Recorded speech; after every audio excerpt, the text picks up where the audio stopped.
lost, there's always a hope. Rise and fight.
Hey, Hello, everybody. and Oh, go on, you go. go for it, Sean. Oh man, we're gonna do this, okay? All right, what's up, everybody? It's Machine and Shun here to kick things off. BSL round of 32, Group B today, and yeah, absolutely excited to get this one started here with you, Shun. How you doing, man? I'm doing pretty good, Bryce. How you doing, buddy? Yeah, doing well, man. Looking forward to yet another epic season here of BSL. And Group B here, every single group in the BSL, always going to be, a difficult task for anyone who's, high level StarCraft in the foreign scene at the moment. But to kick things off here, folks, today we have Raserie from Poland going up against SPX, some old school Terrans here, TVT to kick things off. But yeah, Shun, give me your thoughts on this Group B here. I mean, I'm looking at cRoSs as maybe being a favor of getting out of this group. I think Razz as well, pretty competent, but there's a lot of good players in it. HBO, Rasowy, like you were saying, very strong Polish Terran as well. It's kind of hard to call this group. Dexter's pretty good. He's a pretty good S-rank Protoss player, but he had a rough day in the IPSL yesterday, so I wouldn't be favoring him too much today. Yeah, of course, you can't forget Papa Zero here at the bottom of Group B as well. He's also a big threat here. But yeah, like we said, folks, starting things off is going to be a TVT here today. It's going to be SPX versus Raserie in a best of one on Polestar. Yeah, let's just jump right into it. I think both players are ready. Rasowy versus SPX. Let's get it on.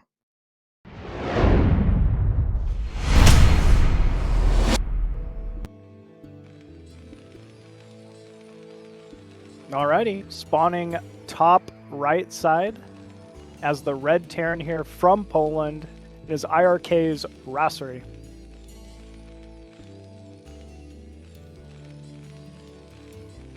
And his Russian counterpart in the opposite corner of the map in the bottom left, the blue Terran, SPX. Gotta say, SPX, man, just about one of the most old school Russian Terrans. From way back in like the WCG days, this guy's been a threat. Yep, exactly, man. The Android era. I wonder how many people don't even remember who Android was, man. Oh man, that guy was so cool. Yeah. I remember a story of WCG Russia where it was SPX versus somebody TVT, and they allowed an observer, right? You remember how you used to observe in Melee, and you'd pick Terran, lift off. Yeah, and exactly. In the middle of a WCG sanctioned game, the OBS lifted off and started mining from one of the islands and literally built a force and messed with the game, like literally upset the game. It's crazy. And it was an Android in the game, and they tried to like DQ or basically say, "Oh, you lost. Like, just deal with it." And he was, and I think he got into an altercation with a WCG ref over that. Right. Like it was a big deal from the story that I heard. Yeah, if anyone in the chat remembers that, let me know. Seriously unprecedented. Like, I can't even believe. I wouldn't even know how to feel if I was a player in that situation, man. That's just so wrong on so many levels. Man, that was old school WCG refs back in the day. I remember I actually have another story where it was the regional I was at in Sacramento, California, where Skew was playing versus G5. The game completely froze. It just froze up, and the WCG ref came over, looked at both players' resources, and said, "Oh, Skew has more unspent resources. He wins." And of course, every StarCraft player in the room was like scratching their heads, like, "What the hell? Like, who is this WCG ref?" And like, clearly he doesn't understand. Meanwhile, Skew's like, "Oh yeah. Oh, that totally makes sense." Like, he was just trying to sell everybody out. Like, I mean, clearly I mined more resources and didn't spend it in this very frame. Man, like, so I deserve to win. wins out, I guess. Yeah, I'm telling you, that's a real story. And they followed through with it, and G5 got knocked out. It was I mean, it wasn't funny for G5, but it was funny at the time. Yeah. The StarCraft lore is deep in StarCraft. I really do appreciate that tidbit, machine. Meanwhile, right now, Rasowy had a slightly faster gas than SPX. His factory was 227, ever so slightly more optimized for attack timing here. It probably won't come into play too much with the cross map, especially. I don't know how he's gonna abuse that. And that's a good SPX, point. a little bit greedy with just one single Marine, by the way. A bit of a gamble. Yeah, a little bit of a gamble, but as you stated, cross map. If you're ever going to gamble on skipping on early defense, it would be this situation. So right, we'll see. Maybe it might end up working in SPX's favor here. Yeah, and Rasowy got a lot more on gas, slightly later CC, but that does mean he'll have a much faster tank timing. He's already got that machine shop on the way. Curious how this plays out, because with the cross map, you have to favor SPX's position. He's just going to be more economically developed, and there will not be much counter-offensive opportunities, although he's taken a lot of damage to the Vulture already. Yeah, you're right. Does get a little scout off in there. I'm not sure if he quite was able to poke in and see that command center building, but it was close, I'm either not way, sure. Yeah, you got to anticipate cross map. There's likely a command center there. Yeah. It makes sense anyway. It looks like both players want to go Vulture Wars here, by the way, actually. Like, we got 3 factories already for SPX and an SCV in position to start 1 for Rasowy. So that machine shop's not for a tank at all. He's probably going to get Vulture speed and start trying to ram it down a little bit. Makes sense. I mean, long map. A great way to really kind of deal with a situation like this is by harnessing the fastest units in your arsenal, which happen to be vultures. It's really just going to come down to how well each player reads into what their opponents are doing here. Whenever you're playing these like 3-fact tug of wars, the player that makes the most vultures doesn't always win. A lot of the times you're almost punished by engaging too early and being the aggressor here. They really should be lining up more towards the center. So hopefully, neither player will overextend here too early on. Wow, and it's mines first. Interesting. That's actually kind of unorthodox, I think. He's maybe anticipating more of a tech play from SPX. I don't think he realizes this is going to be a Vulture War scenario. The floating barracks is about to confirm that it is a Vulture dense composition, though. So a little bit unfortunate that he's not going to have Vulture speed to exploit now. I guess maybe he feels like he wouldn't be engaging this early anyway, and so the other thing that I really like that the mines are doing for him here is allowing to scout a counter, from the right side. So, there is some advantages at play to this, but yeah, he definitely won't be able to attack without Vulture speed here shortly. And sometimes Goliaths can actually be really good in these situations, early game, at least before siege mode is relevant. So these mines do shut something like that down. So it's a nice, forethought against that. See an armory, an academy, finishing up for both players now. It's totally standard at this time. But yeah, it seems like a lot of machine shops being added on for SPX here. He's completely deciding to go against this Vulture War scenario, realizing the situation. He's going to make a lot of tanks, man. Yeah, he absolutely will. I think SPX has also produced more Vultures total. Initially, so he's kind of got map control. I like the timing of this 3 fact machine shop transition, as well as a 3rd command center. Like, this is crazy bold from SPX. This is wild. It's kind of like having his cake and eating it if he can get away with this. And since Rasowy has been a little bit passive in this early game, he might just get away with it. Yeah, he might just. Those mines, though, doing a great job scouting. He knows exactly where SPX's Vultures are located. So this is kind of interesting to me. Yeah, there's a speed advantage for SPX, so I don't think that will come into play too much. Like, you know, the Vultures of SPX will just get out of dodge in a heartbeat. But yeah, maybe there's a way of finding some kind of timing here. He's got 5 factories now on the way as Rasowy. You know, maybe that'll give him enough of a power spike to actually get an assault going and, you know, punish that 3rd base. I mean, unfortunately, with, you know, this later move out here from Raserie, he's almost allowing himself to be contained. As I say that, this is a nice little move out here if he's able to sneak these Vultures to the left. Yeah, I think with the mines, though, he's less likely to be contained. I feel like he'll go on the offensive now, especially with the 3rd base for SPX. It might be a bit of a gamble to try and be aggressive in this situation. I imagine SPX will be a lot more defensive and try and hold just the center of the map for the time being. Yeah, that's fair. And to your point, that's exactly what looks like is going on here. Oh, Raserie taking 12 o'clock. I like this. Yeah.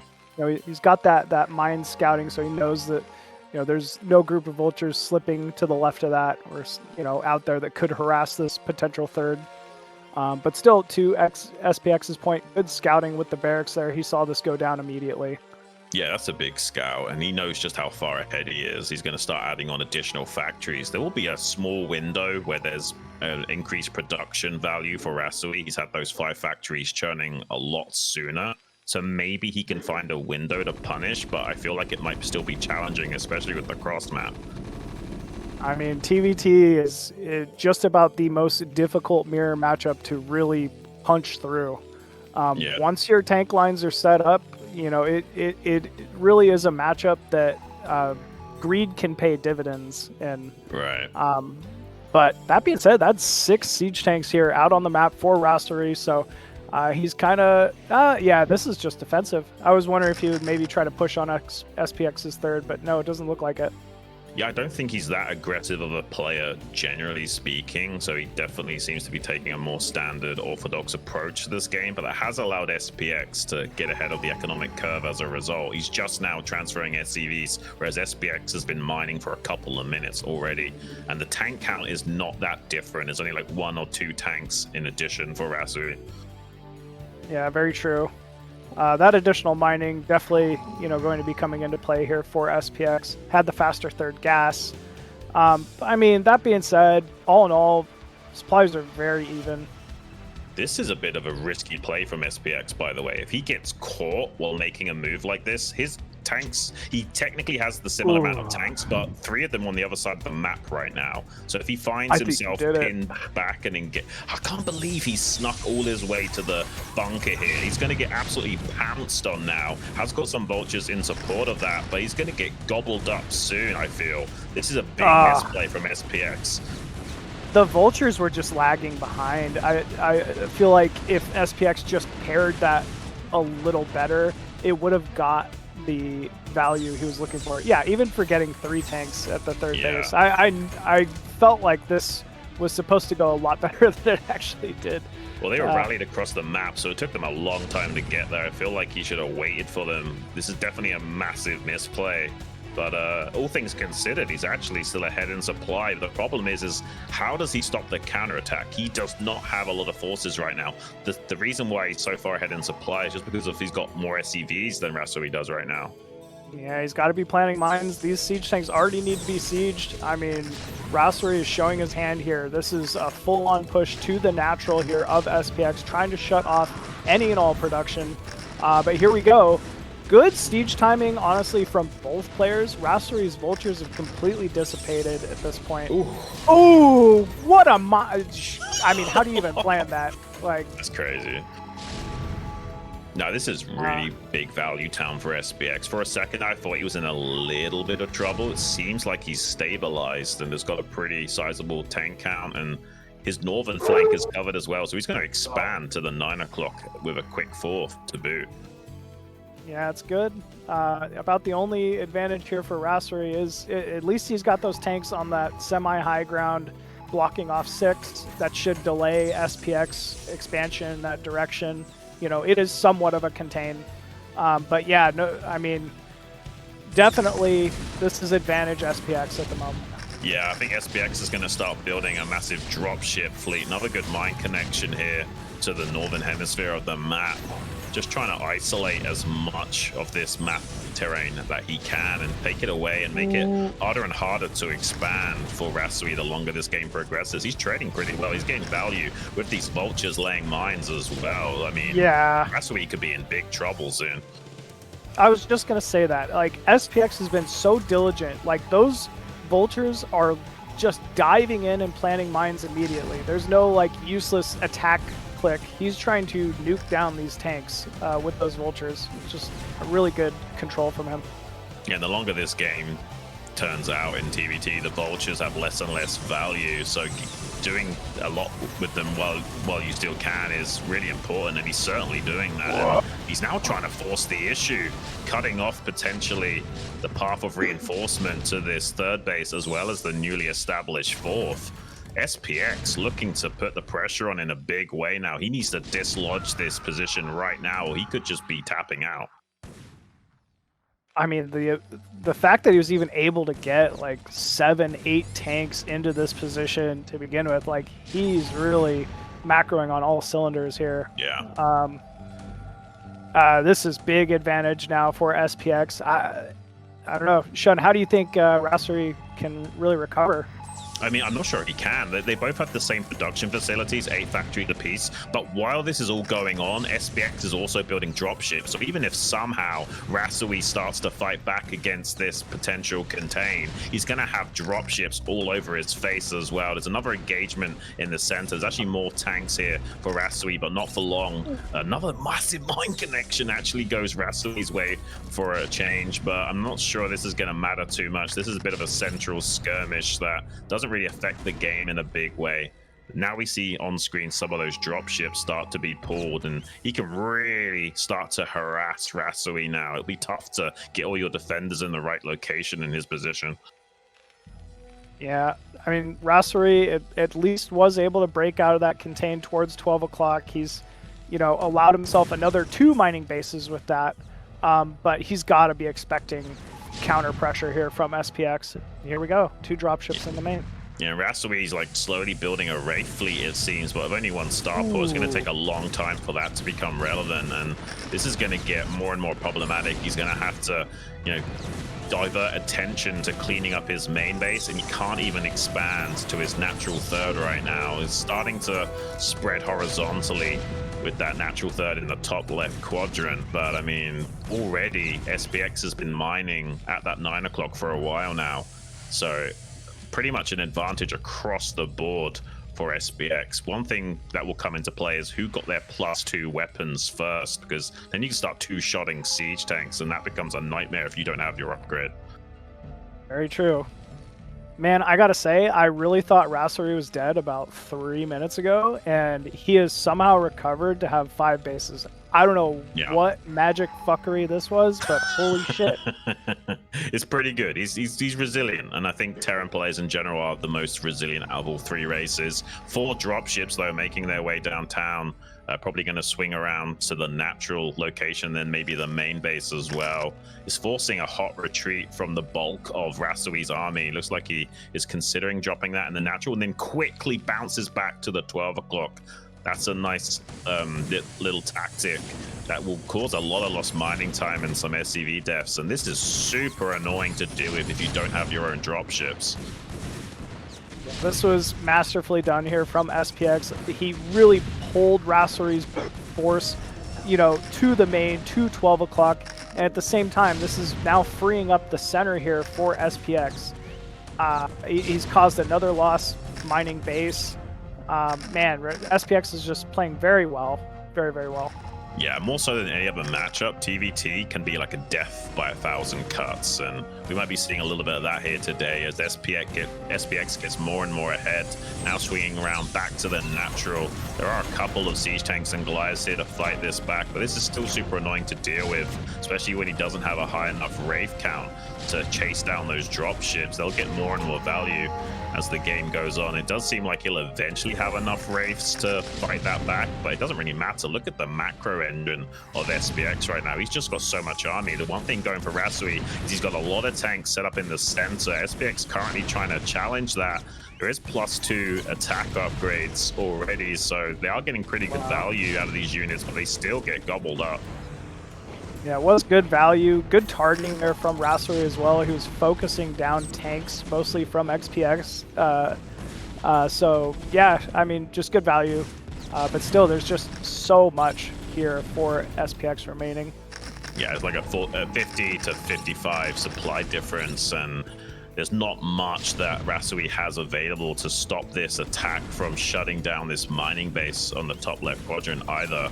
He's finally going to get control back over 12 o'clock, but he's still in crisis management mode, and I'm not sure the damage control is going to be enough here. He's even losing a lot of these SCVs on the exit, so the longer this goes on, the worse it becomes, unfortunately, for our Polish Terran.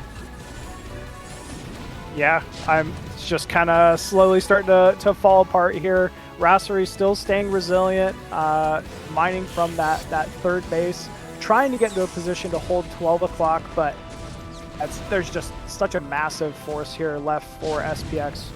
Once SPX cuts off 12 o'clock, it'll likely be the end here. Yeah, and there we go. Raserie taps out, GG. SPX is such a solid Terran, man. Props to him. I'm sure a lot of Terran players can't close their games out that smoothly. Sometimes you're waiting like 20 minutes to actually get the guy to GG. Absolutely. And it was a tough game too. It's not like Raserie just kind of gave it to him. The beginning was very back and forth between the Vulture wars. But yeah, SPX really just kind of showcasing what it is he could do. That was very well done from him. All right, so that means our next contenders are HBO versus KameZerg, if I'm not mistaken. Oh, excellent. Okay. Yeah, I think this is I'm going to be swapping out of commentary on this one, but XUN, you got Brolympia here to commentate with you. What's up, Brolympia? Oh, not much, machine. How are you, buddy? Hey, doing well, man. As you just saw, got to commentate a pretty epic TVT here.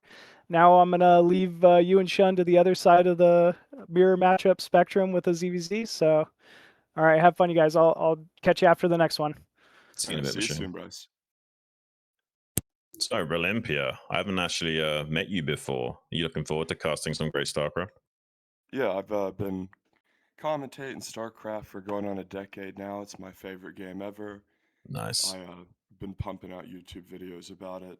Venomous Oh, sick. Stairs, my YouTube channel, guide videos, procast. So I'm just so excited to participate in BSL, which is sort of like the pinnacle of foreigner StarCraft. WCG Oh, not absolutely. around anymore, so it's Yeah. just so great to be a part of this.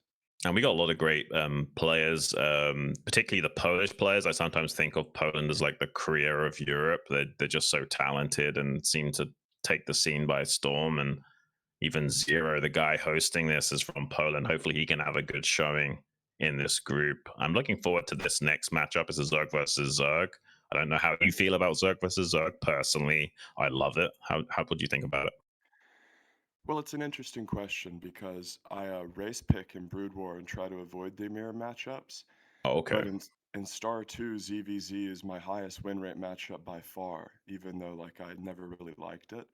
But as Yeah. far as Brood War goes, I think ZVZ is the best mirror matchup. And I think that whenever it goes into late game, which is somewhat rare, but when we do see it, it's just exceptionally entertaining. And at least with ZVZ, like the Zerg players are sort of in agreement in terms of like, okay, we're just going to kill each other with things and mutas, and this isn't going to drag on. Yeah. Whereas TVT, which is what we just saw, is like sort of the opposite, where every tool they have is good defensively, and those games can sort of drag on.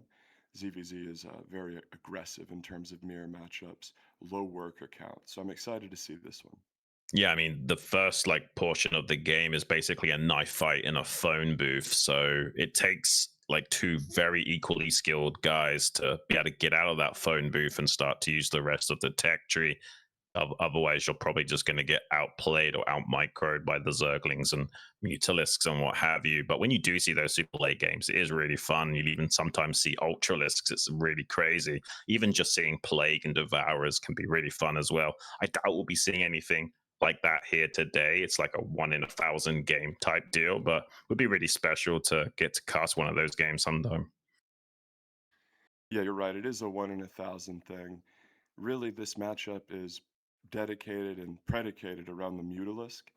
And you mentioned earlier about the skill involved in the early game, and there's so much truth to that, because really, like, the entire like first 6 minutes of the game is about safely getting to the Mutalisk, and you're sort of in this weird situation where the lings are so deadly, and you don't have banelings in Brood War, and the walling is way harder in Brood War, where even getting to the spire is way more difficult.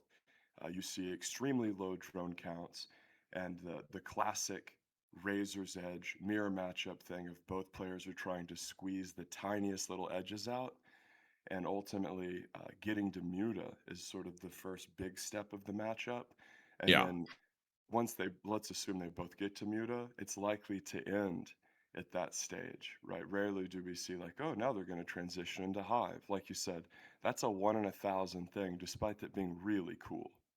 Yeah, usually someone's just so good at their Mutalist micro, they'll outmuscle you out of the game before that becomes a factor. And I think in this situation, I feel like HBO is a slightly better Zerg than KameZerg, so I don't think that will happen unless somehow there's some sort of build order win advantage or KameZerg catches HBO with his pants down. I do imagine this is going to be a HBO victory. Personally, I don't know how you feel about that. Well, to be honest, I'm not an expert on these two players, but you know, as far as ZVZ goes, you know, we're gonna see an advantage early. This isn't a matchup like TVT, where the players can sort of pick easy macro builds and just defend. It's almost the opposite in many ways. This is a matchup that is dictated around aggression.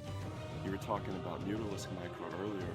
As we get into the game here, the Muta is really what this matchup is all about. So why don't you introduce the players for us, homie? Yeah, so we got both players ready. We're jumping right into it. KameZerg versus HBO on Polestar. Let's get it.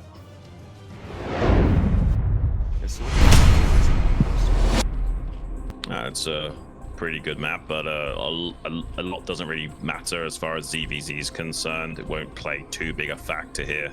Spawning in the top left, HBO, the Polish Zerg. Yeah, and I agree with you. This is just a straight up macro map, and this is a unique map in the sense that it's not just like completely cookie cutter, but it is definitely a macro map, like falling in line with your Radions, your maps like this. I hesitate to say Fighting Spirit. It's almost like contrived. It's like saying you like Metallica. Yeah, I'm a Metallica fan. It's like, oh, are you now? So is everyone. But it is like it is a frame of reference for our newer players, you know. Fighting Spirit, it's your classic 4-player map. Yeah, absolutely. Yeah, some people would just wear the band shirts to, you know, fit in or something. They don't really follow the band. But in the bottom left, KameZerg from Sweden, min svenska inte bra. Def Leppard Journey falling into the category you mentioned. Well, this is actually one of my most favorite matchups to cast in general. It's just so action-packed. It like really challenges my ability to like stay focused and keep track of everything that's happening, even just identifying the muta counts and the small, tiny little micro shenanigans that are going on. Little counterattack ling stabs really does stress your ability as a caster and a player. Seems like a very interesting play here. We got a 2-hatch in main base from HBO, which will be much more easy to defend, whereas KameZerg, he's going a little bit more on the greedy side, taking his natural expansion. Yeah, so the double hatch build in main is an aggressive ling build. He's going to look to really get the speedlings going early, and having both the hatches in the main is of course stronger defensively and less powerful from a macro perspective. And he is going to get scouted here, which is brutal for him, and he gets first scout as well. Lings are out here screaming northbound, but ultimately he's going to look to put pressure on from a ling perspective because the natural is going to be up for the player in the bottom left. Remind our audience here, the player in the bottom left is which Zerg again? KameZerg. Absolutely. So KameZerg is pushing northbound, and part of the reason why the double hatch in main is so defensively powerful is what you're seeing right now, but the player can simply posture at the top of the ramp. Remember, with no banelings in Broodwar, a lot of how you defend is predicated off of stopping choke points and like using high ground. The high ground advantage existing in Broodwar and not in Star 2 is the hatch finishes here. Yeah, and it might be that because of having he's making a sunken. So yeah, just by having that hatchery on the low ground like this, he's going to have to waste a drone and some minerals on setting up a defensive sunken to make sure he's safe to any kind of massive ling floods. You can obviously go for a Mutalisks off one base. You have actually a bit of a power spike timing with 2 hatcheries. You can almost afford 5 or 6 mutas all at once when that spire finishes, depending on how optimized you've executed your build order. Eventually the other player will win out with a gas advantage. So this is a very tempo orientated style from HBO. If they were, for example, making spore colonies, if KameZerg wanted to make spores, you could just flood lings and overrun the spores on the ground, assuming they didn't make enough zerglings to defend. Or you can just, try and take a tempo advantage in the air with a slightly higher muta count to kick things off. And to your point, when you go for this 1-base style, and I know it's literally 2-base in the sense of 2 hatch, but remember, he's only mining from the 1, so it is a 1-base build. You have the 2 power spikes. The initial hatchery explosion with the lings, which was sort of scout countered, right? And then as you were pointing out, the 1-base, your spire is going to finish first, power spike. So he's really looking to abuse that window to get in and do damage because look, ultimately, bro, 2-base versus 1, it's going to scale out, like you said. It looks like he's going to just ling flood him right now. Yeah, he has the sunken colony and a pretty tight choke point to fight against, but that's a lot of zerglings. But he's not finding much purchase on that sunken colony. He will eventually overrun this. He probably wants to ignore this sunken and just run straight into the main base, which is the optimal play since he doesn't have any additional ratty lings getting here. And since KameZerg is trying to make Mutalisk from his spire just finishing, there might not be a lot of lings hatching out anytime soon, and a lot of Scourge as well coming down to just try and capitalize on this. So any Mutalisks that do get squoze out from this lava production could easily get shut down. Yeah, you talked about that emphatic power spike as he's trying to get the pool. That was a little bit of weird friendly fire, and the Scourge coming in here trying to bust the power spike. Yeah, and he goes in and gets Ovies, but Ling's backstabbing here. This is classic ZVZ cutthroat action. One Mutas trying to defend this, and both of these guys are really hammering each other ruthlessly. Yeah, pretty good control with the drones drilling there. I think he's only lost 1 or 2 maybe here. So pretty good defense from HBO.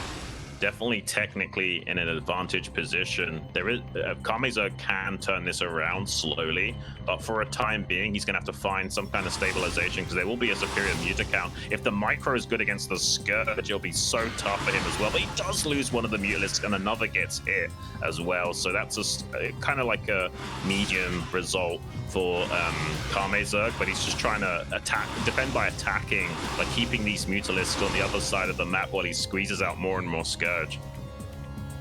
Yeah, and the 1-base advantage here is sort of scaling, but all the drones that were lost to Scourge connect with the Muta there. More Muta going down. Both players relentlessly devastating each other in this exciting Donnybrook. But remember, the player on 2-base is going to scale better with the double gas, and the Scourge flying over the hatchery. And wow, a Scourge comes out, and they trade out. That was crazy, as the Scourge was basically trying to spawn camp a Muta like it was a vessel there. Right. And honestly, the Scourge have been very successful. The micro of HBO hasn't been there. He's killed a lot of the Mutalisks and might find another one here. It's almost impossible to kill the Scourge with just 2 Mutalisks unless you got some of the best micro in the game, and HBO unfortunately doesn't have that today. And yeah, I mean, it seems like actually KameZerg worried about a Ling Flood here. So he's going to actually create a better Sim City to work with, putting an Evo chamber in front of that Sunken and blocking the ramp with a couple of drones. He's worried about being overrun on the ground since he's done such a good job of catching those mutas, but there's not a lot to stop these Lings. They will get into the main base and avoid most of the damage from that Sunken, and now KameZerg's in a very precarious situation. Yeah, it's hard to truly wall in Broodwar, even if you're like really diligently trying to. It's hard to stop the bleeding in that way as the Lings scream in here. And remember, this is such a low worker mirror matchup that losing a handful of workers is devastating. And that happened earlier in the game and really sort of set the tempo. And again, we're going to see workers being lost and tempo being garnered as the one base Zerg is continuing to gain momentum as the Spire going down will be curtains and Lings being microed around and they both barely survive, and a counterattack being attempted, but to what end? Because the Spire has gone down, and that is curtains. Wow. I mean, pretty convincing win from HBO. It looked a little bit shaky for a second that he lost a lot of Mutalisks to Scourge, but he very quickly identified, okay, I'm losing the battle in the air to these Scourge. I'm just going to flood some Zerglings. This guy can't make Scourge and Zerglings right now. I killed some drones already. He's not got the economy to power off those 2 hatcheries despite having a gas advantage, and rightfully so. The point you made about the power spikes in the mid-game was exceptionally intelligent. We saw that completely define what happened. Both power spikes accounting for both of the advantages garnered, and ultimately he was really able to close out. I love the sort of Ogre Zerg gamer, as Nick Tasteless Plot describes it, the Ogre Zerg gamer move where he knows he has the power spike, and he coordinates the huge Ling Flood with the Scourge run-in. Remember, he knew his Spire would be quicker. He screams in with the Scourge, knowing that, like, okay, he's going to be trying to go Muta, knowing that, of course, the matchup is all about Muta timing. Right when that Spire finishes, you're trying to crank out Mass Muta. He's hitting him right in his power trough, and he's sort of camping his production as well. It was a really intelligent move. Don't get sort of thrown off or misled by the fact it was a one-base play. This is a really well-done maneuver. Yeah, absolutely. And I'm going to have to bow out and allow you to cast a game here, the winners match between SPX and HBO. It's lovely to meet you, Brolympia, and I'll be joining you again in a few games. Yeah, you did very well, and it was great to call the game with you. All right, I'm back. How's it Machine going, in the Brolympia? house. Oh, it's good. You know ZVZ, man. Zerg players, even if they're macro players at heart, they want to get that mirror matchup out of the way, man. Yeah, definitely. It showcases a completely different game of StarCraft, for sure, compared with Zerg vs. Protoss and Zerg vs. Terran. But still, that was cool to see. I mean, I didn't know which way it was going there pretty much right up until the end, man. But HBO looking very strong and obviously, yeah, deserved it. So how do you think HBO's chances fare here against SPX? I think it'll be a very close and exciting matchup, and I'm actually more interested to hear your thoughts because you're more familiar with these players and their styles. Would you describe them as like more micro players or macro players? Well, definitely, I can say SPX is probably the player here that I've known the longest for sure, since way back in the days. And man, he's always had considerably strong macro. I mean, like, he is someone who really doesn't mind sitting back. He doesn't feel pressured to maybe go for any kind of risky movements early on, and just has faith in his ability to just win out these long games, long series. And I mean, we saw it in the previous set. He was definitely the first player to take a third, you know, versus Raserie. So that's kind of how I see this one going. Is I hope HBO has a plan to throw him off his build. But yeah, we are good to go here. Map's going to be knockout, so let's go ahead and jump into the game. cross position.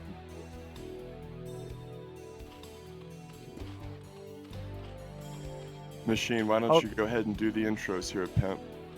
Sure thing. All right, spawning bottom left side as the blue Zerg here. Fresh off a win, it's HBO.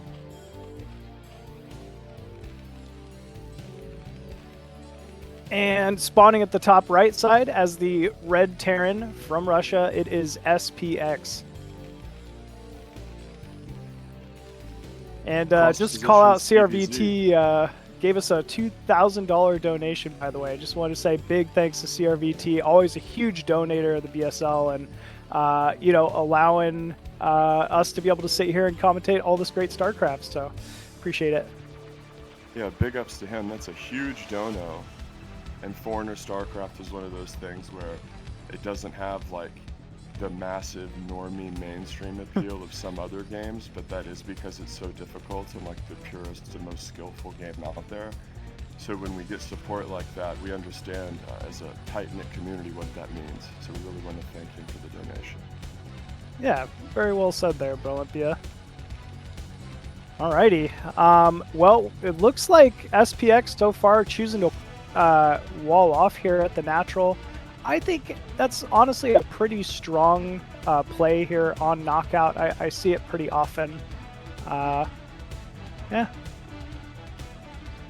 Well, if we think about the different builds that Zerg can do, how many builds actually can hard counter this? Like, we know like 4-pool, of course, but what other builds that Zerg mixes in is really going to like straight up hard counter this machine? Don't you have to go like truly early pool to deal with this? Yes, you do. You're absolutely right. It basically has to be a 4-pool or a bust. You know, like a 4-pool or 5-pool. If you choose the 9-pool, it's very easily walled off. But, you know, in a tournament scenario like this, it's so difficult to make that call, right? Do you really want to risk all your practice up to a 4-pool or a 5-pool? Not normally. Yeah, and, you know, it's a 4-player map.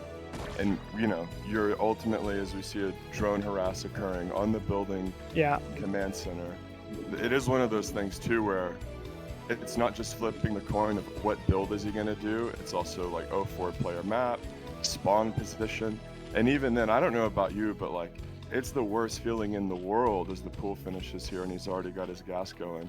To me, as a macro Zerg, and I know you're a macro Zerg too, it's like the worst feeling in the world to like pick one of those builds, like, okay, I'm gonna commit to the early pool, and then like he does like the CC first or whatever greed you're hoping he does, and you do a lot of damage and you still can't win the game because it's like aggressive Zerg, and as Greg Idrifields once quipped Machine, aggressive Zerg, sometimes you look like a genius and sometimes you look like Hong in Prime. Yep, it's true. It's it feels like so much more of a risk for Zerg for whatever reason. That's why, you know, you really don't see at the highest level of ASLs and stuff Zergs even playing aggressive at all versus Terran until at least Mute Attack or something like that. It's, you know, it's a very tough read to make. We haven't even seen like a 4-pool in ASL in I feel like a couple seasons or something like that, which, you know, it always gets mixed in eventually, but not right now. Yeah, and the SCV is moving around the Zerg base, trying to scout, and of course if you're a newer player who don't really follow Broodwar that closely, he's looking for the layer timing there, although the layer isn't the natural as he peeked in with the Marine there. And if the layer's up, is he going Hydra Den or is he going Spire? And if he's going Spire, he's going to want to get his turrets going early.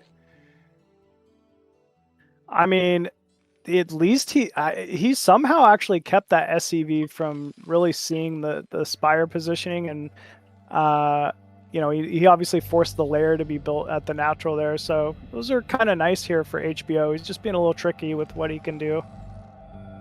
Yeah, that's one of those small things. If you think about SimCity and Broodwar, it's actually insanely important, especially for Terran. It's important for all the races, but it's almost sort of like loathsome for Terran in terms of like if you screw it up a little bit, your entire game is messed up. That's one of the appealing things about Zerg is it's like we don't really have to worry about walling in. Like the last ZVZ that we saw on this channel was like the Zerg example of walling in. Like, oh, I'm gonna build an extra sunk and die to the speedlings. All right, that's why I play Zerg. And then we got these Terran Yep. players who it's like if you've ever played Terran, then it's like you're just trying to do your friggin' depots, and like they won't build, and your workers Yep. get stuck, and you're screwing with that worker that's stuck in the corner all game. You're like, I'm not okay. I was gonna go vessel. I'm actually gonna open one drop ship to get this stupid idle worker out of the corner of my base. Like I'm going back to Zerg after this. Forget this Terran SimCity crap. But with Zerg, I've seen some Terran Artosis Go clips ahead. for sure. I was just gonna Oh, say yeah. I've seen some Artosis clips of basically that exact same thing happening like 10 times. He's been Yeah. playing for 20 years and that happens to him. Imagine being Yeah. bad as we see double bunker coming down outside the low ground. You love to see this. I will just make the Yeah. bunkers inside my natural and die, like have the entire wall die and then die. So this is smart because this defends not only the natural, but also your third in some way. It's sort of like a nice branch between the third and the natural. On this map, I always struggle to take my third base, like in this is the issue where I'm trying to wheel up this stupid high ground up onto the third, and stuff gets crashed out on, and I miss a macro cycle. Stim occurs here. One medic out with just a little cluster of units. The fire Wow. bot really putting in work, though. Good control. Yeah, and the mutas are out here by the natural. No turrets, turret. machine. Oh, no. No turrets. And if he No flies turret, in that is here, it's so cash odd. money. Yeah, the eBay's He up thought at this least. was Lurker. He thought this was Lurker. That's what happened. Oh man. Good. Yeah, he that's did not have a great. Turret up by the front door, but big deals, as you know, you need at least 2 turrets at this natural. And if the Zerg's good, it seems like no amount of turrets is enough. If you watch Artosis' stream, you can attest to that. As he's running in here, and it's the classic muta micro where you're just trying to have the mutas clumped up tightly and have them fire in unison, so it's hard to target fire the weak ones. Trying to point out some new stuff for HBO the viewers. doing a pretty good job picking off just individual Marines, forcing bad movement, I guess, out of SPX here. This is this is a very difficult position for SPX to be in. Yes, this is galling in your Terran. This is the sort of thing that seemingly like you can't stop the bleeding. If they fly in and you don't have that first turret finished, the game becomes a hellscape for Terran. Good luck getting those subsequent turrets up. Your Marines won't do what you want. The medics get in the way. The workers get in the way. The turrets won't make, as Dan Artosis famously says. Nothing will make, seemingly, when you're getting muta harassed. The Zerg player will fly in and harass your production like this. It's so loathsome. It's so irritating to deal with. And it sort of like feels like it's all predicated off of not having the turrets done at the natural. Everything just goes to hell after that. Yeah, it's just kind of been falling apart here. Meanwhile, HBO, he's got that extra macro hatch in his main. He's got a third base. He's got a third gas going. Everything really looking to be in HBO's favor here. And the mutas just continue to snowball here. And this is a best of one, remember, so SPX really needs this victory. Yeah, and this is what happens when you continuously get bled and take damage and damage and damage and damage. And then ultimately it's a situation where if you don't have double turret over the production, Zerg can just run in and do this once they have like a page of mutas, a control group, as opposed to just 5. And a Queen's Nest already pretty much done, third base done, macro hatch as you pointed out, and Ling's running in and attacking the vulnerable portions of the base as the Zerg player is just completely snowballing his lead and looking very strong as the Terran is really in a plethora of trouble. SPX is still trying to defend on, producing more turrets. Marines are coming out of the barracks, but they're immediately falling, to this flock of mutas. No barracks have fallen yet. Maybe there's a world where SPX can hide a vessel that comes out and, Well, there's maybe the vessel, not. Bryce. Yeah. I was thinking maybe if he gets a god irradiate off, he could come back from this one, but Well, yeah, it was smart of you to point out because that was legitimately his only one win condition. Like it's a tournament game, try to stay in, but that really was his only out. Like to have an irradiate occur, best case scenario when the Zerg is macroing at home and he's not watching his mutas. But to lose that first vessel is that's death. yeah, Death and that's a despair. yikes for sure. This is Yeah, this looking like it's going to be very difficult here for SPX. I don't know what he needs to come back from this one, but yeah. Well, he needs that vessel, and then he needed another one hidden top right, and he needed vessel energy too somehow before radiate. This one is just, you know, sometimes when we watch these BSL or ASL games, it's like, wow, the players make it look perfect and so easy, and I want to try that. This looks like one of my games. Like, my turrets were late, I got snowballed on, I fell behind, I got the vessel, I lost the vessel. Like, I don't want to leave, but it's like, you know, he doesn't know how many drones he has at a third, he doesn't know if he has a fourth. And it's just, it's a brutal scenario for Terran. This is part of why playing Terran is so difficult. Is, he was even, remember, making his first turret when the mutas came in, but it was like he didn't even have an E-bait for as much damage as it did. And it's not like he microed poorly or anything, it's just the nature of the matchup. Yeah, it just happens. He got, you know, a little thrown off, wasn't able to see the lair, wasn't able to see the spire. You got to assume lurker at that point or something bizarre, but, you know, ended up, I guess, really making, you know, those forward bunkers that didn't really buy any dividends early on. Yeah. Yeah, and you pointed out earlier, it's like, oh, he thought it was lurkers, which, like, yeah, double bunker and turret behind. He definitely did think it was lurkers. If you're new to the game, it's like if you think it's mutas, you want your turrets by your mineral line and a couple by production, as there goes another vessel. And like, if this was Artosis, he would have left right there, or Idra too. You know, that's just like, you lose the first vessel. That happens, it's like, well, Jesus Christ, I can't even get halfway across the map after all this. Like, it's so vexing. Playing Terran, in a way, it speaks to SPX's resilience, right? Like, we've been here. I've been in tournament matches where I'm getting slaughtered, and the thought is always, you know, to quit like early on, but I mean, to be able to continue playing, which SPX is, even taking now, you know, a supply lead, just makes you think, like, what if the comeback did happen, man? How cool would that be? Well, I'm glad he's staying in the game, and I'm not saying he should leave. Yeah, it's just one of those no, games for sure. It's vexing and frustrating. Everything is going wrong, and he's surging for the vessel, good protection here, and he gets an irradiate down on the muta, and he messes up the split a touch, and this is what we were talking about, Bryce, is this what he needs, is a plethora of mutas go down, pretty much the whole control group, and he's hammering away at the lurkers, as neither one of those are sunkens yet, and a Hydra comes out, and oh, lurkers are out here, Nidus on the high ground, but he might be able to surge southbound and flip out this base.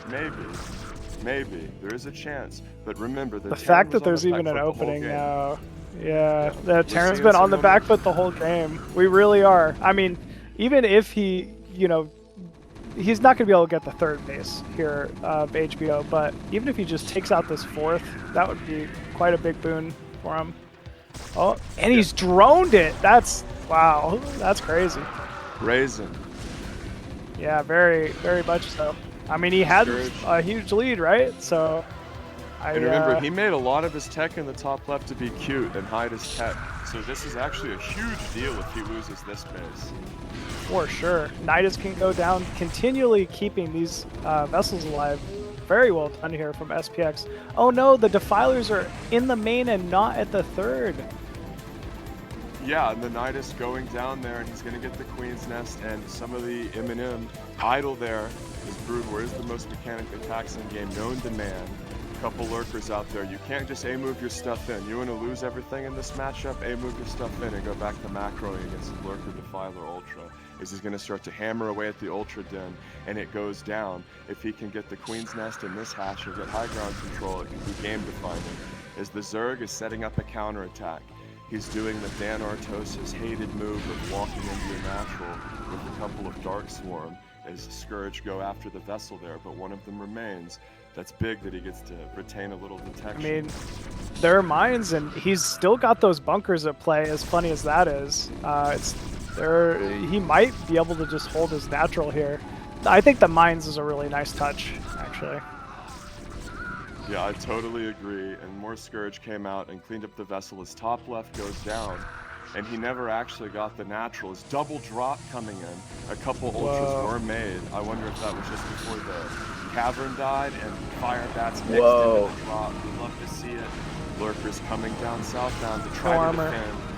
No armor, you're right about that, Machine. Whoa. And the Lurkers burrow, but with no Sunkens here, the Terran will start to do damage. The mines are really, really useful for defending against this counterattacky, swarmy style. And we're going to see him try to send in Lings, and more mines are going to be laid as the Lurkers are going in for the counters. Wow. Everything's really gone to hell. Zerg's taking 6 o'clock, but he's just getting macerated top left. Swarm going down. The mine really preventing the Zerg Oh, he from got the running defiler. Oh my god, dude. Insane. That radiate going down and a vessel remaining still, and that's huge. You won't have to rely on scan. Another defiler comes up here, Machine. What do you think about this one? Dark Swarm going down. Yep, another one going down. SPX is doing what he needs to. This force is going to try to cut off reinforcements. And the bunkers should buy enough time that, I mean, SPX even feels confident enough to mine his third, which is crazy to me. But, you know, eventually he should be able to get an irradiate out here, close out these defilers, and hold off. Yeah, and the Zerg's win condition here is to get up close into a position as the dropship is hunted down there. No ignite afterburners, thankfully, in this game. And stim is occurring here. I hated that one just as much as you. Yeah, man, that was so frustrating. Like, I remember what do you on mean they stream, can commit drops and just get away? Like, yeah, as if medevacs weren't good enough already. Low-key one of the best units in the game. He's really trying to hold this bridge. He consumes a lurker. Talk about getting down and dirty. Double consume on the lurkers as he throws up a swarm. This is really what this game is all about, is Ultra screaming here. The win condition for the Zerg is to get a Dark Swarm on the natural of the Terran player. That's the Artosis Nightmare. That's one of those. It's almost like getting a force field cheese in Wings of Liberty, force field on the ramp, or Prism comeback, where you're so ahead, and then they just get a weird position and then kill you. Is that when you double consume lurkers, it shows how truly important that is and what he really is trying to do, and how much of it is predicated off of getting in a weird spot. The Ultra surrounded there, the medic sort of walling around him and messing up the AI. But with the handful of vessels here, this is going to start to fall off. The Terran has 12 o'clock. The Terran still has his third. He has plenty of production. And the Zerg really not mining all that much. He's starting to run out of steam. He has 6 o'clock, but not really mining that much. And he's going to try to run up and crack this base. And I love the fact that the double bunker looked like, oh, he thought it was the wrong tech. And, you know, he did. He thought it was the wrong tech early on, and it ends up paying off in the mid-lane game. Yeah, that was kind of funny. Kind of ironic, for sure. I mean, you gotta say, I think SPX is in a dominant position right now. I really like the Vulture switch, and it seemed to be the right call because HBO's just been trading poorly upgraded Ultras for quite some time now. He really has not gotten the efficiency he needed out of all the gas he attained early on. But that being said, he's holding 6 o'clock as a fourth. He's, you know, also trying to double expand to both 9 and 3 o'clock. That's kind of crazy, but we'll see. The 3 o'clock is a true Cajun Zerg LZ gamer base. Yeah, I mean, definitely like an LZ gamer base. He's gonna fly Why would you even scout that one? Yeah, like that's gonna get scouted by an air unit. 6 o'clock gets hammered. He's gonna counterattack again. This has really been his only option since things were torn asunder top left. Ultras aren't really able to do anything without support. And you pointed out the mines right when they were occurring as the bottom middle base, 6 o'clock, gets relentlessly hammered out. And Terran can really just close it out. But I love that you pointed out the mines before. I really even noticed, if you told. And his ability to get mines out nullified the potential for a counterattack. And I love that. Like, I love that he was able to go into that in the process of knocking out top left as opposed to like a reaction. Like, that's an upgrade. You know what I mean? Like, you don't really go like mass bio and like mix in Vulture with mine. Like, that was an abnormal thing. He sort of tech 2 mid game. It's a brilliant play that really paid off. It was definitely, I mean, a great counter push there. I mean, because as you were saying, there was a real potential for HBO to push in there with Dark Swarm, like 5 lurkers, get into the Terran natural and end the game. But huge I mean, eraser it was here nullified. coming down. Wow. Machine. And I'm gonna Yeah, do that the was caster big. thing. I know it's 150 supply to 50. I don't care. If I see 20 drones go down with an eraser, huge eraser, is we're gonna just see the rest of the drones get mercilessly walked out. You know, I never understood. I know like this game is pretty much donezo. The Terran SPX is playing brilliantly as more irradiates coming down. I never got, like, I grew up watching StarCraft 2 and sort of had to rediscover Broodwar. I never got how, like, when the Hellions would run in, the casters would really turn the gas on. Oh, the Hellions coming in. But, like, they wouldn't get so hype about the eraser as we see Yeah. called today. SPX is brilliant and just really Yeah, you're not wrong. the eraser's hype as shit. Like when I'm doing the eraser and right clicking around, like I know they can't do anything. I'm loving life. I'm feeling so good in that moment. Oh yeah, man. I mean, the eraser is such a strong move, and so many Terrans are like afraid to like commit 2 vessels to doing it. But it's like, man, it's literally called the eraser. You just walk over stuff and it dies. It's crazy. Yes, and I love when you have enough money for the double D matrix too, especially if you get the vessel upgrade from the science facility. Like you do that and you do the upgrade, even if they have Scourge, you get your damage off. It's such a terrible feeling if you're Zerg too, when like you see the double vessel come and you don't have Scourge, you're like, oh no. Like there's nothing you can do, it's just gonna be misery. For sure, for sure. Well, anyways, man, SPX with what a comeback. I gotta say, dude, hats off to him. That was a really cool set to watch, and really he just kind of showcased his resilience there, so well done. Yeah, truly brilliant game from him. Yep. Well, let's see here. I guess it's me and Shun commentating the next one. So. All right, sounds good. Good luck, have fun to you dudes. That was a really good game. What a comeback machine, and have fun in this one, pimps. I'll be back later. Enjoy yourself. All right, we'll do. See you in a bit, man. Cool. Hey, what's up, machine? Hey, not too much, man. All right, I guess. Game. Yeah, wasn't it? It's funny because I really thought it was over, right? Like that one definitely looked over for sure. Yeah. And I kind of made the like, well, what if the miracle comeback happened? And then it did. I was like, oh man, okay, I feel pretty good about that one. Yeah, I mean, the fact that he misread the build order entirely, thought it was 2H Lurker, and then got completely caught with his pants down. But then HBO was a bit of a victim of his own success and kind of like tunnel visioned on trying to snowball his lead even more rather than just playing, a little bit more on the orthodox side. And he rushed into Ultralisks, didn't even have the armor upgrade for so long, by the way. Even those Ultras towards the end only just barely got their +2 armor. You're Absolutely insanity. That's the problem with StarCraft, man. When sometimes playing a close game is better for you because at least you know what you should be doing. Whereas when you're that far ahead, you kind of get ahead of yourself and do things you probably shouldn't be. Absolutely, man. Let me tell you, Sean, I have had some throws, like some insane throws from big winning positions, dude. Like dude. It's so sometimes you get a little too complacent, a little too comfortable, and it comes back to bite you. But oh man. Well, fortunately, we get another Zerg versus Terran here. It's going to be KameZerg Rasory. You have any thoughts, any predictions on this one?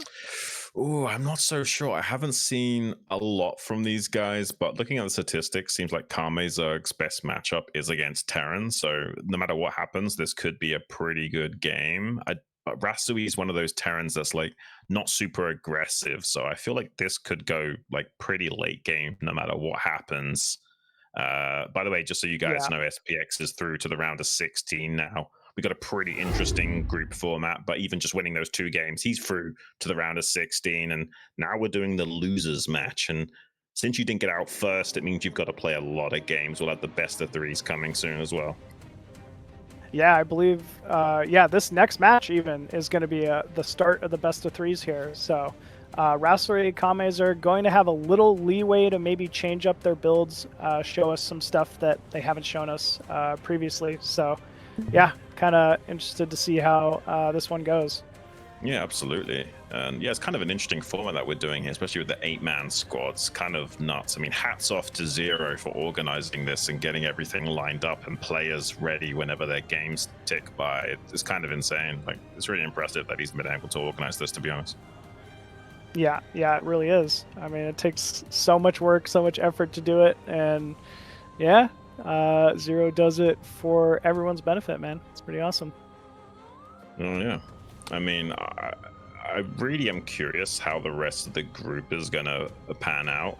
I can't imagine that HBO won't be kicking himself over that, which means he's, you know, at risk of tilting in his future games as well. I mean, he's not out of the running yet, so I'm really curious what happens next, because he's a pretty solid player, but if he's tilting, I'm not so sure. I mean, it's a tilter, but sometimes you got to chalk it up to it is what it is. Like, if anything, he had that game. Like, he knows it.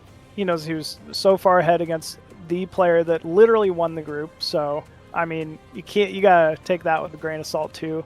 Played extremely well against KameZerg, you know, as well. So he's sometimes you just gotta shake it off, maybe try to forget it, and just move on and do the best you can the next one. At least that's what I hope he does, because I mean he showed us some great games for sure.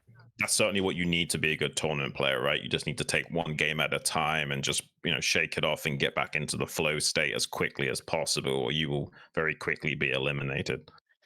Yeah, I've kind of realized like just sitting and thinking through a mistake too often, you know, can sometimes mess with your head. Like don't get in your own head, you know. The game's tough enough. Like sometimes you just gotta be okay with not doing it perfect, because guess what? Nobody does, you know. Yeah, you're not wrong, man. It looks like both players are about to be ready. We're about to jump into this best of three. So yeah, let's get started, man. The first game, best of three, Rasowy versus KameZerg on Knockout. Let's get it.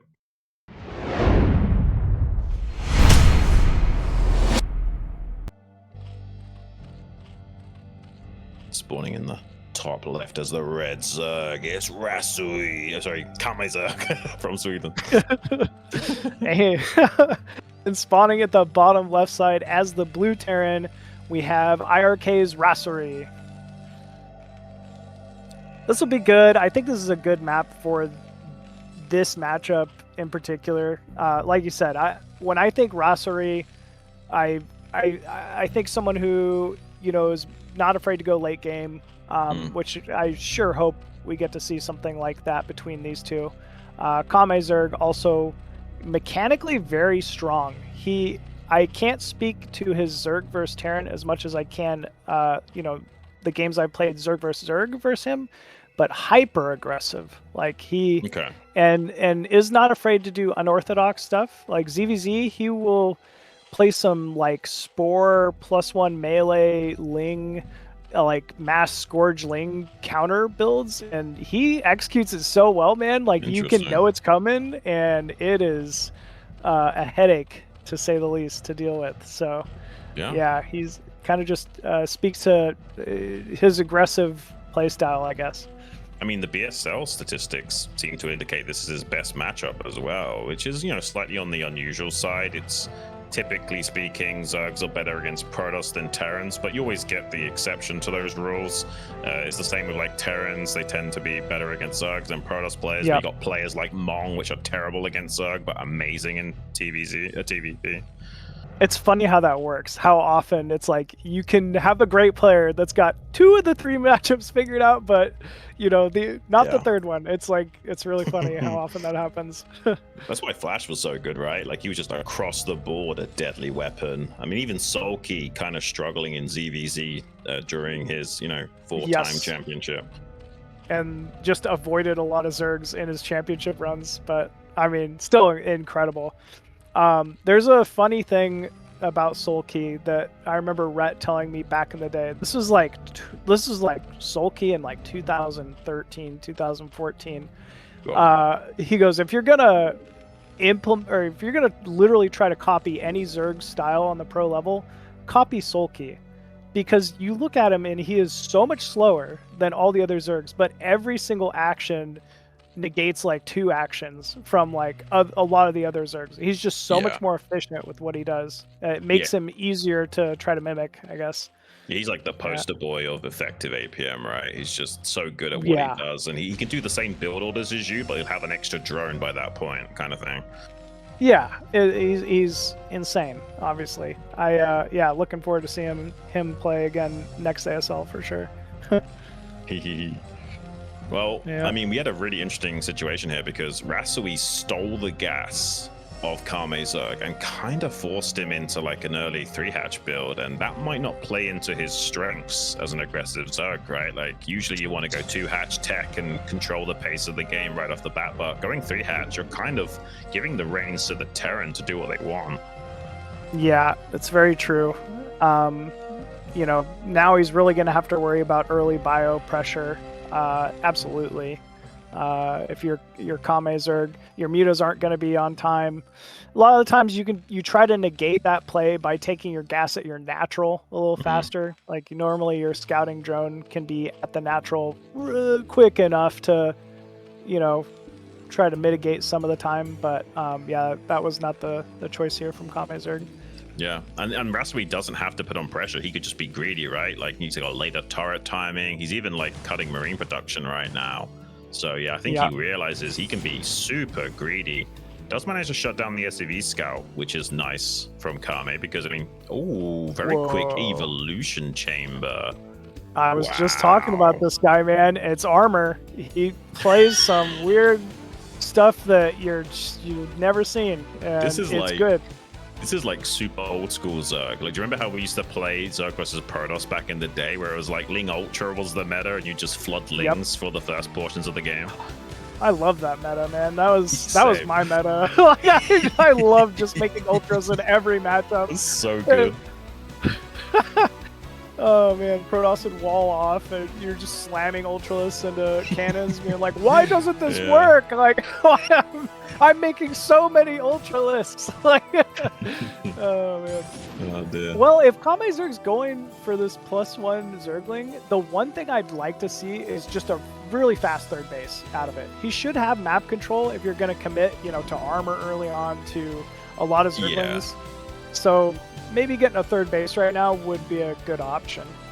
I don't disagree. I mean, the only thing is that Rasowy is such a chilled out passive Terran that I wonder if this build will actually work out for KameZerg, because I don't think Rasowy had any intentions on putting on much pressure, maybe to force Sunkens at the most. And yeah, I think if he identifies that there's some weirdness going on with his scans, which he's doing now, he's checking what's what, he's scanning around. It's kind of hard to, I don't know if he scanned the main or not, but he probably should have. And it's actually going to be Carapace into lurkers. I mean, this is such an old school way of playing.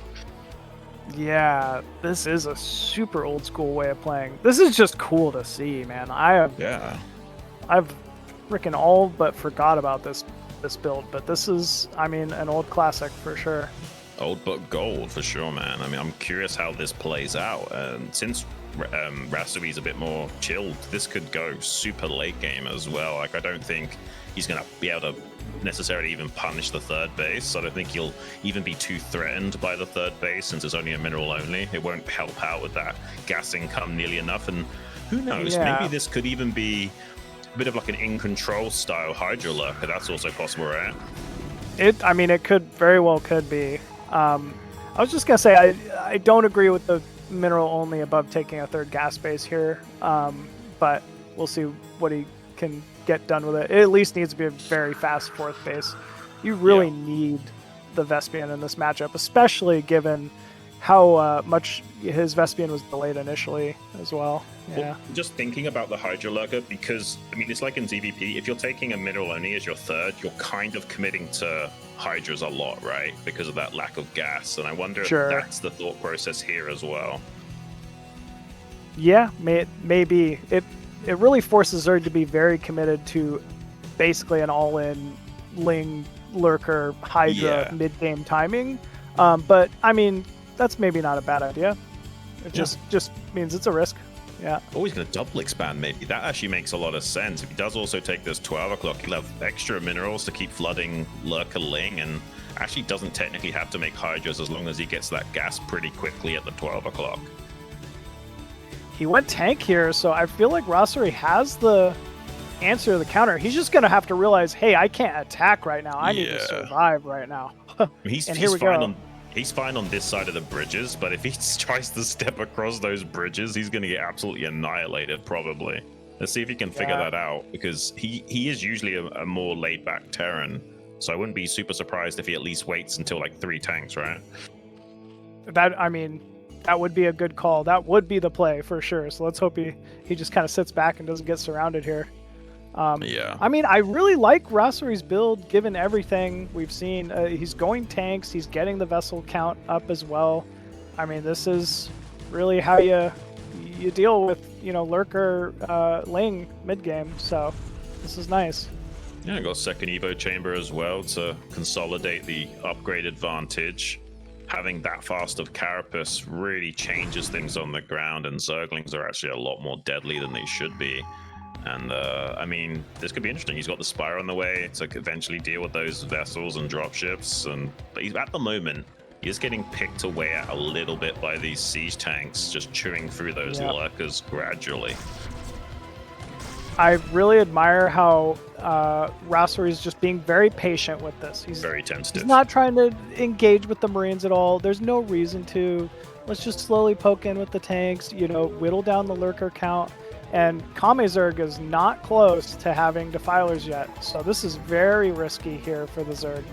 Yeah, it's like he's trying to size up a bit of a concave, a bit of a flank attack here. 4 lurkers on the left, 1 on the right with a bunch of Zerglings trying to do a bit of a wrap around, but they can't get total grip on the entire army clump of Rasowy. He's actually sieged up. That might be a mistake, because now he can get right on top of that and at least wipe out the tanks. He's in full retreat. Bit of an overstepping here from Rasowy, I think. Yeah, a little bit. He just thought maybe he could engage or bring some, some rallied units to the fight. And wow, suddenly KameZerg looking very strong. Yeah. I feel like he's getting away with this a lot. I mean, having the gas churning away at 12 o'clock, it's kind of crazy, because he's now on essentially a really strong 4 base economy. He's going to try and ram it down on this bridge. It's so hard to get your Marines across that bridge. Seems like he's been pretty successful doing so due to the lack of lurker target firing. But I mean, this is still really good for KameZerg, locking the Terran into his bases like this. Finally, we see a second starport on the way, so he will get a pretty decent count of vessels. But since he committed into the tanks, it's going to be a long time until he can actually really challenge KameZerg out on the map. Yeah, he's got to build that vessel count, like you're saying, Shun. And I think KameZerg's kind of recognize it. He's got his 4th base up. He's continuing to drone here. We'll likely see even a 5th base out of him, and obviously, some kind of hive tech here real shortly. Yeah, it would make total sense to go for that. It's rare that I would say this, but I think this is one of the few games where mass expansion might be fine for KameZerg. I think taking another gas base right now is a-okay, and might even make it easier and easier to close out this game as it progresses. Right now, he's in a good position, but once the vessel count gets into a high enough number, Rasowy's going to be able to take the fight to him in a big way. So I feel like this is a great opportunity. Build lots of macro hatcheries, maybe sneak a ninja gas expansion, so you've got 4 gases total, and that'll be a great way of clutching it out. Yeah, definitely. Rasory's starting to get decent trades with the vessels. KameZerg's probably going to have to start some serious unit production here soon to deal with this. He's obviously taking his own mineral only. I'd like to see Raserie fake engage, maybe get some irradiates off, and then back up and take a 4th. Back up, hold the 3rd, back up, take the 4th. Yeah. And just continue that way, because KameZerg is just too far ahead at the moment. Yeah, luckily he only lost 1 vessel there, but Defiler's getting right in his grills, man. I mean, if he starts leapfrogging these, Dark Swarm clouds closer and closer to that rally point, that's going to be problematic. He needs to get an irradiate on that Defiler stat. Yeah, he's got an irradiate, too, on those vessels. He's just got to use it. There we go. Because yeah, if this Defiler continues to push forward here and blocks this ramp, suddenly it's a big problem. Yeah, no, There it it really goes. is. I mean, he hasn't irradiated that no. Defiler nearly quickly enough, so he's going to get right in his face now. And he's got so many hatcheries to produce out of. This is like more of a Zerg versus Protoss than a Zerg versus Terran in terms of the production that's available to KameZerg at this stage in the game. I mean, you do eventually make lots of macro hatcheries in this matchup, but he's got them so much ahead of schedule. Raserie has managed to somehow cut off the reinforcements, and the mines actually did a decent job holding. Suddenly, it feels like KameZerg's a little bit on the back foot against this force of Raserie here, but Raserie gonna retreat. Okay. Well, I think that one of the problems of playing a style of Zerg like this, it's just hard to control all your units, right? Especially like box selecting all the Zerglings and getting your army to synchronize in its attacks. It's very easy to like bleed into a Terran piecemeal like this, and will make Rasowy's job that much easier, especially as he starts churning out the irradiates. I think he's got a bit of a medic shortage right now. It's a major sausage party out on the map. Yeah, medic and firebats shortage for sure. Firebats, once this hive tech's out and it's really heavy ling like this, man, like just a few firebats do so much damage. It's nuts. I think a lot of players have figured out how strong firebats are in this meta and in this matchup, but it seems like some people either haven't got the memo or just forget about making them.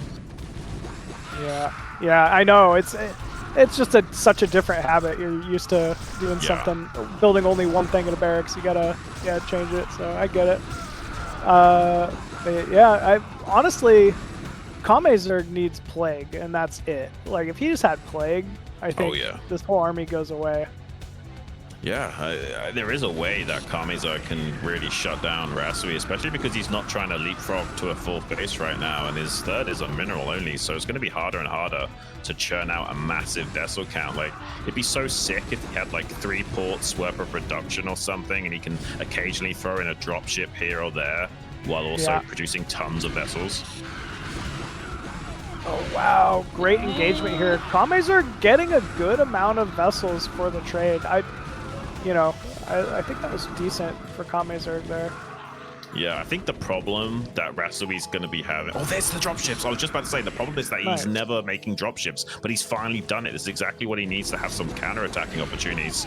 Losing a few vessels, though, that's a little bit painful, and a pretty good Overlord spread has spotted those dropships out on the map, but another counter-attack from KameZerg, pressing the issue on his third base. Plague finally out as well. There we go. Dropships going towards the 12 o'clock. This is a nice move here from Raserie. He's going to need a big trade here to kind of pull himself out of this one. KameZerg, meanwhile, still pressing in on this mineral only of Raserie. KameZerg banking a lot of minerals. He could definitely just throw some macro hatches down and maybe be trading with more Zerglings here or something. Yeah, or even just like throwing up additional gas expansions as well, like expanding into opposite corners of the map so that the Terran can't kill them all, and eventually you get one extra gas on the way so you can churn out even more ultras would be great as well. Rasowy, though, doing exactly what he needs to. He doesn't want to allow KameZerg to kind of isolate and consolidate his win condition and allow him to focus on just ramming it down with his superior production. Keeping him distracted like this is the aim of the game right now. Look at that mine. Wow, what a key play here from Raserie. That's so annoying. Oh, man. Ooh, okay, Zergling takes it out. I mean, he's going to catch this base in the top right, which is great, but we need to see a fourth base soon from Rasowy. I mean, his gases are going to deplete in a couple of minutes here. If he's not careful, he might run the risk of running dry against the Zerg, who, for the time being, has had a superior production, but catching this base in the top right would be huge, but he's not targeting down the hatchery, and there are units on the way. Yeah, this would be a big pickup here. At least he's managed to kill some drones. He forced some unit movement here from KameZerg. All right. Decent trades, but the Zerglings went out. Yeah. He has a fourth command center going to 6. That's nice. Okay. Yeah, that's much needed. Like, we can't win this game if we don't take another additional gas base, I would say. It's just too hard right now. He's done great with the drop harassment. You can actually see KameZerg struggling to replace the drones that he's lost as well. He seems a bit tunnel vision on just pure unit production, which is actually understandable given his bank right now. He's kind of strapped for gas more than anything. Absolutely. As you said, I realize there's not much gas in this army here for KameZerg. It's really I see the one defiler, maybe a couple ultras, you know, some Scourge. Really, KameZerg's maybe hurting more on the Vespian than I had anticipated. It's definitely a reflection on taking this mineral-only base.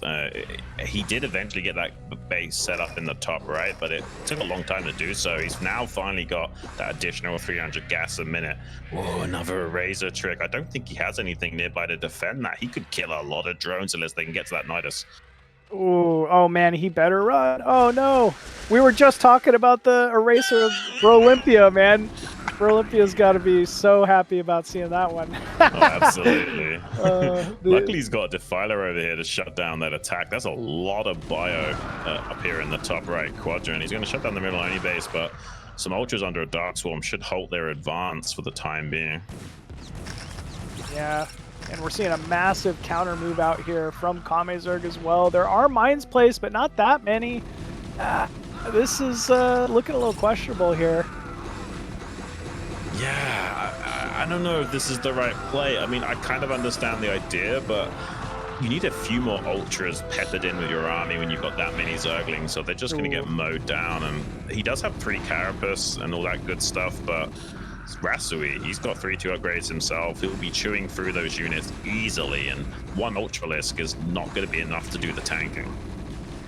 No, definitely not. I mean, we're really seeing KameZerg scramble to try to hold this gas, unable to do so. Ooh. Once again, down to just 3 mining gases. And I mean, we've really seen supply plummet here. Wow, Raserie erasing 2 more bases simultaneously.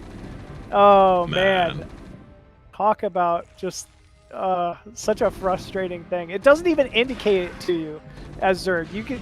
Your entire drone line at a base could be lighting on fire, and you miss it. Oh man, it's always difficult to deal with. So yeah, Razor is one of the most effective mechanics for Terran. He's exploited it so beautifully here thus far. Yeah, and he has got Nidus set up in the top right. Oh, battle cruisers are coming out. I mean, that's gonna really tax the gas of KameZerg, having to make like 6 Scourge to deal with 1 battle cruiser. This is gonna become a nightmare for him in terms of being able to like balance how much gas he's allocating where, and beautiful splitting of the Marines trying to circumnavigate the Dark Swarms, really taxing. Yeah, this is good crisis management from KameZerg. He's actually got like more defilers than units though, and gonna lose that Nidus canal eventually. If there was fire bats with this army, he would have decimated it, but with pure Marine, KameZerg's gonna hold. Yeah, he will hold for now, but there's not really a Nidus over there and no way to defend it against maybe more drops, so we'll have to see if that comes into play. Battlecruiser arriving at the natural here of KameZerg, and I mean, like you said, this is just so taxing, right? Yeah. There's no air armor on these Scourge, so it's picking off single Scourge that run in. It's going to get infinite value. We finally see some fire bats. I'm happy about that.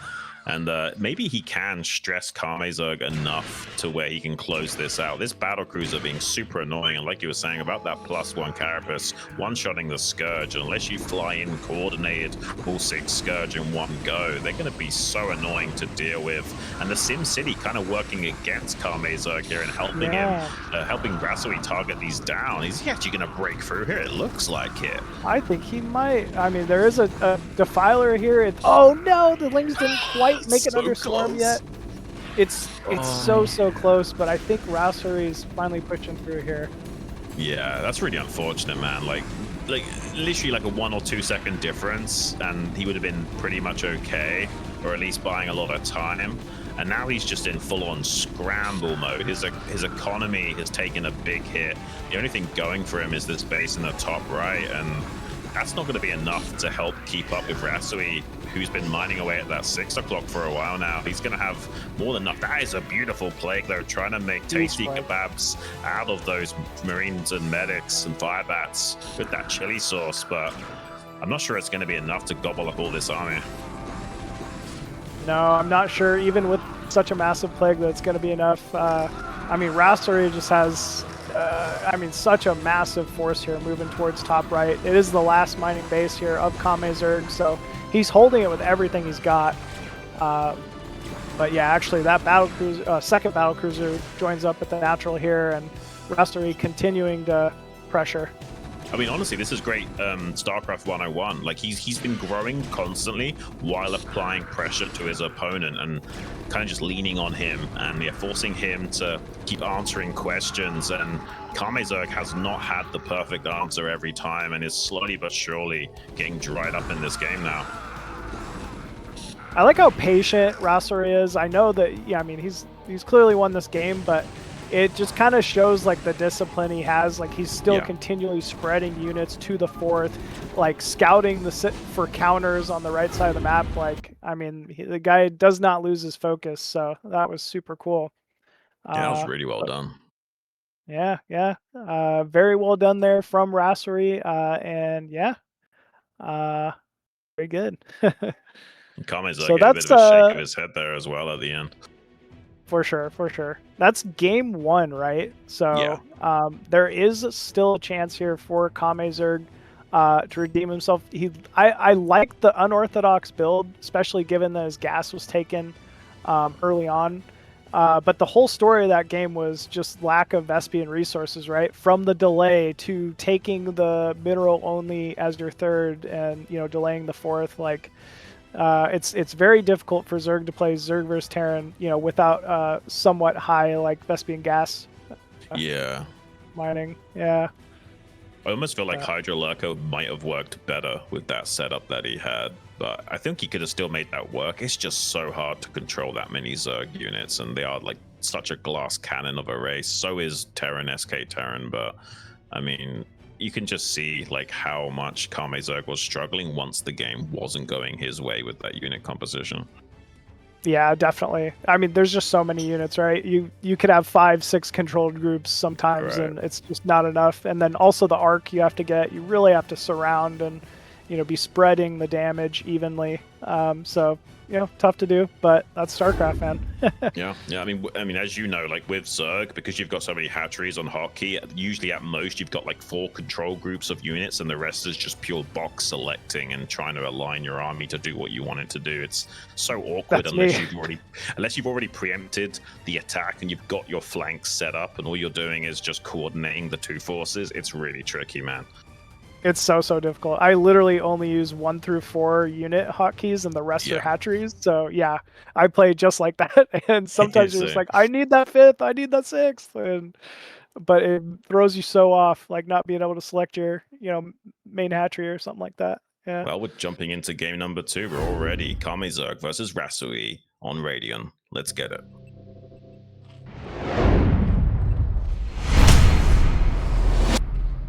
And spawning in the bottom left, KameZerg from Sweden. And spawning top left, currently up in the series, the blue Terran, Raserie. Yeah, I only recently met this guy a few weeks ago in IPSL, got to interview him afterwards, and yeah, he's a pretty chill guy, and I didn't know much about him at all.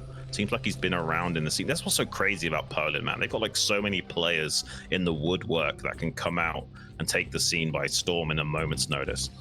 For sure, and not even one's named Boneth, you know? Like, there's so many good ones. Speaking of which, we get to see Zero play, so looking forward to that one for sure. Yeah, that's gonna be fun. But yeah, no, Raserie, I've known of him through BSL, played against him in previous BSL seasons, and always a tough competitor. Definitely someone who's not, like, I would say risk adverse, which you always kind of find pretty honorable in StarCraft, right? Like, he's not just double proxy barracks in you during practice games, like, you know, in the middle of the day, like, but He's good, man. He's a good player. He's a strong player, as he's obviously showcasing to us here today. So you think he'd get the Artosis seal of approval as an honorable Terran? I do, actually. Yeah. If that's yeah. the metric, for sure. I guarantee you, Artosis would be like, he died valiantly. You know? Yeah. He's fighting the good fight. And yeah, what more do you want than a pretty decent foreigner Terran giving us some good games? I think they're in short supply. Yeah, they definitely are. Not an easy race to play, for sure. No. You know, we were talking about just walling off earlier, and let me tell you, whenever I random on the ladder and I hit Terran, my walls are terrible. They're a Zerg wall, for sure. You can always tell, like, it's definitely not my main. Well, more to what you were saying earlier, it's like if you misplace like the depots in your main base, like the whole base layout is completely off, and you're just in like basically a puzzle game at that point. In like, how do you Tetris everything else around your previous mistake?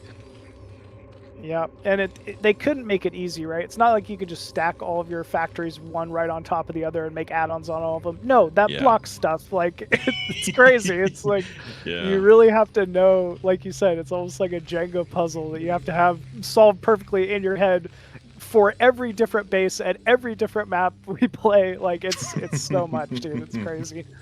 Oh, it really is a frustrating race to play unless you've got everything mapped out. I think that's why the Terrans at the higher ranks are so scary. It's like, if you're an S-rank Terran, it's the crucible that you have to go through to get there shapes you into such a hardened veteran of a player as a result. For example, like to get to like low S-rank as a Protoss, you don't really have to learn the game in all of its complexity, but an S-rank Terran knows more than you do.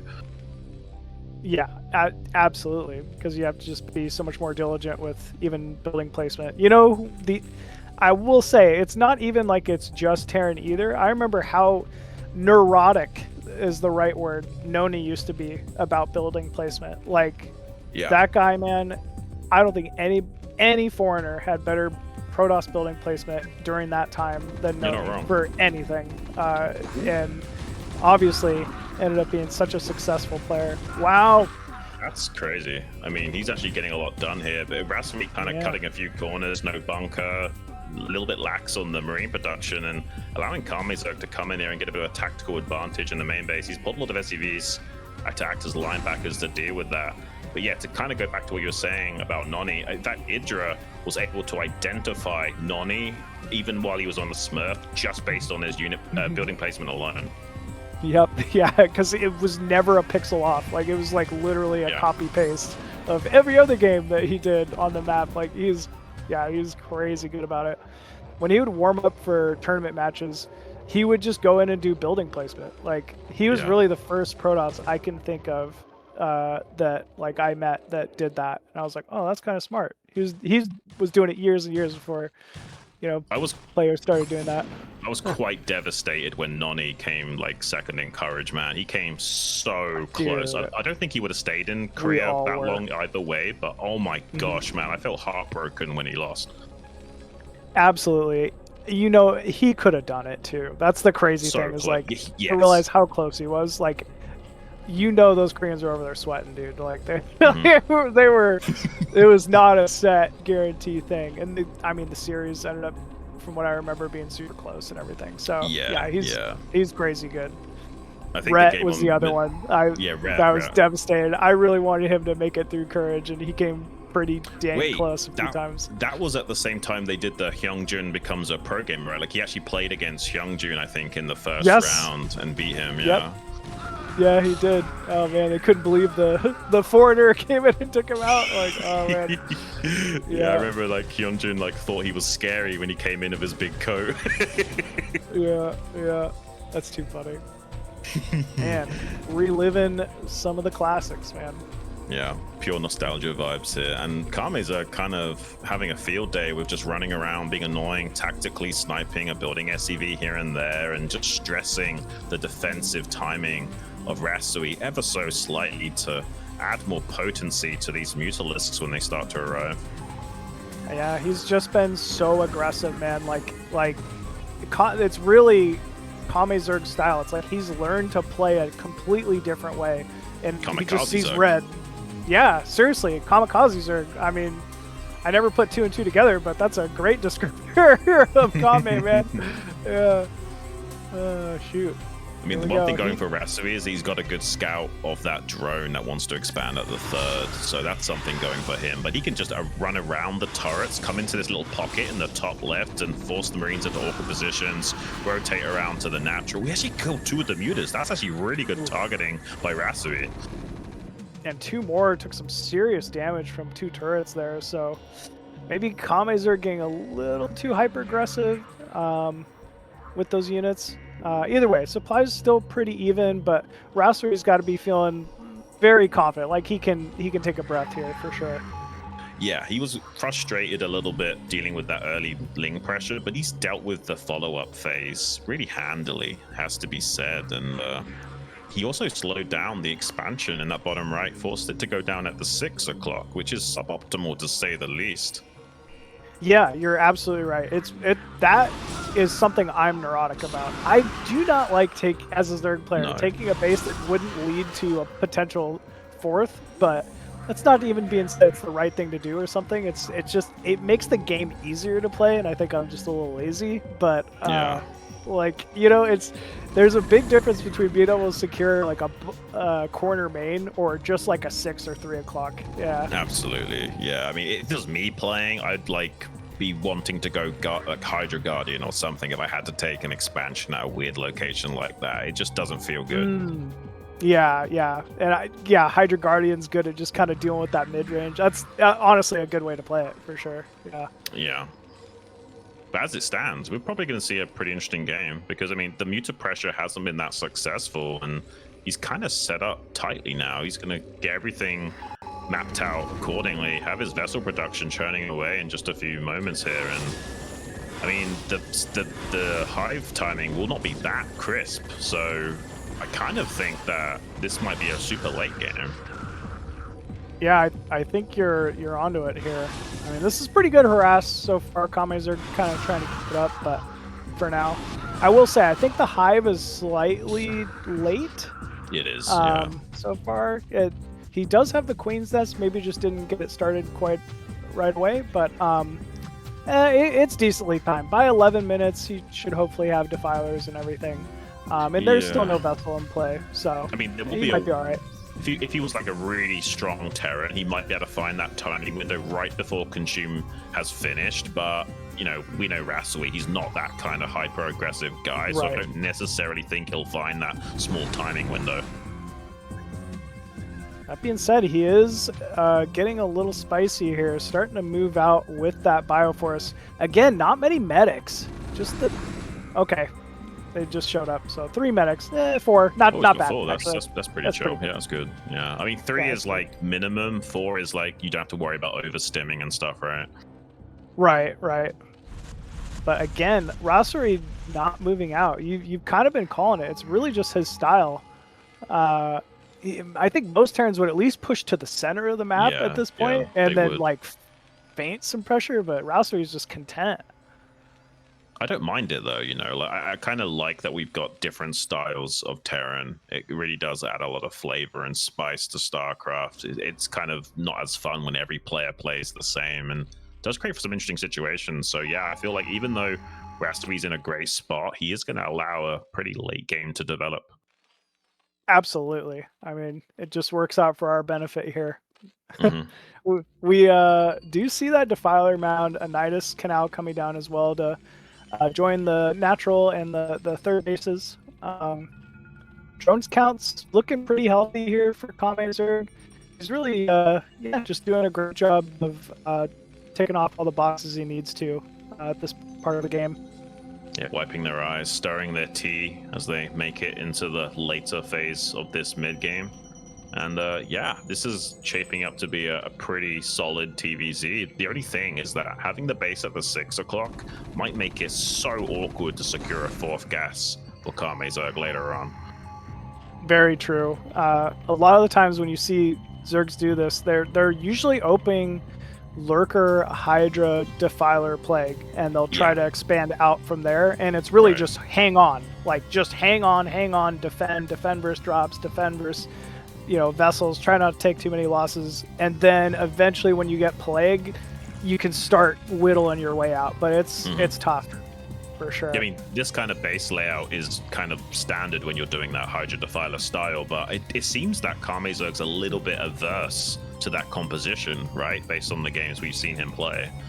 Yeah, you called it, Sean. We're seeing a Ultra Cavern go down in the main, so it will not be Lurker Hydra. But you're right. In different, like to your point, what you were saying about Rasowy, KameZerg's just got a different style of Zerg, and that's cool too. I mean, you gotta like who knows how this could end up because of these choices now. Yeah, we had like players like Quanro back in the day, like doing those crazy like Ling Muta styles, and I just think it adds a lot more complexity and diversity to the scene in general, and I'm all about it, man. I love to see a wide range of play from all players. Absolutely. Oh, we're seeing the Vultures again with mines. This is going to be great against any kind of move out. We're seeing Raserie just speed with those Vultures directly to KameZerg's natural. He really wants to lock everything in from being able to move out. I think this is a pretty good call. Yeah, I mean, I like the idea here from KameZerg, like having a pair of Scourge, like trying to hunt down a vessel in transition. He actually caught one there. That's really nice. He needs to start whittling down that vest count as soon as possible, or it's going to be so tricky to do anything but defend on these 3 bases. I mean, fortunately, Raserie's letting him do that. I mean, these vessels don't have any protection, which is a big risk. It can either pay off or, be detrimental. So he didn't kill that many drones, to be fair. Yeah, it's not too bad. He got the majority of them through the Nidus Canal. I mean, look at that, 9 drones saved. That's a big win for him. And he's trained them for a lot of vessels, so I don't know. I think that worked out a little better for KameZerg than we were maybe thinking. It really did. I mean, the mines are a nice touch, but they're not really in optimal position, so he's actually going to get a Defiler all the way to the rally point area of Rasowy right now. Can he do something with this? Mines. Ooh, that's going to be tough. Yeah, I mean, he could maybe delay this 4th base if he can identify it and shut that down. Would be a great touch hit from KameZerg. If he lets 4 bases get up this easily, he's going to be in trouble.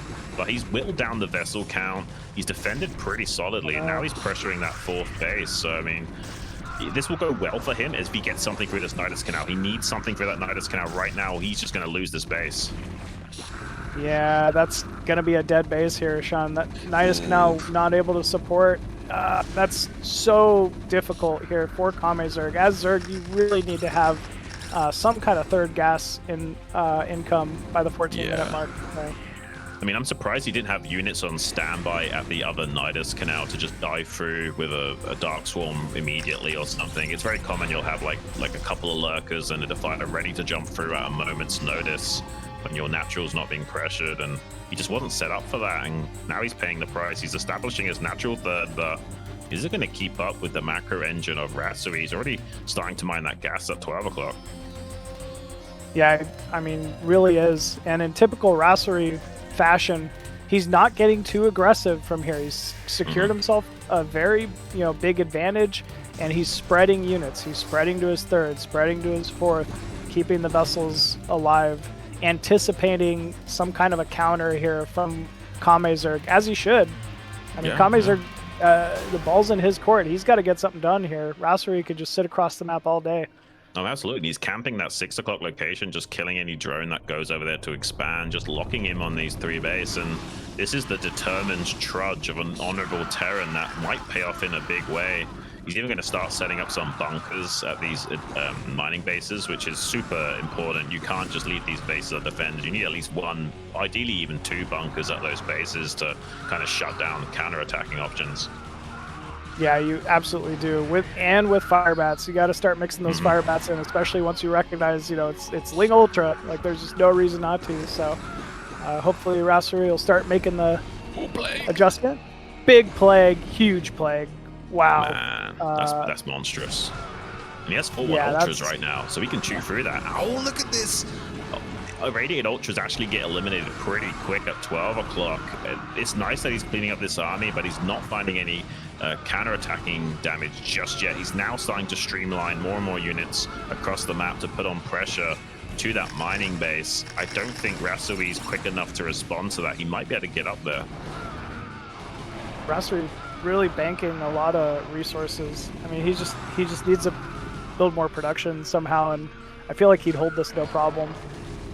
Yeah, it's a shame. If he had like 2 bunkers up here with the Firebat in one of those bunkers or something, like that'd be enough to really shut some of those attacks down. Ooh, those Marines just stranded, getting picked apart, and even the Defiler gets up here into the 12 o'clock. I mean, that base is just not going to be mining for a little bit. There is a big eraser, though, the natural third of KameZerg, really starting to hammer in some nails into that coffin despite taking this counter-attacking damage. Yeah, really well done there from Raserie. Just, you know, trying to make the game hectic. He's still hanging on to more bases, right, than KameZerg. He's got all these resources to spend. He's just got to stabilize some way, somehow. Yeah, I don't think he's making any tanks or anything, right? It's just pure SK Terran. And honestly, KameZerg's done a pretty good job all game long of killing those vessels. And as a result, there is a way of KameZerg turning this around, but he needs that 4th gas line. He's taken at the 6 o'clock. If he can just keep enough pressure on to keep Raserie distracted, running defense, he'll eventually turn this around completely. Wow, both vessels go down here. Still, though, it's KameZerg wading into vulture mines. I mean, he can't continue to trade infinitely like this, and we are finally seeing Raserie's bank be spent here. So more and more units still pumping out of the Raserie engine here. I always feel like with this much money, you just start making like factories in the top right and just do like a semi-mech switch and just start pulling tanks and, you know, try and win that way or something. He's got so much money, I don't see why he wouldn't do something like that. Or at the very least, go crazy amounts of battle cruisers to support in the air as well and put pressure onto the gas expansions of Kame. Yeah, I'd like to see BCs here too. At least force the gas to be spent from KameZerg. We see. Oh, and okay, you called it. Physics lab. Nice. It is going to be BCs. I think once those 3 BCs come online, that's going to be big damage here for Rasowy. Yeah. I mean, he's going to have a hard time like getting all the gas like scraped together to even make anything to deal with that. Like, he's really starving for gas. He's only just now started to mine at that 6 o'clock base, and he's still churning out Ultralisks and Defilers and what have you. He's going to have a real hard time affording all of those Scourge. Yeah, no 3-3-0s pointing out, so Marines still due to be upgraded. He's got the money for it. But yeah, Rasowy looking to skirmish in the center. Nice swarm going down here for KameZerg. Yeah, this is looking, I mean, a little better for KameZerg here. We gotta see bunkers at the 12 o'clock base and at the other fort though. He's gotta get a couple bunkers up, put a Firebat in each one, because this is just gonna continually push him back until he gets to 12. It was a great call pointing out the 2-2. I think the fact that he's not had +3 weapons has really hindered him in dealing with these ultras. They even have +2 attack upgrades. So no matter what happens, they're 2-shotting these Marines. So yeah, he's going to trade so well now. Oh man, that should have been a plague. But that's still big Dark Swarm, no Firebats still. KameZerg really just, I mean, he's killing every unit for free. Like, he's not using anything here, so that was really good. I mean, if only he had a better medic block, maybe he could have turned that around slowly but surely. But with these Dark Swarm clouds just like being leapfrogged up into there, there's not much you can do. Finally, the BCs are operational. I'm going to start shutting down some of this gassing, and that's going to be his ticket into winning this game slowly but surely. But for the time being, he's pretty much mined out, and he's going to be long distance mining this third if he's not careful. Yeah, I mean, KameZerg, he's fortunately still mining at 6 o'clock. He's taking 2 bases bottom right, too. Wow, look at that plague. Oh, man, that's so rough. This game is like a knife fight. They're both still doing so much damage to each other, right? Like, they're they're saying, screw defending, I'm going to attack you with 3 capital ships, and vice versa. Like, Yeah, he's gotten the CC in the top right. That's just not able to do anything. The CC's low, so if he doesn't lift it, he's in a lot of trouble. He's actually just going to tap out. GG is called, and a pretty nice equalizer from KameZerg, reestablishing tempo in this series. Yeah. Raserie shaking his head there at the end a little bit. Probably felt like he knew he had that one. You know, he did have the lead, I gotta say, like quite a bit through that game. But good on KameZerg for holding it together and coming out victorious and tying up the set 1-1. Yeah, it's going to make it really interesting to see how this plays out. I mean, he seemed a bit disappointed in his own performance, game number 1 with that head shake, but honestly, he's like, you know, dug deep and pulled it out of the bag despite making a bit of a precarious third base location. He made it look a lot easier than maybe it should have been. Yeah, for sure. I like that you called out the third base location, but still, I mean, that just goes to show there's more than one way to play StarCraft, man. Like he did a great job with it, despite even losing the Nidus at one point at that third. The eraser tactics from Rasowy too got to be called out. So yeah, this is looking like a pretty even series between these two. Yeah, it's super exciting. And sometimes those eraser tricks can really, you know, bite you in the ass if you don't kill enough drones with them. But we saw that happen a little bit. Like he killed some drones, but honestly, it also helped KameZerg keep that vessel count at an all-time low for the majority of that match and made his transition into those ultralisks a little bit crisp. And yeah, it didn't really matter too much that he was behind in gas, and not having that +3 weapons, I feel like was a big mistake from Rasowy. He eventually did get it, but it was like maybe a minute or almost 2 minutes too late.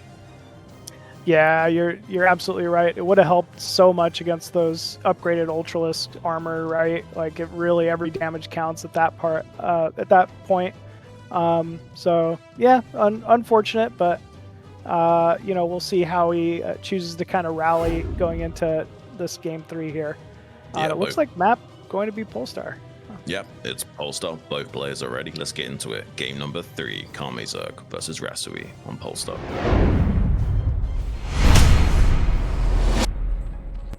Spawning in the bottom right, tying up the series, looking to clinch it out. It's KameZerg. And spawning top left of Polestar as the blue Terran once again, IRK's Raserie.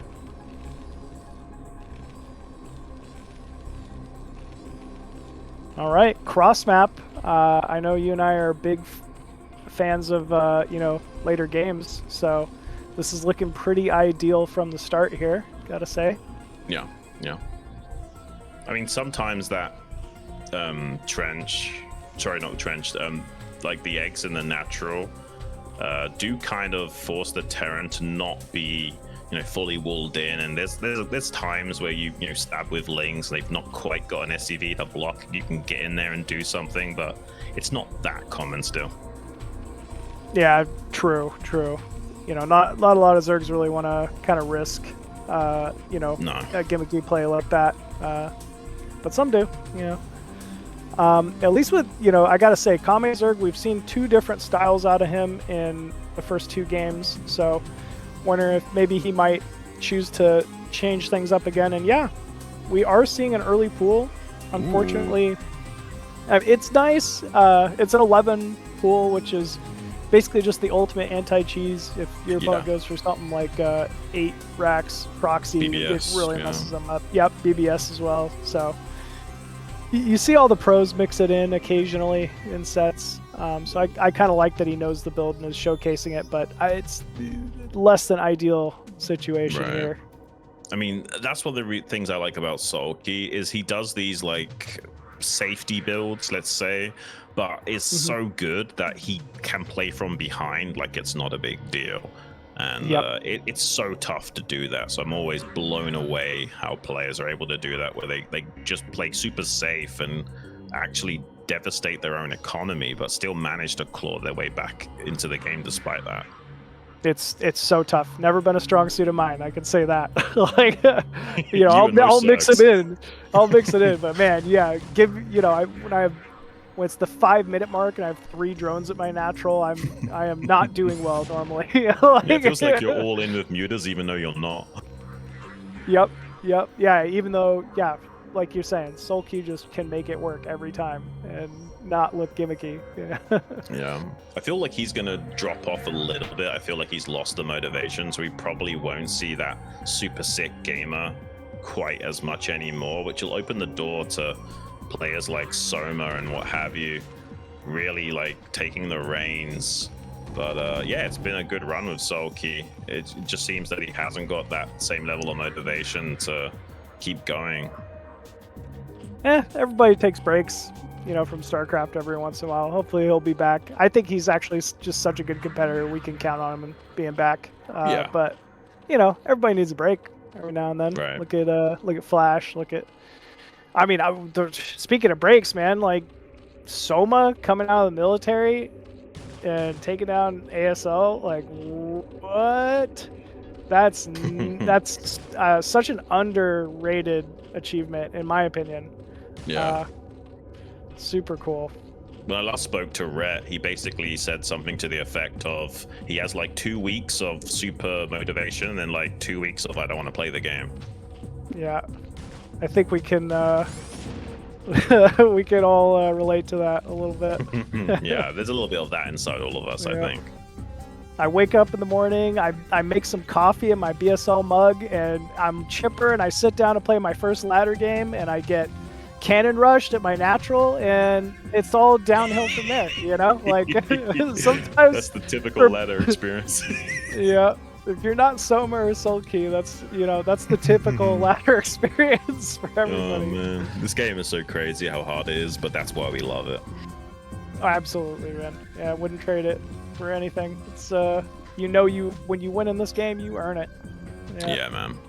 I think that's what people are addicted to, is that it's not just the winning as well. It's like the dopamine hit you get where like everything is on time and there's no missing of beats in your EAPM. You're just hitting everything perfect. Nothing really compares to it. It's like being a speed runner that's getting world records or something. Absolutely. Yeah, you know when you're hitting every timing, and like you said, the dopamine hit of being like, I'm playing really well. Everything's going perfectly. Like yeah. That's why I never got cheaters, man. Like, I do not understand, like, map hackers back in the day. Like, could you really, like, be excited that you're, beating somebody online because you can see their entire base and know exactly what build they're doing? Like, I think I would get bored, like, really fast, No, really. I know there was some people, like, back in the early days of StarCraft, they said that they liked playing as with map hack just so they could learn the game, but that just feels like an excuse to me. Yeah, I mean, it wouldn't be very rewarding. Yeah, there were definitely players that would say that. Yeah, I mean, it was crazy how prolific it was back in the day, but we eventually got really good at catching them. I did counter abuse admin on IC Cup, and we were catching them with. Yeah. Thank you for your service. I caught a lot of cheaters, dude, man. iCup, that was it, man. iCup was where you played StarCraft back in the day. So yeah, man. I love that I knew folks were gonna get in trouble for cheating, or anything like that. I like that there was justice. There was literally justice on a ladder for once. It was great. Yeah. We were catching them in hash edits out of the game, but also in game, like really studying what they're clicking on when was another way of figuring it out. A little bit super convenient if you're grabbing your Scourge before the shuttle actually flies into your base. You know what I mean? That's so crazy. Wow, I did not know that about you, Sean, but that's awesome. All in a day's work, buddy. Well, we're starting to see a little bit of pressure here from both players. Rasory kind of pushing out, creating a little space outside this natural that doesn't have a bunker this time. Meanwhile, we got KameZerg, steaming across the map here with his first flock of Muta. Yeah. And there is a way of punishing this. The turret placement isn't super good in the natural, so he might be able to do something with this. Yeah, that single turret looking a little exposed. Actually just going to get ignored, though. I feel like he could punish that, right? Like, he could easily punish the turret on the left or something. Definitely. And Rasory doesn't look phased. He didn't budge with his army at all. Like, I don't know if he's going to go for a big counter or something. Well, the idea behind this is to threaten the counter, but I don't know if he actually plans on doing it or not. Ooh, that hurt a lot. Yeah, that was a nice pickup. That was almost 2 dead Muta there for Raserie. Not Fortunately, yeah, he's definitely not. If this was an old school stim across the map, I think Raserie would win right here. Yeah. There are some gamers that actually just stim across the map to get there that little bit quicker, and Lurkers aren't even morphing. He's panic sunkening right now. There's a massive timing to exploit. Must have forgot Lurkers. There's just no other reason for it. He must have just forgot it. It happens. Yeah, they only just now started morphing. Maybe the Sunkens will buy a little bit of time, but I don't know, man. I feel like Rasowy might be able to break through this with good target firing. This is the stim, and moving in. Muta's come in to join the fray. Oh, Muta's not getting the best connections. Lurker's at least starting to form here, so maybe there's a chance. But not before all these Sunkens fall. Actually, Lurker's completing. This is a hold from KameZerg. Man, I miscalled that for sure. Yeah, no, I really felt like he was going to find a timing there. It felt like, I guess with the Lurker positioning was pretty good as well, so it was hard to punish that with a good spread of Marines. So KameZerg hangs on. The cross map helping out just a little bit as well with a few extra seconds of distance to travel. And it's one of those things where, like, you can never tell if that was bait or not, right? Like, but if it was so clever from KameZerg, because that is definitely the trade you want. You want to be trading bio for static structures, basically just static structures for the most part. I mean, he might tell you it's bait just to seem cool, but I feel like he was panicking a little bit initially. I was sweating. I'll say that. Yeah, I was feeling a little bit worried for him there for a second. But I mean, means we're going to get all set up now. I mean, Knight's Canal's on the way. He's going to link up that base on the bottom left, and we're going to see another beautiful game that goes into that later stage. Great harassment here from KameZerg, just staying active, scouting for a third base, like trying to pick off rallying units. Meanwhile, Defiler Mound completes. He's already got that Nidus up between his natural and third, and the third base has good drone saturation, so KameZerg has to be feeling pretty strong here. And he's got the perfect threshold of defense as well. Like 2 Sunkens, 3 Lurker is like so hard to break through. Yeah, it definitely is. You need, I don't know, 3 control groups of bio or something like that to maybe even think about engaging that. But again, we're seeing mass Marine, though, out of Raserie. I'd really, once we get into Hive Tech, I'd like to see just a few fire bats mixed in. I think it would be, it would help him so much, man. It would help him so much. It seems like he forgets that fire bats exist until the super late game. Then he'll make like an occasional round of fire bats. Yeah. But they're very strong, particularly against Kame's style of, basically skipping the Hydra Tech, just going to Ultra. I guess that's a little more old school, but yeah. Can you imagine if he banked up energy for D-Matrix and Firebats? Like, that could just run through a Zerg. Doesn't even matter if you got Dark Swarm at that point. If there's not like 4 Lurkers under Dark Swarm, you can just rip through that. Absolutely. Oh, dropship in production here for Rasowy. And they're going to skirt around the outside of those Mutas, so there might be a drop potential here. Oh, big Dark Swarm, though, coming out at the 4th base of KameZerg. Oh, that's a lot of dead bio.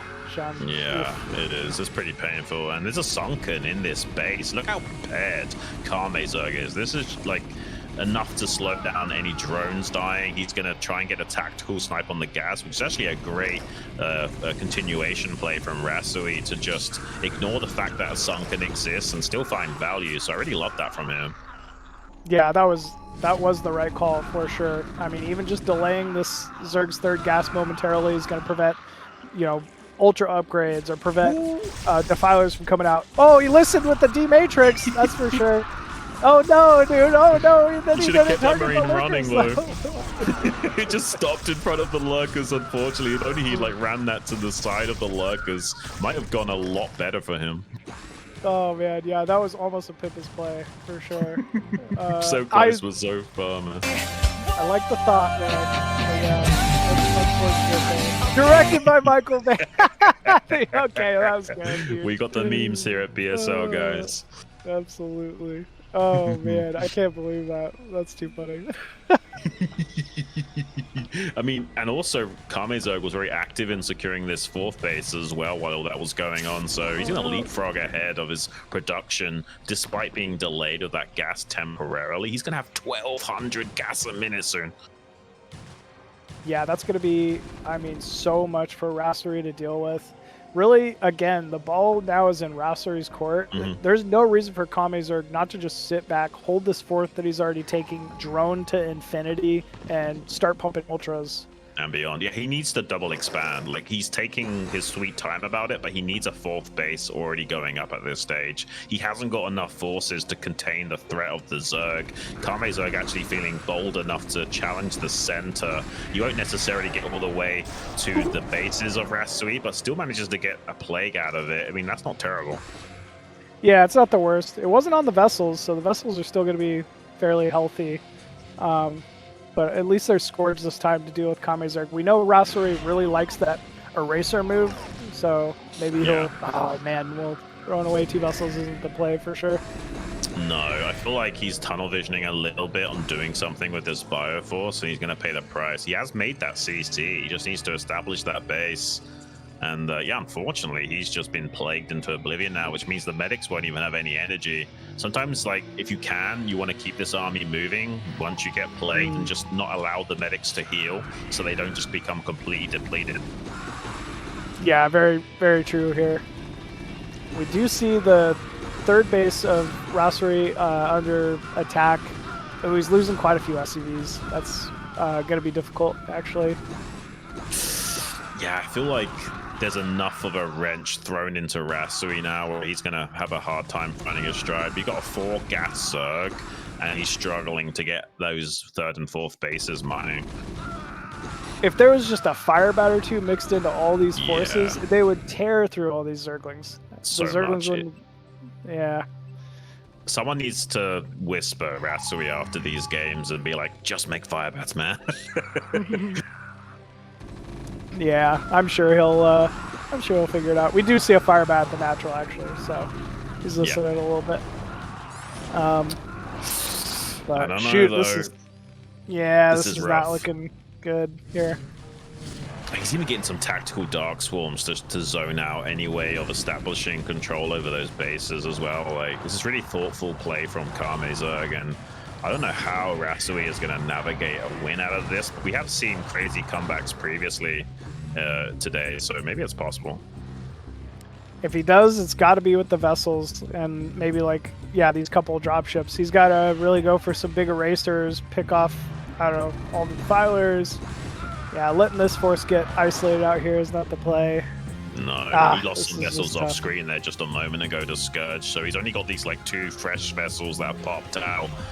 He's really in crisis management mode. These are the vessels I think are complete. Oh no, there's one that's almost got an irradiate. So he's got a little bit to work with here, but yeah, like maybe like 1 or 2 irradiates, now 4 with those additional 2, but every time he tries to step out onto the map, he just gets outmaneuvered, it seems. Yeah, he really has been, which is, yeah, unfortunate. We do see the 2 dropships coming in. KameZerg already ready with their Bermuda. Ooh, man, very well done. Oh, man. I mean, Mutalisks are kind of relegated to anti-drop at this point in the game unless they're picking off Plague vessels, and he's made a great use of them as a result. And we've only just now got control over that 3rd mining base, and he's already almost mined out. Yeah, supply very heavily in Zerg favor, which is yeah, not a good position to be in. Yeah, if you're Terran. Almost maxed out against Terran and they're barely on half max. I mean, yeah, you're in trouble for sure. And maybe he can make a miracle happen, but I'm not seeing it in the cards just yet. Yeah, Raserie kind of getting caught out by the Ultra group here. Ultras decide to back up. I mean, you know, why not? Oh, there we go. He ends up pulling Raserie out of position.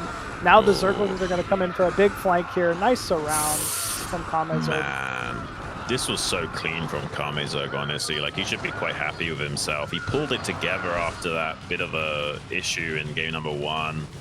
And, yeah, gets a pretty convincing win at the end. Like, he made it look so much less so much less close than it should have been. I feel like this was going to be a really back and forth series where both players were kind of on the knife's edge every time, but he made the third game look so clean. Absolutely. You could tell he really was, hit his form. And I mean, remember, Raserie started the series up 1-0. That momentum absolutely in his favor. So, well done to KameZerg to, kind of change up his play, adjust, and yeah, make the right reads and the right calls to take the set. So yeah, and that was started from an 11 pool again, so there's something to just being really confident in your play and being willing to change things up. He recovered magnificently from it, so absolutely. Well, and now he's alongside HBO in the lower bracket portion of this group, so he's has a pretty strong chance of maybe even getting out of this group overall. Yeah, really. He's still in it to possibly take get out of the group. So well done by him. But yeah. Yeah, we're going to take a few minute break here, guys, but don't go anywhere because in just a few moments we're going to be joining back. Brolympia is going to be with me to cast cRoSs versus Razz. That's going to be a very intense game.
Hey, what's up? Once again, I'm joined by this new guy, Brolympia, who I'm not that familiar with, but I'm already enjoying some of his shtick. You've got quite a lot of funny references. Yes, well, I've been in the StarCraft scene for a decade, so going way back to MLG Dallas 2012, 2013, the infamous Star Till Life took down both of those, by the way. And we're here to commentate the best game I remember ever that era, made. by the way. Yeah, I remember that. I played a little bit of StarCraft too. Yeah, so this is Broodwar, the best game ever, so I'm just so pumped to get into this series. It's going to be a killer one. Nice. Yeah, we've got two really strong players as well. cRoSs is one of the best foreign Zergs we have, and Razzle Dazzle himself, he's a pretty strong contender representing the Protoss race. So when you are, I'm ready to get stuck into this. Yeah, I'm ready too. All right, let's get into it, guys. cRoSs versus Razz.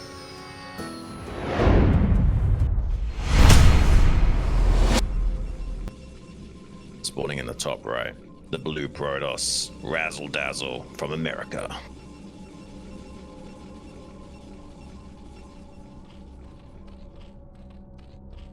In the top left, cross but not cross positions. In the top left is cRoSs from Canada.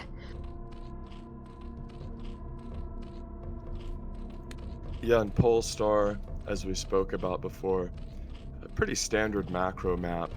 Yeah. And I'll be interested to see, to me, a big question of this matchup, and one thing that you always have to sort of think about is the 3-hatch Hydra play. Are we going to see 3-hatch Hydra? Is he going to feign 3-hatch Hydra? Right.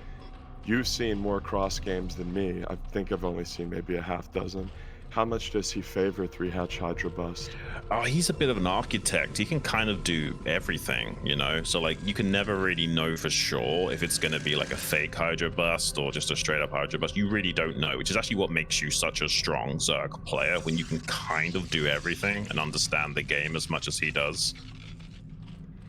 Yeah, those guys are the hardest ones to play against, whether they're the Protoss player, sort of like an SOS, who can be ultra macro focused, like really greedy, or do a ridiculous all-in. Guys whose play ranges from a true 1 to 10 in terms of cheese versus macro. Those are the most difficult guys to play against. Yeah. And in this matchup specifically, so much of the onus is on the Protoss to scout. Absolutely. Especially in regards to like Muta versus the threat of 3-hatch Hydra. If you have a guy who is legitimately willing to do both, it's so hard to play against. Mm-hmm. And one of the best ways to play Zerg versus Protoss is cross-teching, where you kind of disguise, am I going mass Hydra? Is it going to be an Ogre Zerg gamer with Mutalisks? And you just don't know. And you kind of have to like maybe even sacrifice a Corsair to confirm exactly what's going on. And you certainly have to be on the ball in the early game with probe scouting and sometimes sacrificing Zealots as well to confirm what the Zerg is doing and when. And that's the thing about StarCraft. It's a very information warfare style game. And usually in every matchup, there's someone with an advantage. Like in Terran versus Zerg, Terran have the advantage because of scan. But in this matchup, it's certainly Zerg favored in terms of the information warfare. Yeah, oftentimes you hear this analogy of StarCraft being compared to chess, as two lings are going to press the front door here. The probe's really valiantly trying to stem the tide, waiting for that cannon to finish. It's night and day, the lings being down here on the low ground versus them getting in the main. They get in the main, it's like a loathsome nightmare early game for Toss. If he can just keep them on the low ground, it's really not that big of a deal. But he really wants to sort of keep the entrance of his base walled, but also address the lings. And there's this irritating question of, is the Zerg going to make 20 more lings and try to bust my front door? Can I send my first zealot back to clear? Because, if you ever play on the ladder, it's like the guy's always going to all-in you. Like, he's always going to make the lings. He's never going to make the wave of drones. Like, you really have to respect, like, the follow-up all-in. Even if a guy just makes the 4 lings and pushes you. If he gets in, it's like, God, he's not only pressing your multitask and messing with your build. We saw in the ASL finals, seemingly Snow's build got screwed up in the first 5 minutes in every one of those games. Lings always managed to get in. And some Toss players like Rain and Bisu, they can roll with the punches, as we see the Lings dying there mercifully. If you're Protoss, like, you'll even trade a probe just to get those out of your base. Like a Rain or Bisu, man, they'll just roll with the punches. But cats like Minnie and Snow, if you get 4 Lings in their base, they just get mental boomed and they screw their whole build up, and like it affects the next game. It's just so irritating to have happen to you as Protoss. Yeah, I think one thing that's really interesting about StarCraft is you've got these guys which are really great players as long as they're on the tracks, and as soon as they have to go off-road, they just fall apart. And Snow is one of those guys. He's a very micro-orientated player, but when the game doesn't go his way, when he doesn't get the spawns that he wants and what have you, things can really go awry very quickly for players like that. We didn't see as much damage in the natural against the probes this time around with the Zerglings. That happened to Snow recently in the ASL.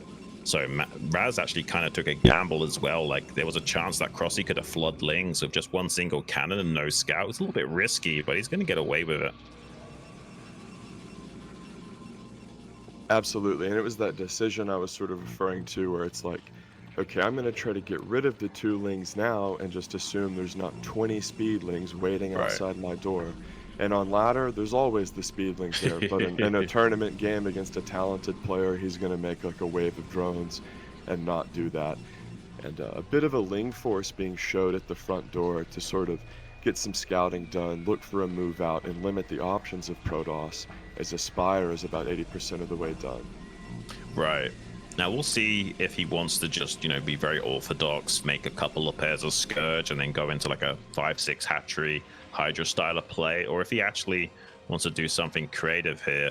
He hasn't taken a second gas yet, so it doesn't seem like he's wants to commit too heavily into Mutalisks, but it's possible he'll at least make 5, and yeah, maybe he'll find some counter pressure with that one-shotting probes and what have you. See if Razz wants to commit to a big air fleet of those cRoSs. A lot of Protoss players sometimes get greedy and overly cocky and actually cut on their cRoSs production more than they should. Yeah, I could not agree more with that point you just made. To me, like, cRoSs are, like, some Protoss players make them begrudgingly to not die to mutas. Right. To me, they're a huge asset that really get you a ton of map control and can be oppressive. And the PvZ players that I think like really dominate and put pressure on are very consistent about their cRoSs production. They always get +1, as we see that little 5 muta crank out that you referred to. And you try to get +1 with this, and like you can one-shot probes is the idea.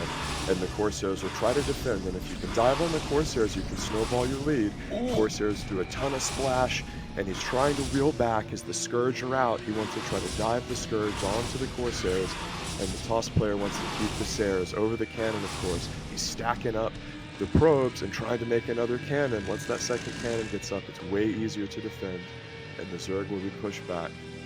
Yeah, I mean, and he kind of delayed that third cRoSs for a little bit of time, and I mean, 5 mutas beat 2 cRoSs, but 3 can actually bully back.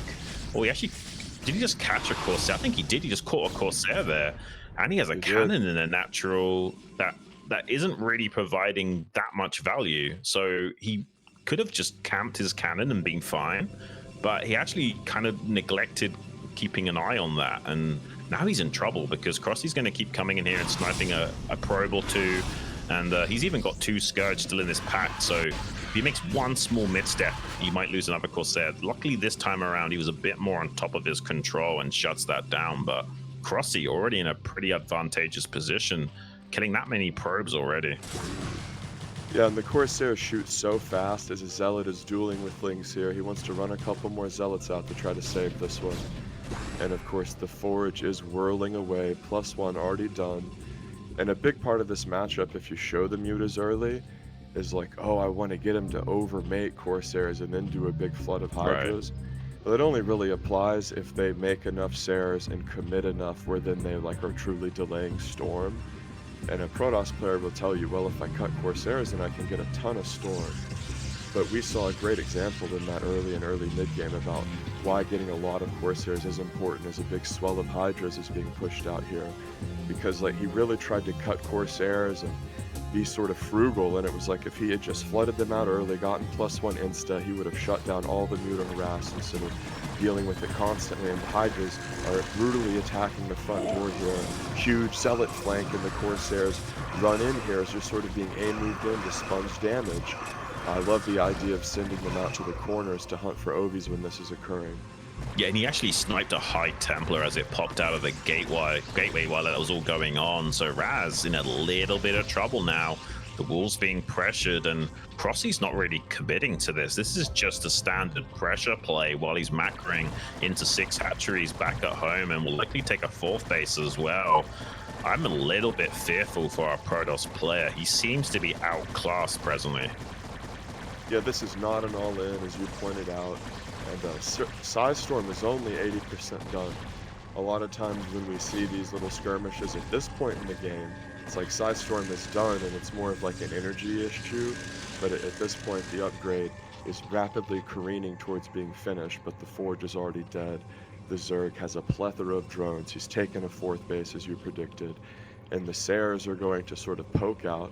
But we see Hydras under Ovies, a couple mutas have been remade, and he doesn't have like that crushing number of Corsairs where he can just like No. run in and kill all the Overlords. It's the I just barely didn't want to die to Muta's amount of Corsairs, and considering that that happened, it's like, well, your Storm should have been a little earlier. Well, he did sort Yeah. of take that damage because he wanted to be greedy with the Sairs. Like, as a Zerg, I just don't get the Toss players who aren't super ardent about, like, rushing out the Sairs, always getting +1, because it really limits what you can do Muta-wise. You Well- can, like, you can do obnoxious stuff with Mutas if they cut corners. Not just mutas, it actually helps deal with the Hydra timings, because if you're pinning them back in their base, defending Overlords from the Corsairs, you can't hit those critical timings and come into the natural and set up soft contains, pick off a High Templar at the gateway like we saw there a moment ago. It can really help establish a lot of tempo in the game, generally speaking, not just dealing with that muta threat, but also kind of pinning the Zerg back and controlling the state of the game. But as it stands, cRoSs, because of the half measures that Razz has tried to get away with and been unsuccessful in doing so, will now be able to set up a pretty sizable lurker contain.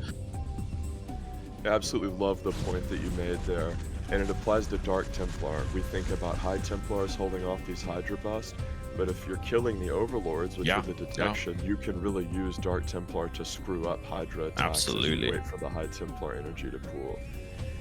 And he's running around with the DT, seeing what he can get done.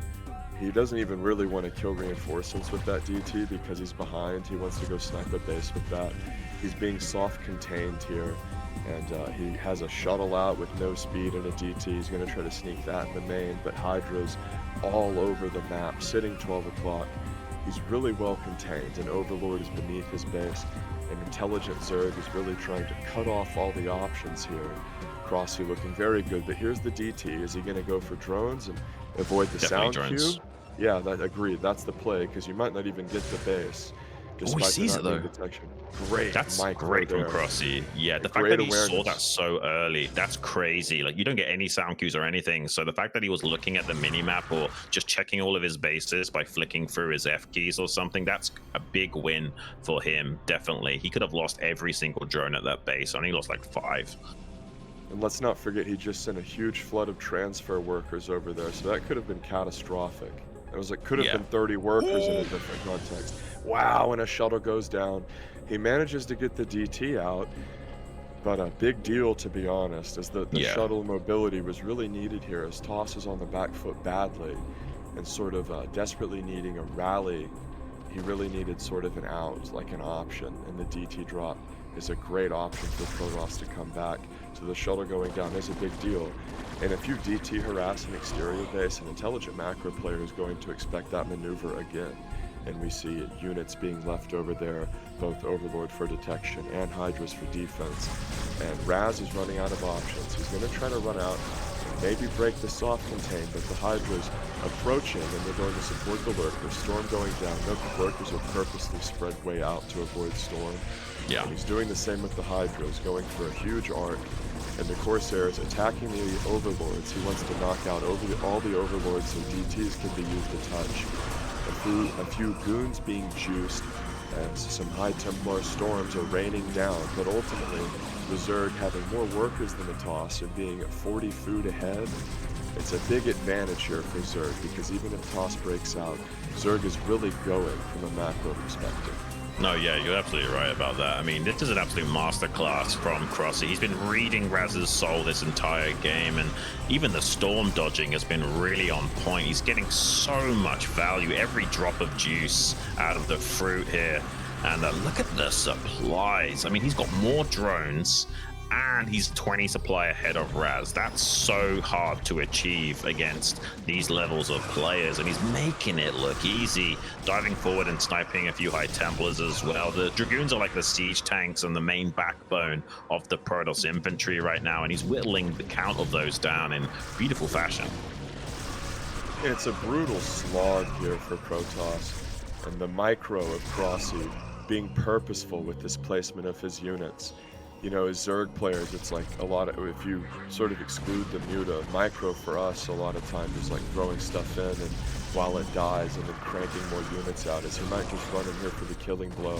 That's really one of the only ways to lose this game, though, is running downhill into cannons and Templar. I think he's going to look to snipe Templar and goons and then back up as he's just running wild with drones. But a DT here running in again, and I think he had A-moved those Hydras. 16 kills on the one-shot DT. Oh, that's so brutal as it wipes the whole mineral line.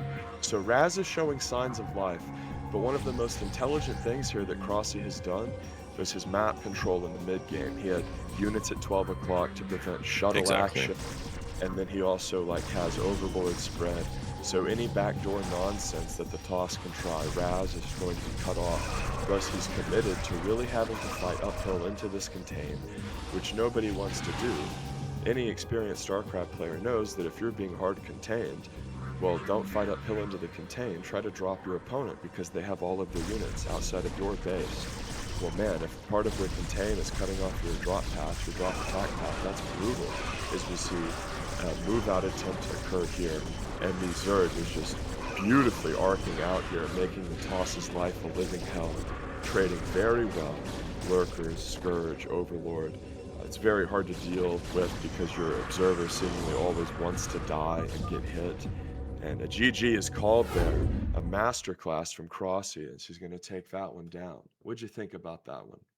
Oh, it was really impressive. I really liked to astute observations from you as well. I mean, what more can you say? cRoSs just showed us why he's such a beast. And I mean, he's going to be looking to race ahead to join the rest of the gamers in that round of 16 at this rate. That was crazy. He's going to be facing off against either Dexter or Zero. I mean, I'm a little bit fearful for anyone that has to go up against cRoSs after that performance. That is just scary levels of Zerg. Yeah, and he did it in sort of like a methodical, patient macro approach. Wasn't Hydra Bust or Ling Flood or something where if you're like waiting for him or you're going to play him in the future side of the bracket, you're not sitting there saying to yourself like, oh, you know, he's gonna cheese. I can just play safe. No, like he showed he's playing legit. So it's gonna be hard to deal with in that sense. No, absolutely. I mean, I love to watch games like that because you can just see what is possible. And you're right in pointing out the Hydras at the 12 o'clock. That shut down pretty much any avenue of counterattack from Razz. And it's almost like cRoSs knew that he was going to go for something like that and just didn't even allow him to attempt something of that nature. He finally did get some drone damage at the 4th, but I feel like the macro of cRoSs was already in full swing at that point. I think he made a massive round of drones and was like still 10 drones ahead despite losing 16, so it's kind of nutty.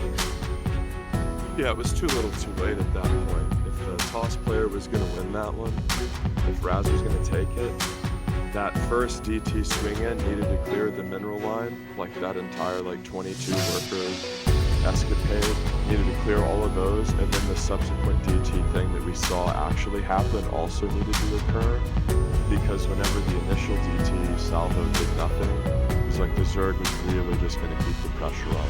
And we saw him make like a relatively early shuttle, recognizing like, okay, like he's going to contain, and it's so hard to like fight uphill into a contain, so it gets the lurker spread. But then it was like, oh wow, he already has Scourge Hydra up here in my flight path. At that point, like he knew the Toss was had his work cut out for him. It was going to be real difficult. Yeah. Well, I'll allow you to be joined by the beautiful Bryce machine.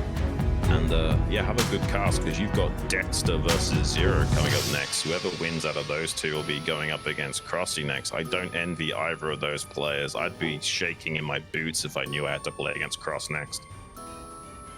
Yeah, I mean, when you see someone put it together like that, it can be very daunting. Absolutely. Well, welcome back, Machine, to the caster booth, buddy. What do you think? Hey, thank you, Sean. Yeah, man. I mean, I'm echoing those same sentiments here. cRoSs in that last set. I mean, he's such a dominant player. I think unquestionably one of the favorites to make it out of the group.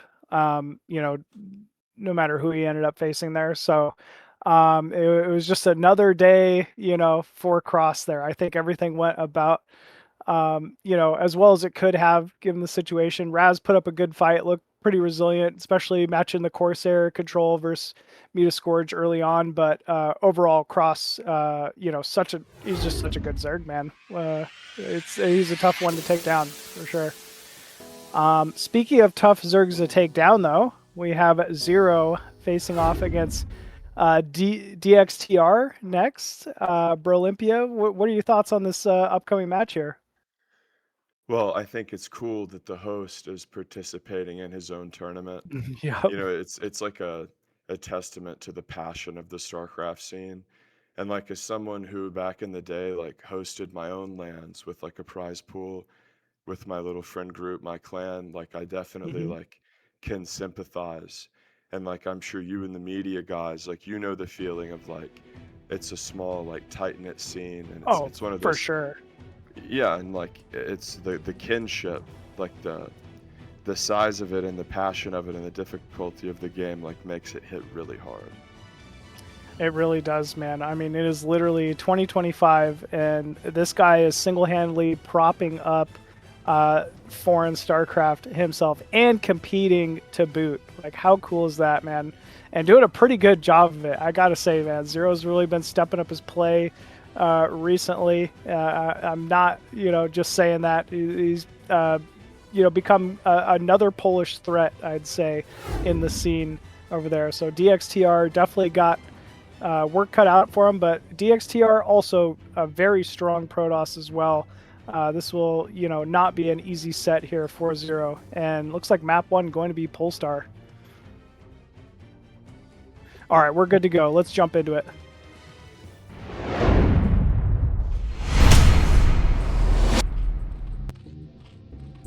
Oh boy, spawning bottom left side here of Polestar as that red Zerg from Poland. You already know who it is. It's Zero.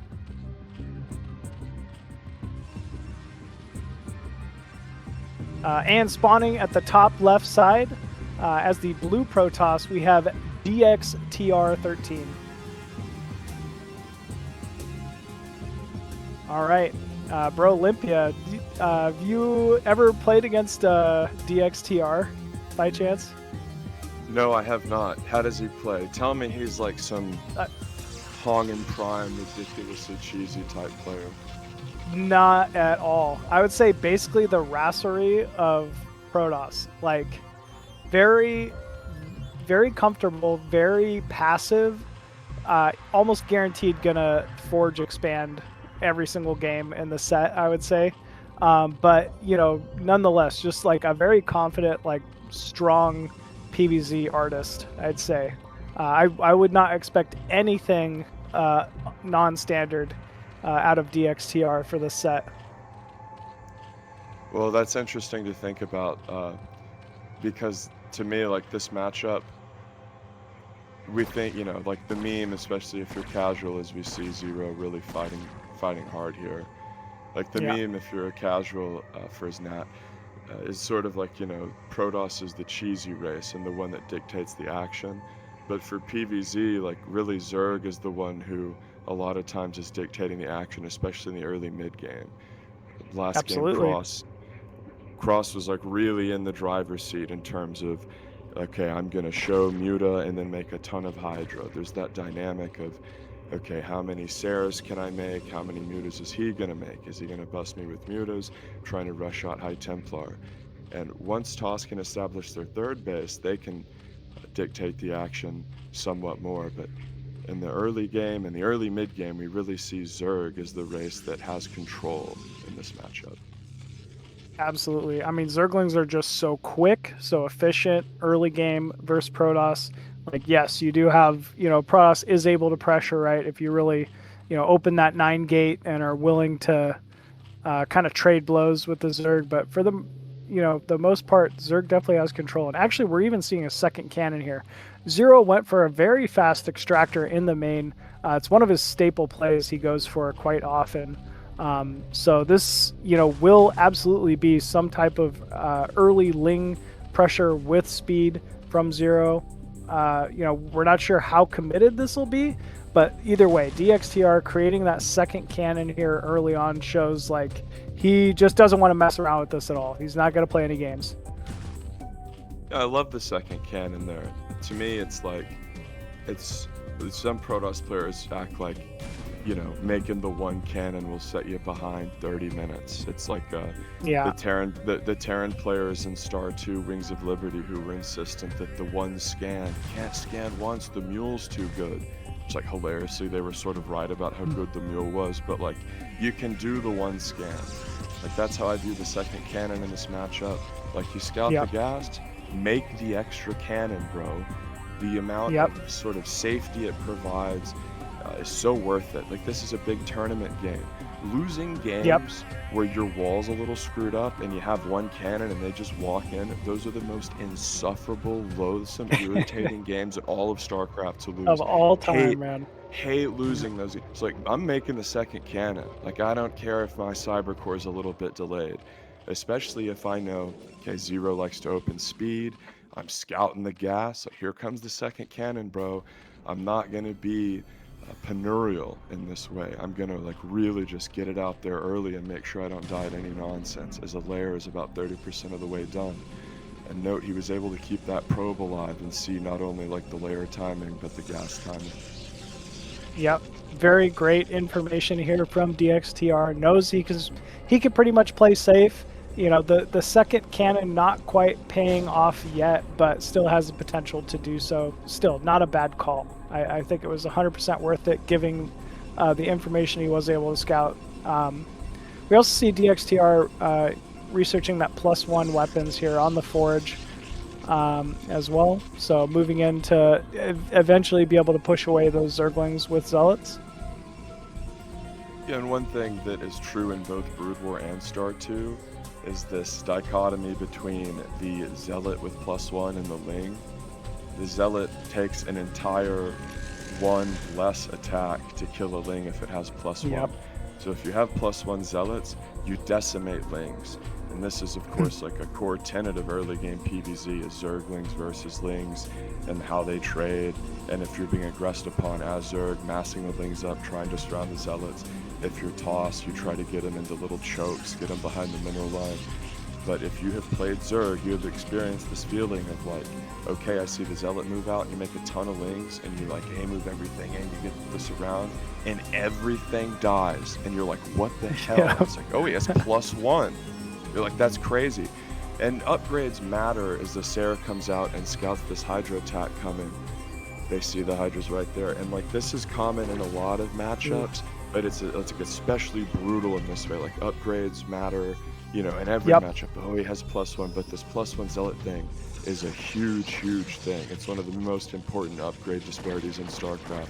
So as the +1's about 50% of the way done, that's worth keeping in mind. 4 cannons on the way here as the Hydra start to relentlessly hammer away at the front door.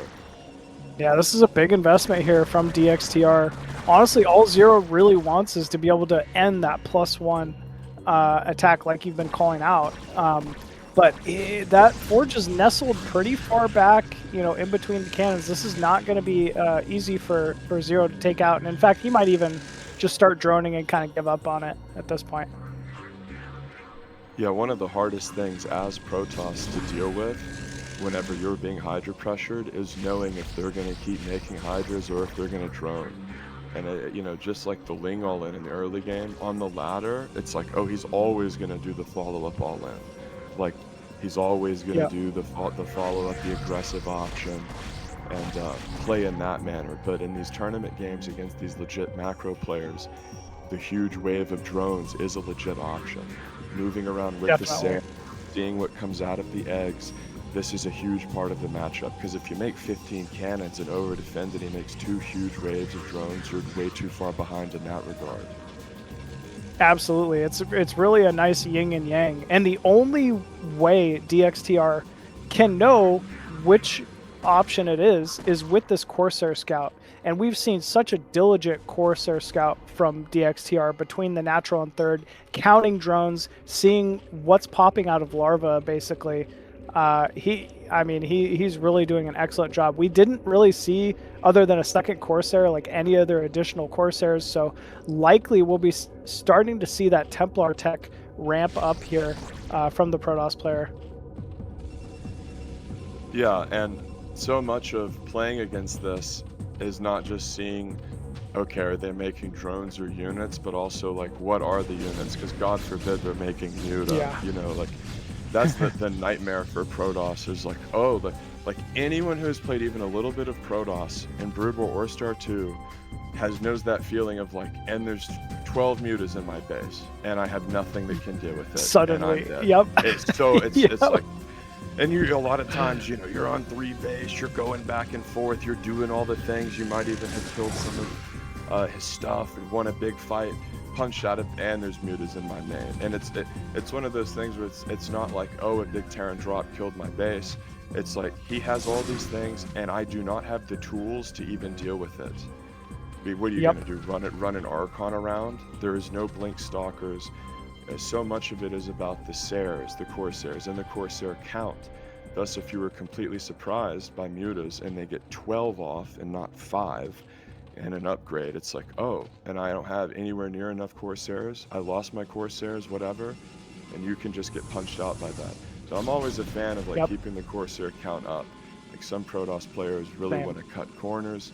But I know you're a macro Zerg too, and I play all 3 races, but macro Zerg's my best. And like the TOS players who just constantly make cRoSs, to me it's like, well, now I can't go Muta. Like they've taken that out of my toolkit. It's a win for them.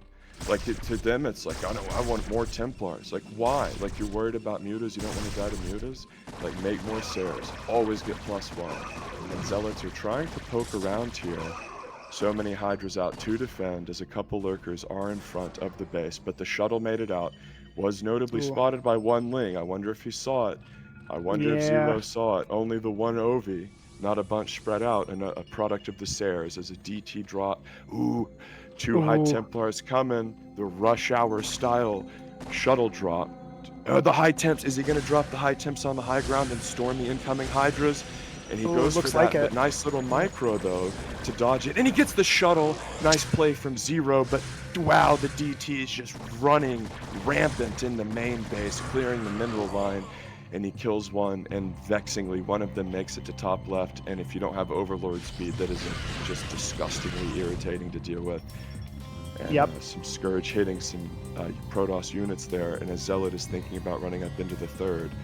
As if you're Protoss, like, you really want to try to do a bunch of different things at once.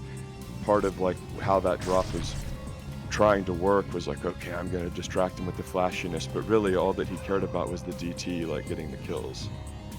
Speaking of DT, that DT is still alive inside the main base here, and is actually going to run in at the perfect time. Continues to kill more and more drones here. It's just unfortunate because everything else has been going Zero's favor. Just the single unit taking down a base worth of drones here. Notably, right whenever the DT went in, he tried to fight. So right when he attacked the Nat and his lurkers were getting stormed, the DT ran in. And for those of you who don't play a ton of Brood War, and maybe you're just watchers, first and foremost, you don't get a sound cue when DTs kill workers because it's a one-shot. So like he's microing his Hydras at the front, and he looks back in his main, and all my workers are dead again. 22 kill Templar hiding up in the corner of the base again. Thankfully, he has Overlord speed. If you don't have Overlord speed and the main is big and they hide that DT up their machine, forget about it. They might as well have the shuttle still, because it takes forever and a day to get through. Then, if you don't have Overlord speed, it really is just like, it's like a minute-long process to clear it. It's ridiculous. Absolutely, yeah. It's so difficult to do so. Here we go. Looks like, unfortunately, a group of Hydros being caught out here from dxtr. Still, though, despite that, godlike Dark Templar, Zero manages to stay relatively close on supply, ends up scouting out the 3rd base here, even going down for dxtr. But still, a 22 kill Dark Templar, dxtr has to be feeling pretty good about the situation. Yeah, and one thing that was said earlier in the broadcast by your talented casting partner was he was talking about like how great like the dopamine of StarCraft was, and it wasn't like, it's not like, ooh, I won. Like that's not where the dopamine hits. It's the I just microed and macroed for 4 minutes straight really well and didn't make mistakes. It's the goons and observers swinging southbound. Nice spread here on the lurkers and overlords for detection too.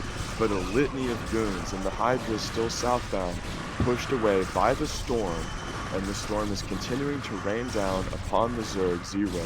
And whenever you make multiple observers, it's impossible to just get your observer sniped and have to turn back. So many TOS players only make the one observer. I'll never understand it. But the lurkers are going to move up as the Hydraling reinforcements come up. And of course he wants to try to target the Templar, which lagged behind. No shuttle to pick him up. Reinforcing goons pushed back, and our stalwart protagonist Zero holds. That was a epic hold. I was not certain that was going to end up going Zero's way at the start of that fight, but yeah, Zero does manage to you know, bring in enough rallied units to contain. Look at that. Main base is fully saturated again. Supplies are even. Suddenly Zero has definitely pulled this game into his favor. Yeah, well, one thing I wanted, looks like he's just going to attack again. And this is like, I don't want to use the word questionable because he's magnitudes better than me. But like, you're sort of aware of the situation. You know the lurker spread. Like on some level, don't you like maybe want to like macro up and defend a touch? Maybe to see what you can do with a drop. Like he's going to swing down here again. A huge lurker spread. I love that he has multiple observers again though. He's really going to go for it. He does have the third base popping, so he's not completely all in, but like, when Zerg can get a huge concave like this, it can be very, very difficult to get your attack off. It absolutely can.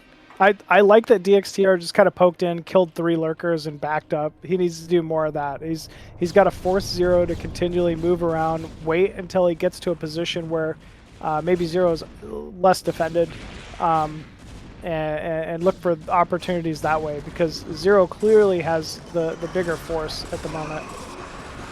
Yeah, and Hydra is being caught up on the corner of this cliff here, a big Protoss army hammering away at it. And a storm goes down right in the middle of the army, but remember, goons are a true supporting unit. They need zealots to help them as Dark Swarm goes down. Yeah, as soon as we start getting into this hive tech, and actually now that we've seen literally the first Dark Swarm, Dragoon production needs to stop. Like, this needs to be a lot heavier Archon, a lot heavier Zealot from here on out. And we do see the first Archon finally morphing. Yeah, +2 done for the toss as far as defense goes. He has +1 attack, +2 about halfway done. And the carapace upgrades for Zerg are a way bigger deal in Broodwar than they are in Star 2, and like in many ways interact in a really important way. Like, I know the Ultra's a bigger deal versus Terran, but when we think about like, oh crap, the Zerg has +2 carapace and he's going to get Ultra armor as High Templars are trying to be dove. One of them goes down, Zero trying to snipe the other, and I love the Ling counterattack up at 12 o'clock. Wow. More units streaming northbound, trying to hammer that base. And if he can get the Lings over there before the cannons finish, it could be huge. And he's trying to do just that as the Protoss army swings southbound. A Dark Swarm being used, and Zero is trying to sandwich the Protoss army. Lings flooding all over the Templar, both high and dark. And the Zealots are swinging ruthlessly away. And the High Templar really cleaned up there and did a ton of damage. Yeah, they really did. That was, I mean, razor thin. I wasn't sure if the Zerglings would be able to kill 12 o'clock off, but dxtr just barely holding on, but also continuing the push. At the same time, Zero held his 4th base. I mean, this Defiler rallying in and showing off the first plague of the game as well. This is, I mean, just a really back and forth fight so far. Yeah, and Plague is absolutely brutal to deal with no matter what. The Defiler, one of the strongest, most brutal spellcasters and units in any game ever. One of my favorite Artosis bits is whenever Artosis is talking about like how armies interact with each other. And he's like, yeah, like there's nothing stronger in the game other than like the strongest thing in the game is maxed out carry with High Templar Arbiter, ... except for one Defiler. Yeah. As we see, the one Defiler gets a Plague off close range, like a Brolympia, and a plethora of Zealots got plagued, but Dark Templar really filling this army out. Lurkers underneath Swarm, and Protoss isn't really restricted in the same way Terran is by Swarm. Like, of course, it's still really good, But with Zealots being there, which are melee, and like Storm, which is a spell, you can blanket the stuff under the Swarm. Ultimately, it's not as like oppressive. Dude, when that first Swarm comes out and you're playing like SK Terran and like you're like think you're about to win and you see that first Swarm come out, it's the most like sinking feeling in the world. You know you're about to... Yeah, and a huge attack is occurring on this left side base of Zero. He was just getting the defenses up. They were just finishing, and unfortunately, Storm will be able to blanket the ramp and zone him out completely, as it's curtains for this base. And a lot of times when Zerg can get all their SimCity up and get stuff behind a hatch and really screw up the AI in terms of blocking a choke, it can feel like it's impenetrable, but if you can sort of slide in right as they're setting that up, you can punch a base out just like that. A big win there for the toss. Yeah, that was a huge play there from dxtr, and actually feeling comfortable enough to even just poke in here, get on the other side of the lurker line. Big storms going down, and the one issue with Dark Swarm for Zerg is you can't, from then on, you cannot be Hydra heavy. They will not do damage, and unfortunately Zero being caught with mostly Hydras for the start of that fight. Another nice plague going down though, dead center on those Zealots of dxtr. But dxtr continuing to push in here. Yeah, as insidiously powerful as Dark Storm and Plague is, it does friendly fire. Like Zerg also does have to deal with it in their own hilarious little way. So you're right about that. Like if you're still on primarily Hydras and you're swarming a lot, it's like, well, you're going to then be running your Hydras out of the swarm like you're the Terran player with the Marine medic. Oh, great. Yeah, you're kind of working against yourself. Exactly. It's like the fun 1A, 2A, 3A of a killing blow versus the disgusted 1A, 2A, 1A, 2A, I'm retreating back from swarm with Terran and can seemingly never push out. Yeah. But we saw like how the toss matchup differs earlier when Zero had lurkers and swarm down, but there was so much Zealot Archon, he just walked him down. Like he just walked through it all. Yeah, it doesn't matter. Even if you have the better composition, you have to have the count, I guess. Oh, here we go. Nice attempt here from Zero, but it looks like dxtr are going to end up holding top right. And that's huge. Just like earlier in the game, if you can kill that and sort of prevent them from getting that economic edge going, that's huge. The fact that those cannons are going to finish is a really big deal. About 8 Archons are screaming down here southbound. And remember, Archons are another Protoss unit that aren't really as affected by Swarm. They still do something. And a bunch of Archons are continuing to press. Like when you have this many Archons, you're looking at this as Zerg and you're like, what beats this? Like a control group of lurkers, but like nothing that you're moving around and microing beats this many Archons. I almost feel like cRoSs. Like, remember back in like the Wings days when they had like 4 cRoSs, and okay, that's the game. As the Protoss player managed to take that one down, machine, and Zero really played well. Ultimately, the Dark Templar running rampant in the main base, and then coming back for seconds sealed it. I thought it stole enough of his momentum that it was the difference in the game. Yeah, you're absolutely right. I mean, before that set, it was very back and forth.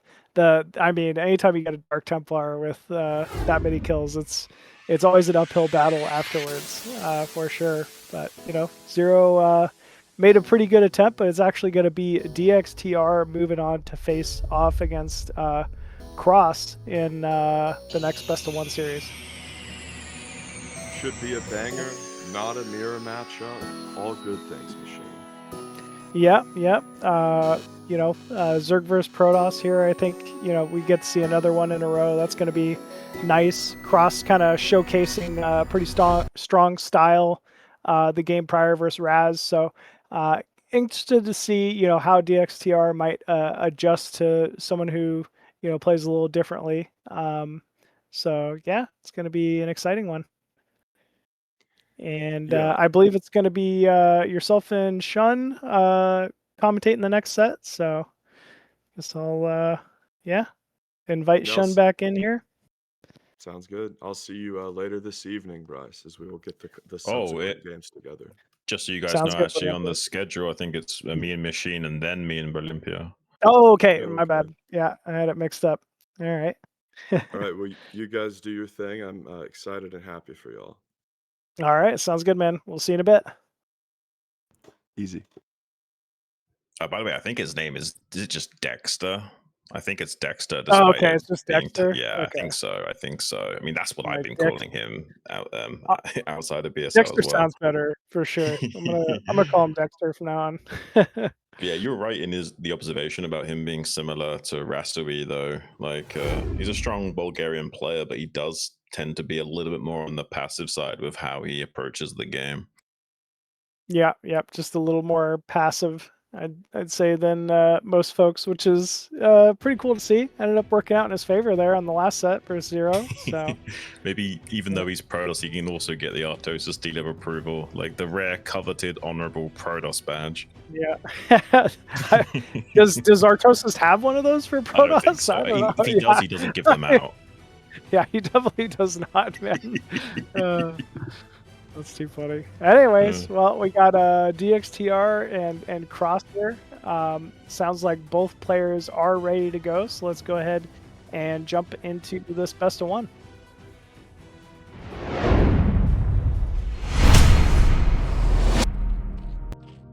Spawning in the bottom left. cRoSs, not even sure what map it is. He's just ready to play from Canada. Just ready to play, man. And spawning bottom right side of Knockout as the blue Protoss, we have dxtr13. What's your predictions for this match machine?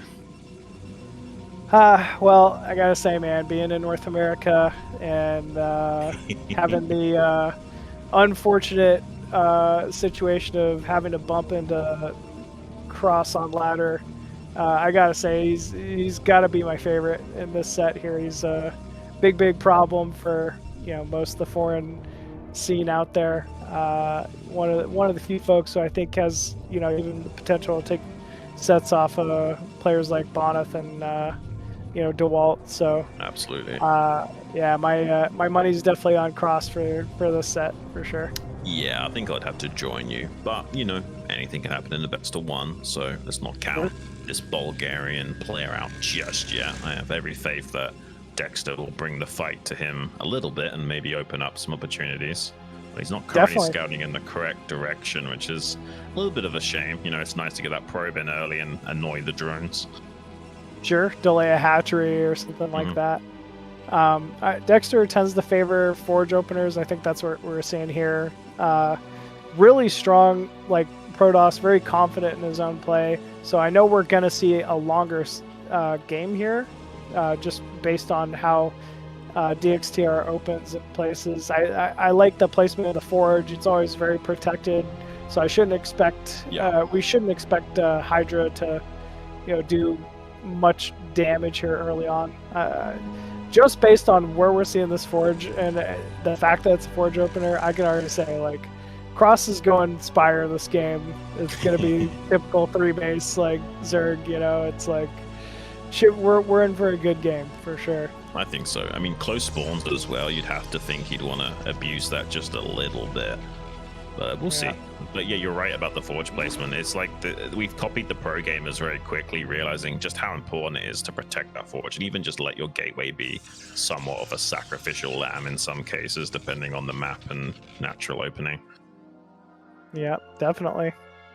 We'll see if we see that Vespian Geyser go down here in the next 4 seconds. And yep, there it goes. So definitely looking like Spire opener here already at a cRoSs, hitting Vespian Gas before 245. I like that DXTR not leaving anything up to chance, pulling the additional probes here to block. Actually, I don't know. Now that I think about it, he has a probe at the main. He would have seen the Zerglings move out, so maybe that's not a good call, actually. I mean, if this was gateway first, then it's possible this is like link speed early, but you're right in that cRoSs has probably seen enough games of Dexter, or he knows this is going to be a forge almost no matter what, and we'll be trying to, meta game that a little bit. What is this? That's crazy. What are we even looking at? He's no gas in the main. He's gonna proxy gateway and do some shenanigans. This That's is funny. 400 IQ. It's like what you were saying earlier about I think it was Brolympia saying about quoting about how you either look like a genius or a fool, and that's what's going to happen to Dexter here. This is either going to be really good or he's going to shoot himself in the foot by going for this. I'll say this much: he is set up for success. There's no overlord over the natural. He is. There's no overlord in the main. There is no vision at all from Cross. We're seeing pure drone. Like, this is literal perfect case scenario for this build. The stars have aligned in StarCraft. I mean, he's not just got a hope and a dream right now. He's got Lady Luck on his side, and oh my gosh, this could be one of the craziest upsets we have in BSL recently, because I would say cRoSs was definitely favored going into this. If he not only beats cRoSs, but beats him in this fashion, that's going to be special. Guaranteed. I don't even know that I like that he showed the second probe. I wonder if that's going to maybe get Cross questioning it. But maybe. But I don't know. It's hard though to be that, as you know, once you're like hitting your macro stride and you're just doing your build order, it's very hard to put those puzzle pieces together in the moment. In hindsight, you have 20/20 vision, but when you're like, just going through your build order and executing everything perfectly, it can be hard to read into stuff like that sometimes. Ross is scouting around. He will see the gate. Oh, no, he won't. He pulled it back He's too just early. checking for zealots, right? He's just checking for normal zealot move outs and stuff. Yeah, this is going to be two zealots moving into the third unscouted here. Now he sees it, but I don't know how you recover this third from here. Man, I wish we had player cams right now, because I almost wonder if the eyeballs of cRoSs popped out of his head. He's going to quickly throw down some panic sunkens and buy as much time as possible. Obviously, one of those creeps will never finish, but maybe the other one can do something. It's just so tough to recover from his position. He's got more zealots showing up. What do we even do? They're in the natural. They're in the main. They're everywhere right now, Sean. This is not looking good for cRoSs, who we keep saying heavily favored, but this is crazy. Yeah. I mean, he's going to save the third, but now the Spire's exposed. Now the main's in trouble. Man, cRoSs somehow, though, he's still maintaining. He's still holding. Yeah, we saw a lot of drone losses at the third, but the Spire's up, and there's not enough Zealots here to really be able to take that out completely. Oh, and he led with the low HP Zealot, so the Sunken actually doing a lot of work in the natural. Dexter, I mean, he's doing okay, but honestly, I don't think anyone on the planet would have handled this as good as cRoSs is right now. This is insane. Yeah, no way. I mean, the Spire was killed, but that's not enough, in my opinion. This is a held third. This is a held main. Not that many drones have died. Yep. Yeah, not that many drones have died. He's built enough mutas that the Zealots can't continue to do anything. Very well done from cRoSs, somehow, some way. I mean, that's insane. Like, I'm kind of blown away by how well handled that was. I think a lot of Zergs, unless you're a pro gamer, would have really struggled in that scenario, but he somehow kept it together and has navigated his way to a pretty favorable position. I mean, yeah, the mutas aren't going to do a whole lot. Maybe they can get a little bit of tempo timing in the natural as the cannons are warping, and he's actually going to try and target this down. I mean, he will kill it, but the Corsair will eventually shut that down as the second cannon finishes. He just needs to run this Corsair around a little bit. Those are weak muta. cRoSs probably needs to retreat even with just a single Corsair. And yeah, second cannon coming online. I mean, this is something like Dexter definitely, got some kind of a trade going here, but meanwhile, Spire back, under production here. Plenty of drones being made from cRoSs. We only see, 7-8 supply, difference between the two. This overall went cRoSs's favor, and eventually when he finds those two gateways, it's, that's going to be a big boon for sure. I mean, if he never finds them, maybe they can provide some value later on, but right now they're not doing enough heavy lifting for him to be worth that investment. It's a shame. I mean, he got like bare minimal compensation by killing the Spire, but his own timings have been severely delayed, so he's not going to be able to really do anything for a while. No, definitely not.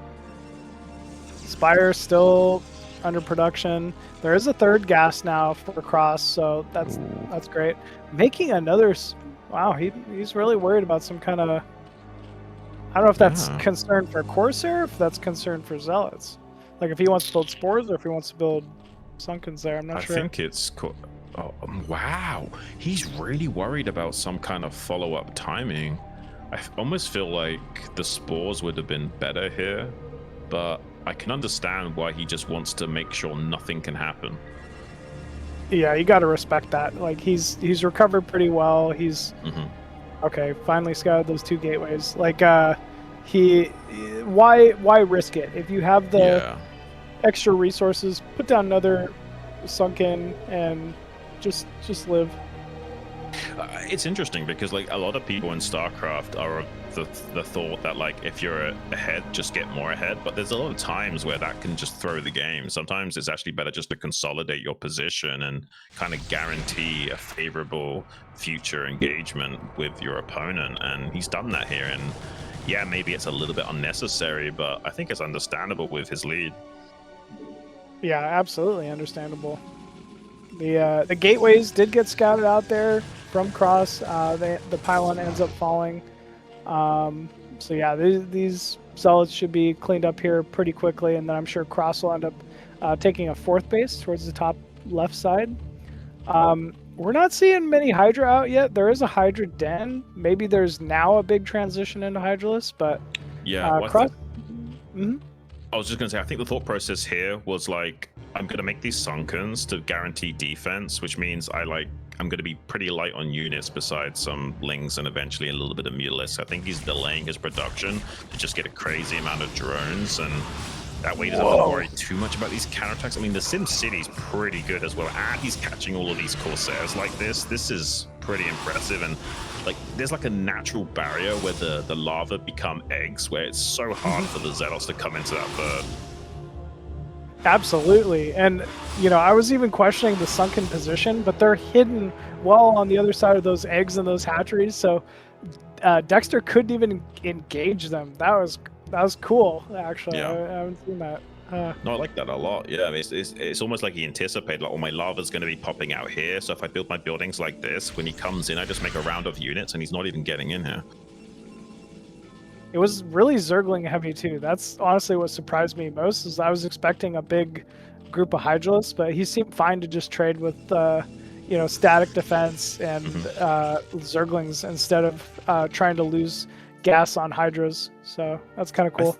I think he's going triple Evo into relatively fast hive based on the game state into pretty quick cracklings, and then as soon as you got, you know, Plague online, it's like the power spike of those Zerglings, it just becomes exponential.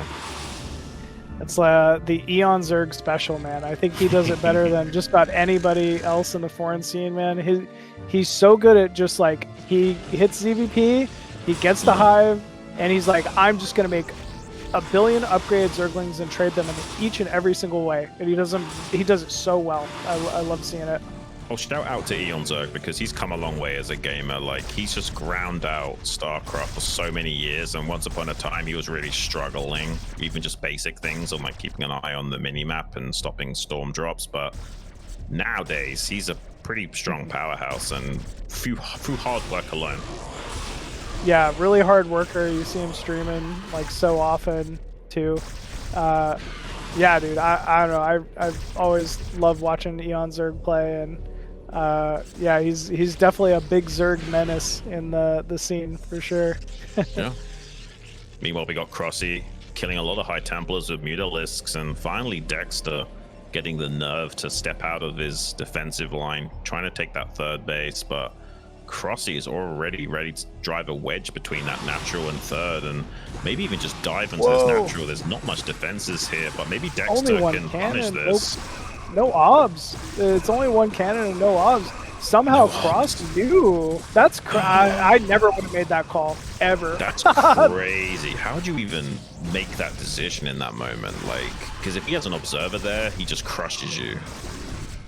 That's why cRoSs is so good. Yeah, he hit right before the observer time, and finally one pops out, but not before really significant damage has been dealt. I mean, this was just a handful of Zerglings and 3 lurkers. Like, that was infinite value there. Oh, and he's going to continue delaying the third gear.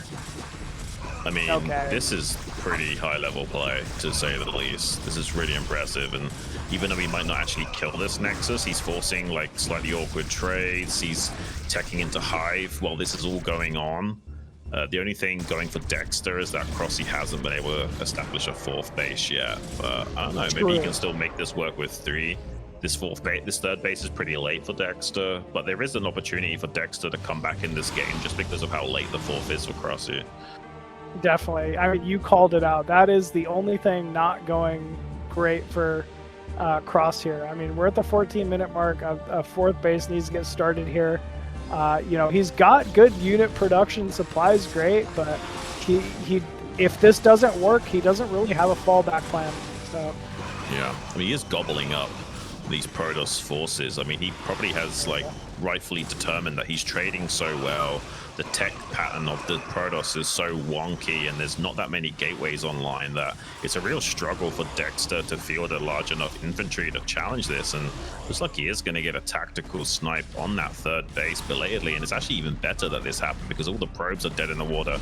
GG is called, and cRoSs smashes through to the round of 16. Like, these players don't even exist, man.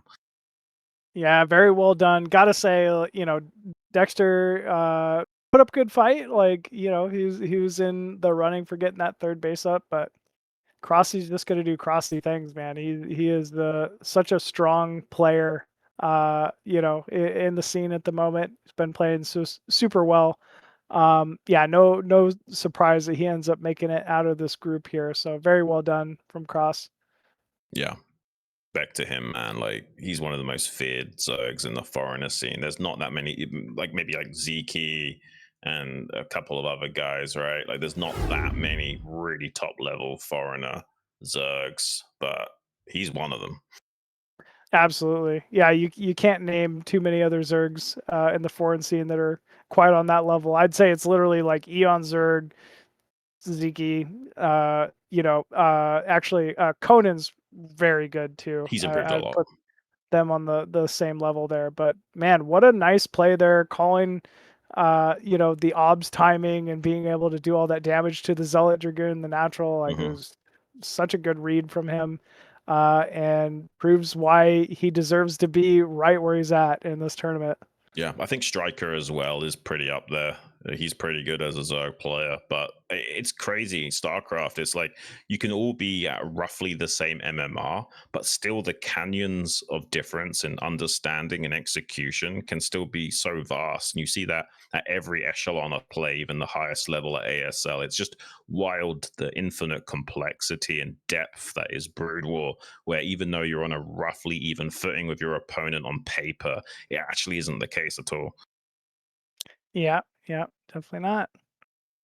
Well, I think that's it for me for now. I think I'll be dropping out of this next game and leaving it to Brolympia and you, Shun, for actually I'm not even certain what's the next match. Is it going to be Razz0 or yeah, it's Razzerie. They're the losers of this particular group, so we'll do a best of 3 with them, and then you're doing the decider match after that. Okay, cool. Well, Razz vs. Zero should be a good one. So best of luck, and I'll chat with you two after. Sounds good. Welcome back to the caster booth, Brolympia. Are you there? How are you feeling? What are you thinking? Oh, I'm doing well and I'm excited. I'm going to be observing this one and sort of like streaming the feed. So I might seem, Okay. I haven't done this part before, so I might seem like sort of distracted. No worries. And if I notice something that you're missing on the minimap, I'll point it out to you as well, just so we don't miss anything too crazy. Thank you. Once we get in the game, I should be fine, but like, assuming there's not like severe issues, but yeah. Were you watching that last game? Did you have Yeah, an interesting take on that? I didn't have so much an interesting take as, you know, I just think like the quality of the games is really high today. Mm-hmm. Like sometimes even like the best tournaments in the world sometimes like you just have a bad day of games where like people are dying to cheeses, and like Right. every single game is PvZ, every single game's a Hydra bust, and we haven't seen that at all. It's been like really interesting macro games. Even the mirrors have been good. Yeah, so just to reiterate to you guys back at home, SPX and cRoSs both go through to the round of 16, but the scary round of 16. What are the 4 captains now? You got Bonif, DeWalt, and who else is it? Let me go and check quickly. Oh yeah, Zeke and Hawk. I mean, these are some tough groups to be getting into. I feel like it's going to be a bit of a bloodbath here right now with all these gamers in the round of 32. But once they get into the round of 16, the level of competition will be turned up to 11, it seems. Yeah, that it just gets more brutal as it marches on, you know, like just like any tournament, expectations, talent level, they rise. But even in the early stages of this tournament, it's been very good. Absolutely. Yeah, no. It's kind of nutty actually that we can have this level of good games in the foreigner scene. And after this amount of time as well, a lot of people thought that, like, you know, StarCraft Brutal would fizzle out. But as you guys were saying earlier, such a tight knit scene and a lot of passion for the love of the game. And that's what keeps it alive. And this big shout out to all of you donos, especially CRVT. It really does keep the lights on. And we're so appreciative of all the support you guys do give us. Okay, guys, so I'm unmuted for a second because I want to explain how it will work out. So if you are on the camera with me, you can also see it over here. I'm showing the camera of how it looks like from my back. So you will see that I will turn off all the observers feeds. So I will leave this feed. As you can see, this is a StarCraft 0 Razz, and there is a Brolympia OpSync. So I will turn off this caster's headphones, so I will have only StarCraft, and I will turn on some notepad over here, so I will not see the game over here. I will also turn off the second computer for LATAM, so as you can see, and turn off Brolympia. So is it okay? I need to also turn off Discord. For the audience, Zero is showing us how Okay, it's guys, going to work. I have everything turned off. And just okay, I need to turn on the audio and mute you. Wait a second. Sorry, guys, this is a little bit complicated. Yeah, he's got 6 monitors like Lucius, and he's like hiding the POV and like Okay. chat and all this other stuff because he's playing it Okay. and hosting it. It looks like he's playing inside of a Terran command center, man. It's insane. Like, he's supposed to be a Zerg player, man. You know, like, where's all the crazy biological structures on the wall? He's a traitor to his race, man. He's a traitor to his race, man. This guy's a Terran spy, I'm telling you. Well, he did have his shot. Okay, guys. So, do you hear me? Do you hear each other? Do you hear each other? Do you see everything? Do you hear each other? Do you see everything? Yes. Yeah. Okay. Okay. Yes. So I can mute myself.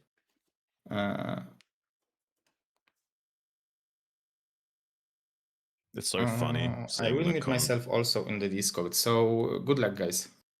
Thank you, Zero. Good luck in We're your ready. game if you can still hear us momentarily. But it's crazy the difference of production. Like, you've got Razz with like the worst screen you've ever seen in your life, and next to him this Terran Command Center level production, man. You can see just how much of a monster Zero is in terms of production. But he's getting locked in, ready to play the game of his life against Razz.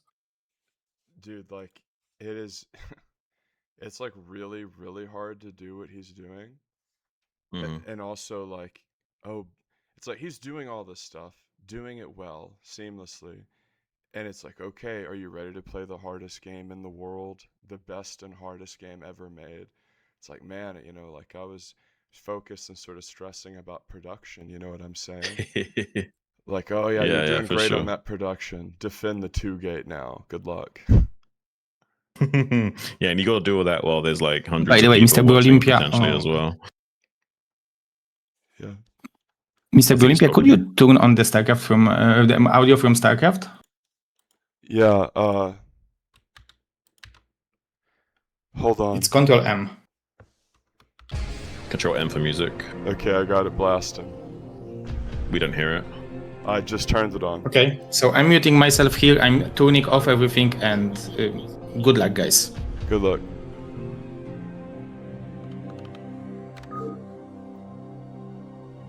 I was hitting Control S, so good call on the Control M for music.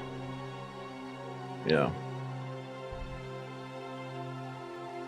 Well, this should be an interesting game. I mean, Zero is not a bad Zerg player, to say the least, and Razz kind of had a bit of a bad showing earlier against cRoSs. I hope he's not too shaken by that, because he's going to have to keep his wits about him against Zero.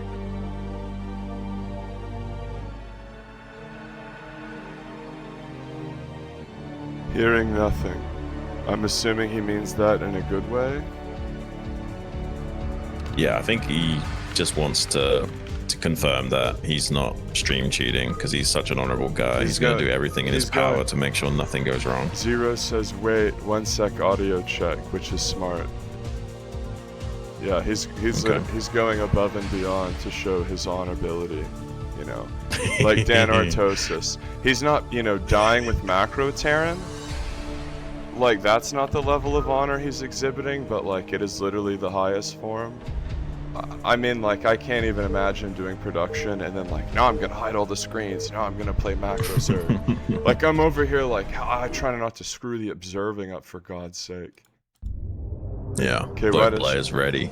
Jumping right into it. In the bottom left, Razzle Dazzle as the pink Protoss. Representing America. And his opponent, Mr. Bombastic himself, in the bottom right as the teal Zerg, representing Poland.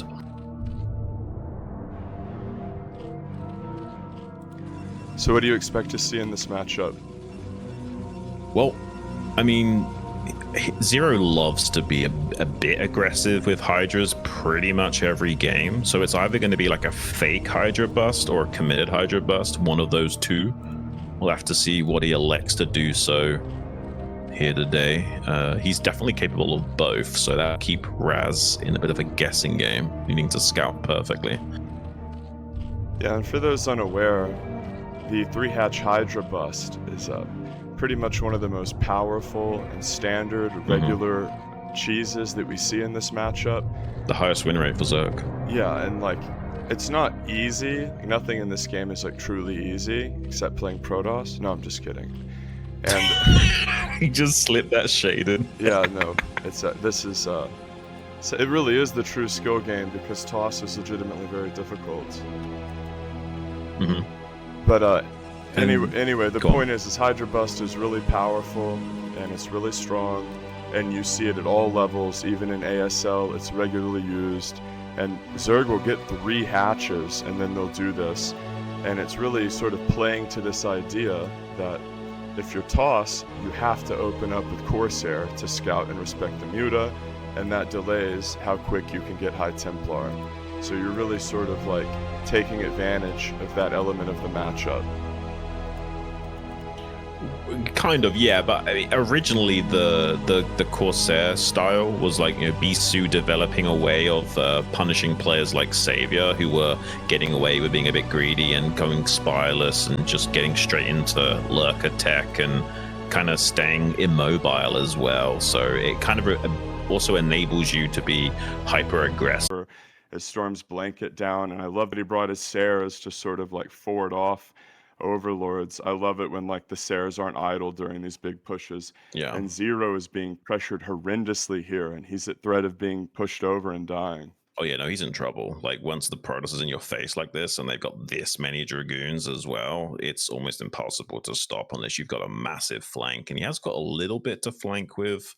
Not so sure he's got enough to completely crush this army. Some Mutalisks coming in, but pretty good storm on that flank of Hydras, and the reserves of the Zerg getting dried up very quickly here. We could be seeing Zero tap out in just a few moments.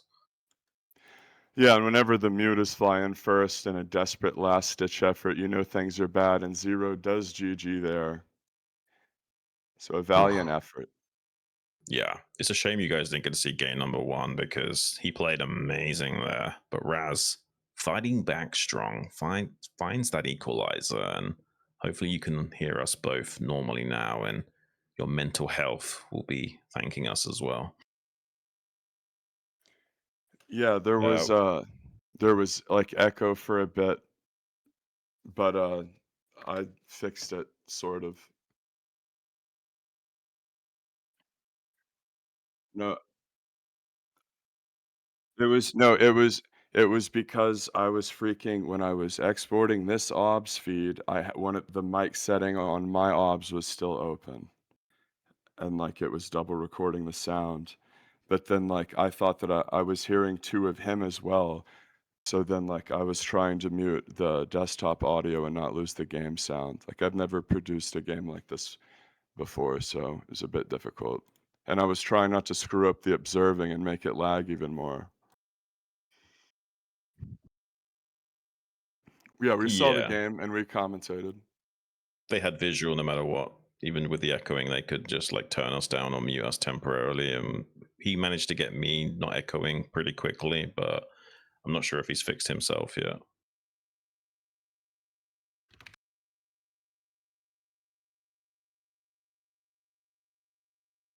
I for sure fixed myself.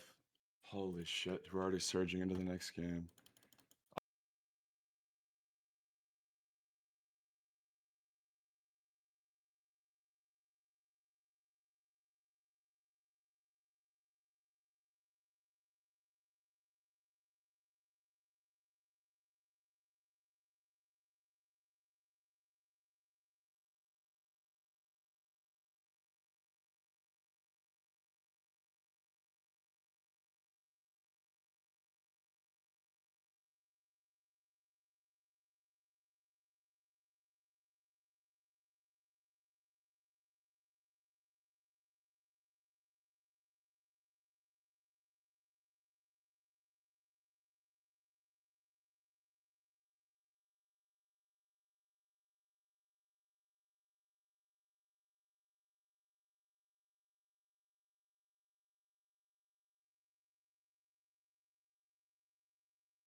Gets into the main. That's unfortunate.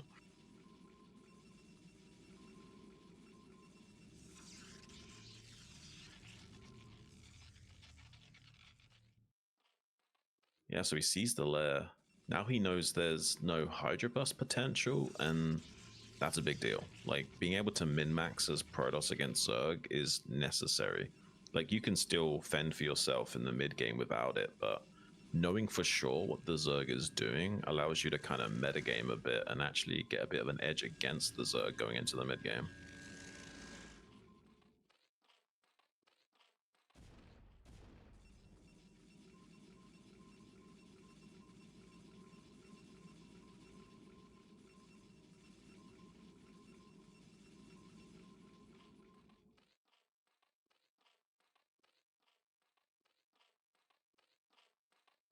Oh wait, he cancelled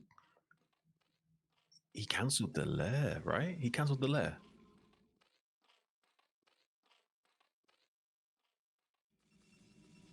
My gosh, he's actually going to Hydra Bust still. So everything I just said is completely irrelevant because Razz is going to play this like it's not a Hydra Bust, and it actually is. The question is, can he identify that? There's more than 3 drones at the 3rd base, so he won't be too suspicious, but it's teeny tiny bit suspicious. If he sees a Hydra pop out, that'll be very telling, but if he doesn't, he might not be prepared at all.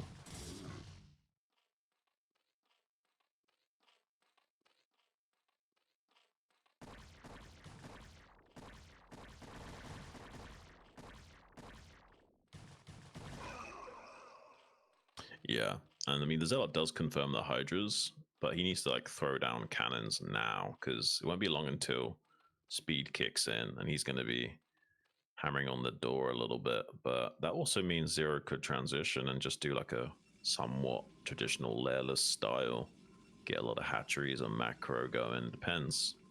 It's kind of hard to make those calls on the fly, but you do need to freestyle a lot in a tournament.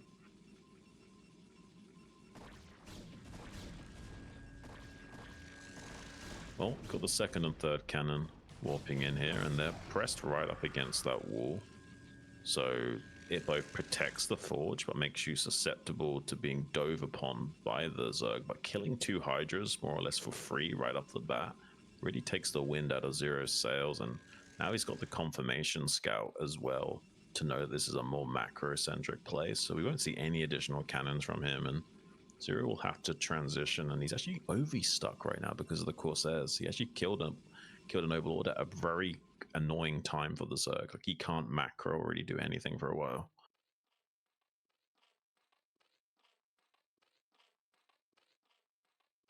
Gets into the main. That's unfortunate. Yeah, it's a very compounding effect. Like, you need to make a lot of drones at this stage in the game, and if you can't, you're then in a sticky situation where you've got to make units to not die, but you also have to still drone to catch up, and you can't do both. So walking that tightrope becomes like an exponential issue to contend with. Protoss against Zerg is necessary. Like, you can still fend for yourself in the mid game without it, but knowing for sure what the Zerg is doing allows you to kind of metagame a bit and actually get a bit of an edge against the Zerg going into the mid game.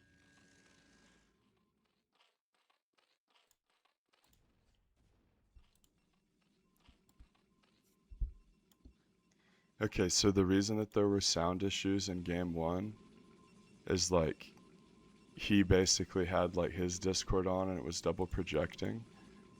So then like in between the previous game and this one, he fixed that.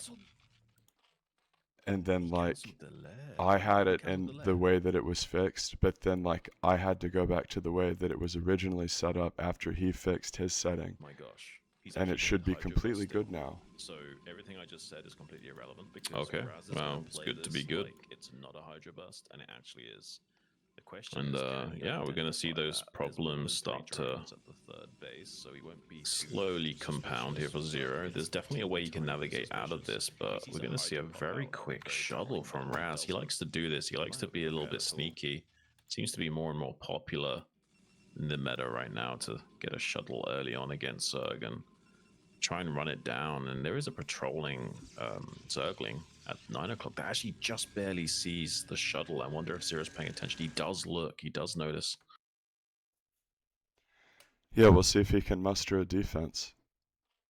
Yeah, he's got enough units in the natural, so he might be able to smack this down and actually find himself in a pretty okay spot despite the early game shenanigans.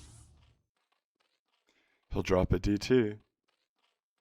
But Overlord speed isn't done yet, so he's going to get some... Oh, he just now finished. Look at the timing of the OV speed. Yeah, huge. There's night and day difference on defending this if you have OV speed versus not.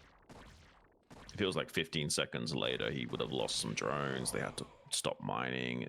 Not good at all, but now it's really good. That's a big commitment from Razz to go for a fast DT drop and it not give him anything. Yeah, well, earlier game that he played, Zero, he lost a ton of workers in the main to DT, so it's good that he didn't have that happen to him, and the speed finishing, of course, a huge part of that. Yeah, I mean, in a way, Razz has thrown away his passive lead. I mean, he was in a great spot, but now Zero's caught up on the drone count. He's not looking too bad anymore. He's going to have a pretty big explosion in production power. He's getting that Spire on the way belatedly. And yeah, we're going to have a really interesting game because Zero, if he wanted to, could make a big round of Mutalisks and snipe some High Templars, and suddenly these Hydras are going to explode in value. Yeah, that is the omnipresent threat in this matchup is, okay, is he going Muta? Is he going Muta? Is he going Muta? Because at any point, they can just drop that on you. Mm-hmm. Yeah, I'm not sure if he's going to make just pure Lurker or Muta right now, and I'm observing the game. So yeah, it's kind of hard to tell. Looks like it is they're going to be the Lurker option here, but Razz doesn't know that. He knows there's a lot of gas available to the Zerg and doesn't know exactly what's coming his way. If he guesses right and doesn't make a bunch of cannons in his mineral lines, he's going to be fine, but if he does try and commit to defending against the potential sudden Muta switch, could find himself in a sticky situation. Yeah, and the Dominator is one of these maps where Mutas can run rampant. It can be tricky to like get up and down your main ramp, and there's a ton of room in the main. And you know, there's not like a lot of room, say, like behind the natural mineral line, but it's very difficult to defend the gas side of your natural in many ways against Muta. No, absolutely. He has got this fourth base that's just been established, but another shuttle trying to come into the third base here, probably for a storm drop. But look at the quick drone pull as well. Yeah, instant. Zero's on top of things, man. And you were right, it was a storm drop as a high temp dumped out, and here come the Scourge. Wow.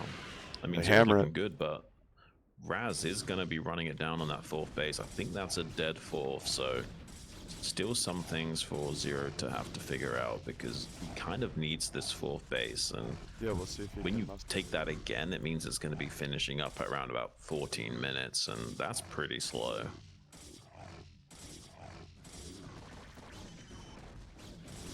Both players now taking the mineral only, so you have a relatively quick expansion. Razz didn't even try and kill the hatchery, by the way. He sent... Oh, yeah, she did leave one cell off, my bad. It just now died. But a bit of a counterattack from Zero. Kills a bunch of Dragoons. And yeah, this is not bad from Zero. Like, if he can just play keep away for a bit, get these bases online, get his tech going, he's going to be okay, considering how bad the early game was for him. Yeah, this is one of those where both players are really scrapping back and forth hard, and the Protoss is moving around the map, seeing what he can get done, but a lot of times on the Dominator, if these pizza slices get controlled and they have a bunch of units massed up there, it's hard to maneuver. I'm curious. We got some in the chat saying that there's still some issues with the audio, so I'm just going to quickly check. Yeah, we're going to have a really interesting game, because Zero, if he wanted to, could make a big round of Mutalisks and snipe some High Templars, and suddenly these Hydras are going to... Yeah, that is the omnipresent. Okay, it seems to be okay. Yeah, it's good. Okay. Yeah, so like in the previous one, I had basically like I had it correct initially in retrospect, and like Zero accidentally had a channel open that the stream could hear, but he couldn't. And then in between games, he was like, "Oh, this is messed up," and then like he fixed it on his end, but it made it where then like my stuff was wrong. It's been a It's been an adventure here, Certainly production-wise. has. You know, sometimes you Yeah. have ladder sessions where everything goes right and you win every game, and sometimes you have ladder sessions where literally everything goes wrong. And this series has been the latter for me on like a production level. But Right. it's decent now though. We just checked it. So also the fact that it's delayed makes it like infinitely more difficult. It's delayed and I'm Absolutely. opting. Tons of Zerg Yeah. streaming down into this Protoss army though. Protoss trying to clear out this 9 o'clock and storm blanketing Hydras. I mean, Zero's doing a pretty good job macro-wise, but Razz is out trading him pretty sizably. And now look at this. He's double expanding. He's going to try and leapfrog into 5 base Protoss. If he gets away with that, it's going to be scary. I love that move. You're sort of stuck on 2 base for a while. You got the no gas base, you know, and then boom, you double expo. I love it. And Zero's gonna see what he can do about that, man. Maneuvering southbound and then attacking. Yeah, he's going to at least delay this 1 base here. So this is a great move from Zero, keeping his options open. Needs to be careful not to let this army get too boxed in and dealt with easily. But it's already a big win for him shutting down that base. Razz going to be on 4 base instead, and Zero even taking the 3 o'clock, so and the top left pocket. So he himself wants to go up to 7 base Zerg. I doubt that will happen. I think that Razz is going to identify that and at least kill that base in the top left pocket sometime in the next minute or two. Yeah, both of these guys really macroing hard here. No, they really are. This is a pretty intense macro game, and because of the 3-player map, it's very asymmetrical. It kind of allows for a lot of counterattacks non-stop and outmaneuvering of one another. But it looks like Razz, he wants to run it down to this middle only, get on top of this pizza slice, and it's so tough as a Zerg to get all your army into position to deal with this, and Protoss are favored in frontal engagements, so I don't even know how Zero is going to stop this army. Yeah, well, in the same way that the pizza slice is really good for defending, once your opponent takes it, it's like, well, crap, how am I going to defend? Yeah, I mean, you kind of have to be ahead of the schedule and see this attack coming before it gets here like this. And he's got his rally point pretty fortified, but even that is looking like it might be cracked open here in a few moments. Razz has got such a powerful army, but looks like he's just happy to skirmish, kill the mineral only, and then retreat. Yeah, that's something Tasteless talks about a lot. It's like winning your engagements, throwing your storms down, and backing up. Yes, that's Protoss 101 in this matchup. You just want to skirmish with the Zerg and, you know, fake a full-on engagement, get some good trades, and then rinse and repeat and maintain a very strong standing army and never let the opponent cut off the head of your snake. Yeah, well, you sort of know you've gone too far if you start losing goons. Yeah. It's the same way in like Protoss versus Terran, like as the Zealots drying up, as long as you pull out with the Dragoons, you're still pretty okay. Your gas investment is protected. You still have the main DPS of your army intact, and he's doing that here. It looks like there's going to be a bit of a weird base tradey kind of scenario because Zero might have to give up this base at the 3 o'clock and might be able to find some way of maybe killing that mineral only or something like that. I'm not sure if he's got enough forces there to do it, but it's possible. Yeah, Zerg's trying to stage a counterattack. Toss has a huge army east side. Zerg retains the base. Zero somehow retaining that base. He's got the Nidus up. And again, that weird element of the Dominator playing out where like you have these huge mains that are on a low ground, so he can't just... the Lurker defense plays out a bit differently on this map in regards to the main bases. And we see Lurkers surging southbound here, doing everything they can to try to support this corner base. And the Lurkers not being burrowed immediately. And this is the classic trying to move your Lurkers and then you forget to burrow them I was referring to earlier. Yeah, this is rough, man. I mean, Zero has all the puzzle pieces, but he's struggling to create a picture out of it. And Razz is pulling him apart, man. Slowly but surely, Razz is looking like he's taking control of this game, but he hasn't got a 5th base yet established. He might want to take that at 9 o'clock and attack on the vertical axis from this point onwards. Yeah, and anytime you lose a bunch of lurkers, it can be very difficult. And the Protoss player Razz has done such a good job at just taking efficient trades and being patient. It's very difficult if you're just trying to defend a Zerg and that your opponent never overextends. And the Lings are trying to come in and snipe the High Templar. Great maneuver there. But the Toss army is huge, man. Yeah, it's monstrous, man. Usually you would say that the Zerg's in a good spot when the supplies are this even, but I have to wonder if the majority of that is just drones. Like, does he just have like 80 drones now or something?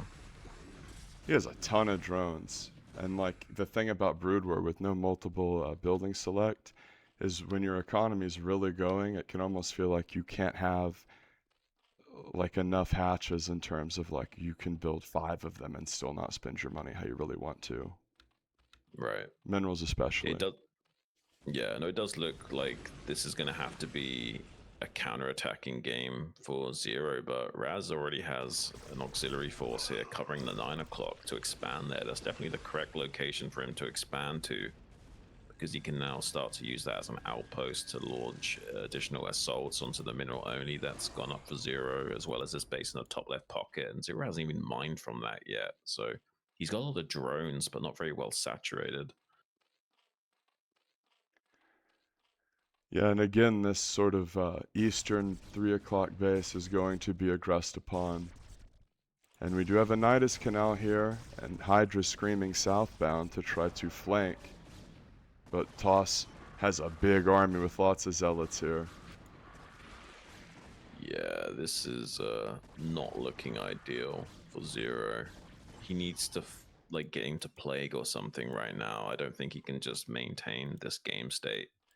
If he gets like 2 or 3 good Plagues, he could maybe turn this around, but he seems to be still in macro mode, not even thinking about getting the Defiler out. And that's a problem. If he had Defilers of Plagues and Dark Swarm to shut down the value of the Dragoons, it would force Razz to mix up his unit composition and engage differently. But at the moment, he's kind of playing into Razz's hands. Yeah, and it can be difficult whenever seemingly every sort of aggression that you go for is countered, and then you're just sort of on the back foot from that point on. And we see Hydras being surrounded. The Protoss army is just absolutely massive. They're both around 180, 190 supply, but the Toss army very menacing here. Yeah, I kind of feel like Zero has more drones than Razz has probes, which means the relative army power is favoring Razz, and there's so many lurkers in so many different locations that there's always going to be more supply available in any engagement for the Protoss to exploit, and Zerg does need concaves and flanks to get good value, and without Defiler support, it's almost impossible to trade at an efficient enough rating. Yeah, that's a great point. And he's trying to snipe the money units, the High Templar namely. And he does manage to grab a couple. Toss is continuing to expand eastbound though. This is just a huge macro game. Yeah, I mean, Zero's held on control to the center right, which eventually could be game winning for him, but it's a long way to go to turn that into a win. We've got a lot of fresh bases for Razz to still take. So if he can keep trading with Zero at this efficiency, that base on the right still will not pay the dividends it needs to. But there is still a way of Zero turning this into a win, especially if we get Cracklings and Plague online fully. The Defiler, of course, the great equalizer for Zerg. Yeah. It's kind of interesting because, like, as soon as Plague comes online, it's very Zerg favored in the late game until Reavers, and Razz has already got the Reavers, and we don't have Defilers, so that's a sign of the times here. He's going to leave these Reavers slugging it out dead in the water, and they will be taken down, but he's killed some drones, and already having that tech available to him is very good defensively, but he's not even having to defend, so he will start continuing to abuse those units in an offensive capability. And man, I just really worry for Zero because he's got like every tool that he needs to win this game except the Defiler. Yeah, and another thing about the Dominator, we talked about the weird shape of it. You're in this bizarre spot where like the main base is droppable from basically every angle. So he takes this main and it's like, oh, surprise Reaver drop behind my mineral line. And also there's no high ground to defend. Like Razz understands this dynamic and has really pressured this base a lot. Yeah. It's unfortunate, man, because Zero's done a great job of macroing. It's just the lack of tech. He's got a good saturation in that base in the top left pocket. The problem is that having the space in the center right only means something if you can also take the natural, if you can also take that mineral only. Slowly but surely, we might get a situation where Razz starts taking that base on the high ground and just laying siege to the Zerg nonstop. We've got a massive counterattack. A At huge the natural counter. expansion. Usually the weakest point in the Protoss is the natural in the late game, but actually not this case. Like he's got Reavers there already, he's pretty much set up. So instead the mineral only is the target, and I think he can kill this mineral only, but it's already more or less mined out. I don't think Razz really cares too much about losing that mineral only. Well, and we see the defilers that you called for, so that'll change the math of this. Now that the defilers are online, the swarm can just do absurd things. Yeah, it totally mitigates the power of those Dragoons, and once Plague is online, the Cracklings will start ripping through the rest of the infantry as well, so this could be a turning point in the game, slowly but surely, if he actually gets online with that Plague in a few moments. And the army that has been sitting on the east side of the map is going to sort of converge and see, oh, okay, there's a bunch of lurkers, maybe not, turn around. Yeah, this is honestly a pretty precarious situation for both players because on the one hand, this looks really good for Razz, but he also has to kind of chop up his army a lot to cover two sides of the map. So he's wisely kept this army somewhat small on the right-hand side. Another attack from Zero at 6 o'clock with Dark Swarm. It does help out so much in laying siege to these bases, so the cannons almost count for nothing right now. And he gets another swarm up. Yeah, I mean, I feel like without enough Storm, these Dragoons actually suddenly not providing enough value. And he's not necessarily killed the Nexus, but this is very good progress for Zero. Yeah, note the lurkers staggered up on that top pizza slice trying to catch the incoming reinforcements. He might try to get these lurkers. Or the Reavers, rather. Yeah. Yes, they're so slow. Caught molasses as they almost go down together. And I love the Hydra Ling action here at the bottom. He attacks in one place and then hammers another. Classic Zerg maneuver. Wow. And he's getting up onto this high ground and really causing a lot of Zero's damage. doing it, man.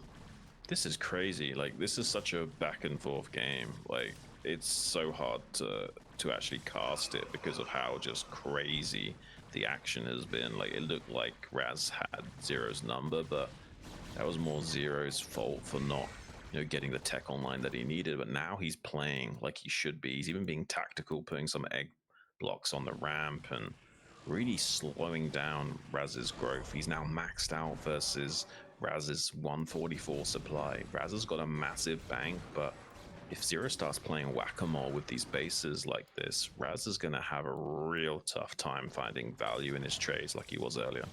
Yeah, and a shuttle was over on the left side and went down after dealing a touch of damage. And Zero is just crushing through, man. We see even though Reavers were brought out, his macro is just absolutely on point in terms of his ability to take a lot of bases and churn out units. And he has so many workers that he basically has unlimited income. He's hammering 6 o'clock. Zero really showing out here, bro. He's got such a powerful macro that because he's maxed out, it looks like the game has like bugged or something because of how much money he's got banked up. I mean, look at it's like he's done the show me the money cheat. It's insane how much resources Zero has right now. You might as well just make like 10 macro hatcheries and just sour on Zerg. Razz out of this game. Razz has like one mining bastion of hope against Zero, who's pretty much taking the majority of the map now. You need like a hope and a prayer to even get like a 5% win rate now in this situation as Razz. Like his chances of breaking through this game now is almost untenable. I'm so blown away because this went from being such a Razz-sided game to like an absolute domination train from Zero. Yeah, things were looking scary for Zero when the Protoss player was matching him base for base, but he absolutely popped off in this game, snowballed his advantage, and macroed very well, and he has just a torrent of units surging southbound. Indeed, look at the mini-map. We'll go to ultra-wide here to capture all this action.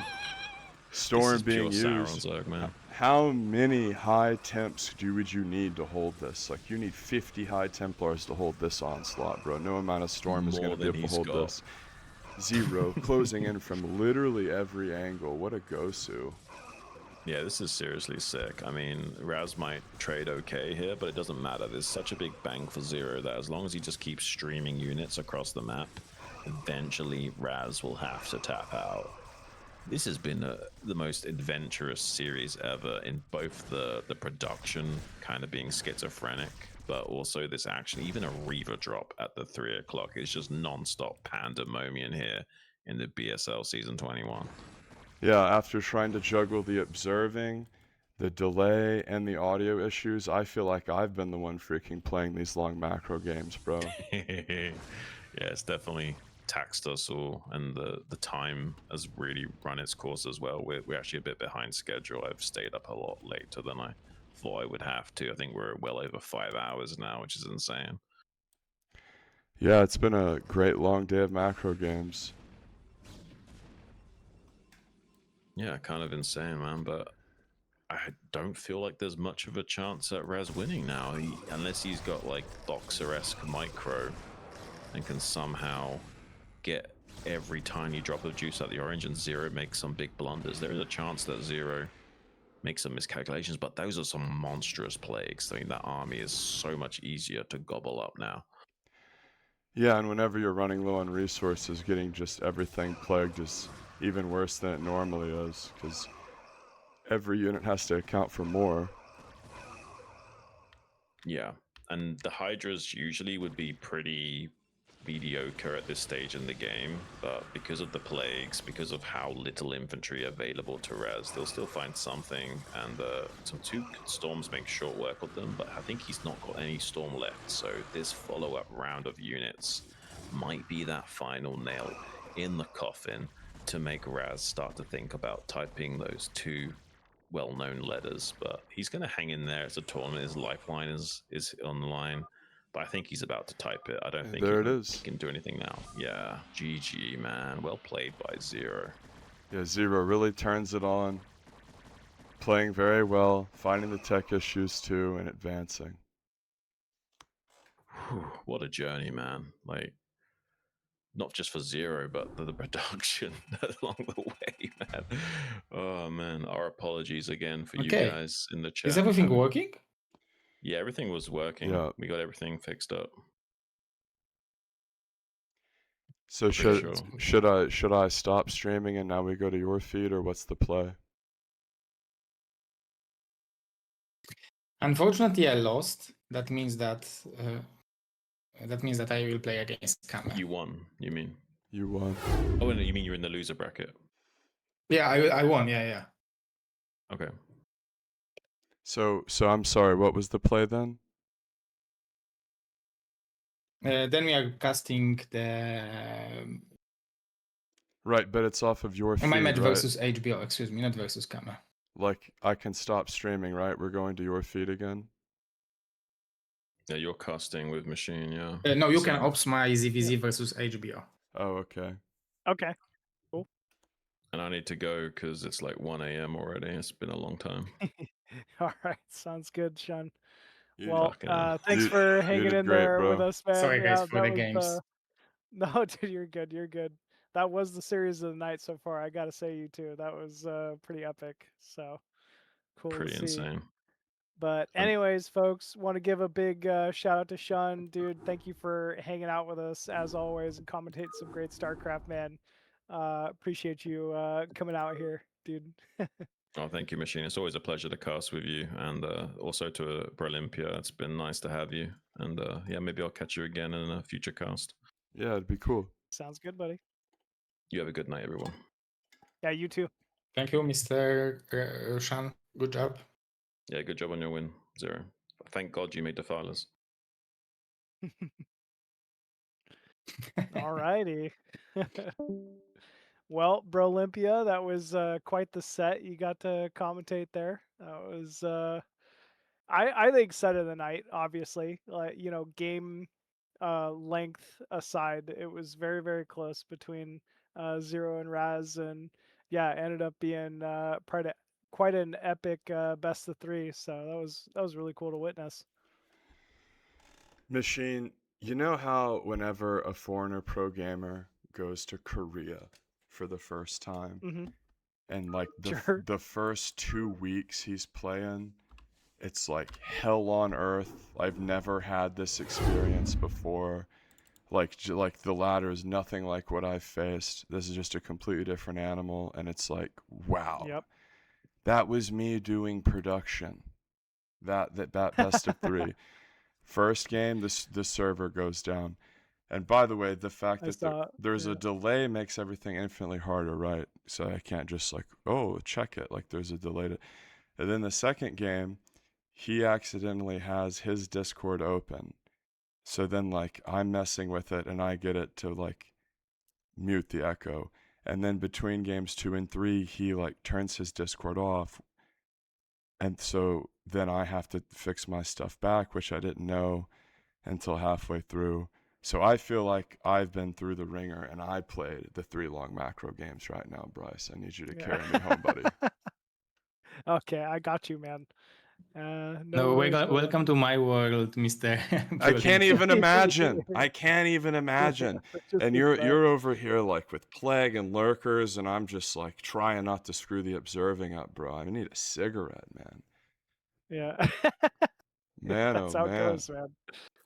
That is production in a nutshell, man. Chaos management. Nothing trained you better for StarCraft than sitting down and pushing some buttons and doing a little production work for sure. Seriously. Zero can sympathize. I don't know how you do it, Zero. Like I was giving you guys. I was giving you credit even before. That's crazy. Yep. All right, folks. Yeah. Well, some people don't realize how much work. Yeah, it's a lot of work, folks. But that's why we got the best, man.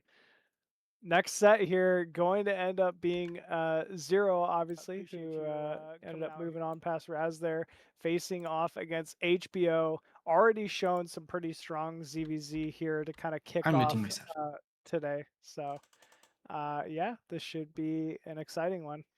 See how this one goes. Yep, I expect someone to open aggro. Yep. Usually it's HBO, I would say. See how this one goes. I'm excited. Yeah, HBO did show us the 12 hatch main build ZVZ in the prior set. So I wonder if he'll kind of stick to what he knows or maybe kind of showcase a little bit more here ZVZ. But here we go, folks.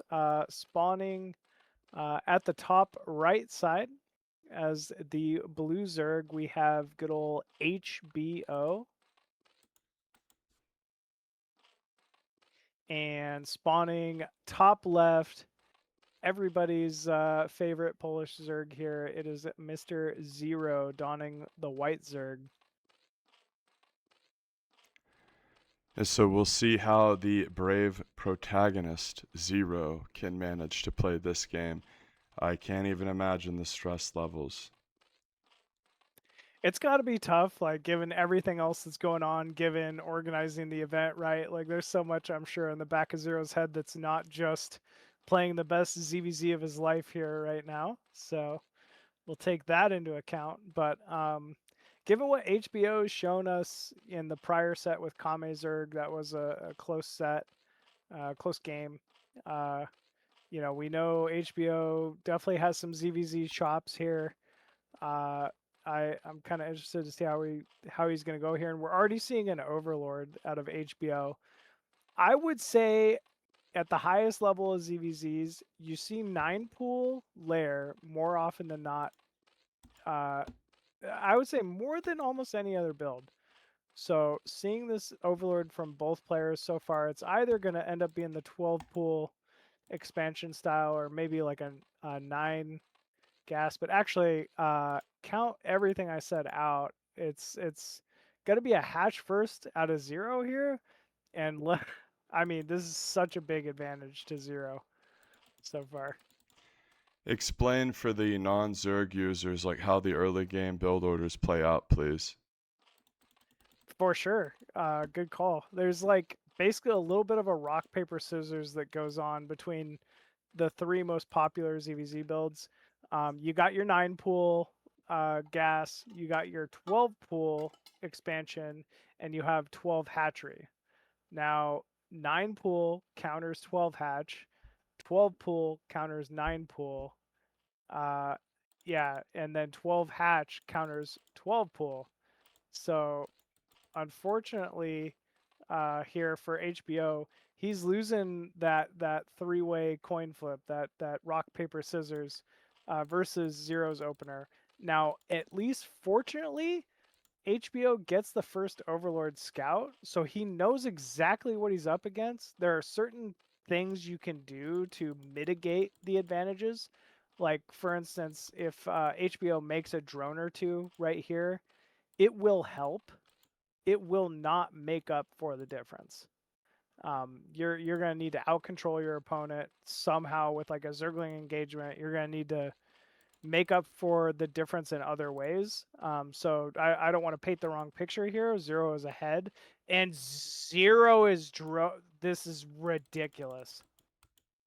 He built drones out of the main, and that's it's gonna as long as the sunken gets up, 0's so far ahead. I can't even tell you. Yeah, Wow. with not only squeezing those out, but the hatch on low ground too. Yeah, you're super right about that, Brolympia. It's like, I mean, not only did he have the drone advantage to begin with, but I mean, having that second hatchery at play, having, you know, a second gas open to him. HBO has the faster Spire, so there are advantages to HBO's build, but overall, man, as long as 0 gets a decently timed Spire here, he's got to be feeling very good about his situation. Yeah, and in the previous game, really, in terms of ZVZ I'm talking about here, we saw the double hatch in main, power spike early, and then they got the lair first, and the power spike was present there as well. So I'm going to be interested to see if a similar dynamic plays out, where we see HBO really just try to get in and get grimy before the 2 base advantage sort of pays off for 0. I think that would be ideal. Like, you're definitely on the right mindset, but we don't see a Ling advantage. Well, I say that, and As then he like just made a 12 huge Zerglings torrent. pop out of the main. Yeah, But you're right. before I was that, it like, was just a handful. yeah, it was just a little bit of a handful, but no, you called it. You saw this coming. This is HBO with a big Ling wave moving out here, and 0's obviously just spent so much on drones. It's gonna be a little difficult here. Nice wall off from 0. How cheeky is that? That is cool. Yeah, Gosu Sim City. It really is. Like, yeah, and he cancels both, saving those drones. That was ineffective engagement there from HBO, but 0 may be moving out a little too far here. I like, he could hold with the sunken. Okay, I'm super wrong. He just, wow, crushed that. Yeah, suddenly HBO absolutely on the back foot. Wow, even more Zerglings falling there. And this is gonna be a big engagement here. Yeah, and in a previous game we saw it was Scourge to try to like timing out the Muta in conjunction with the Ling Flood, but 0 hammering in here with Ling aggression of his own. Thankfully Mutas are out here to try to shoot down the Lings, but remember, such a low econ mirror matchup, every drone matters. You're super right. Every drone matters. Even if he didn't lose any drones there, which he did, 0 pulled the Mutas all the way across the map, like back into the main. There's no pressure potential there for HBO. Oh wow, it looks like a pair of Scourge did connect on Zero's flock of mutas. So 2 of those mutas are in the red. This is maybe a little hairier than I thought it would be here. But either way, HBO has to do damage now. Like there is no window. Zero's on 2 gas. You cannot allow your opponent to be on 2 gas. Here we go. Huge engagement. Nice Scourge connects there from Zero. But maybe Zero too far out. He took some serious damage on those mutas.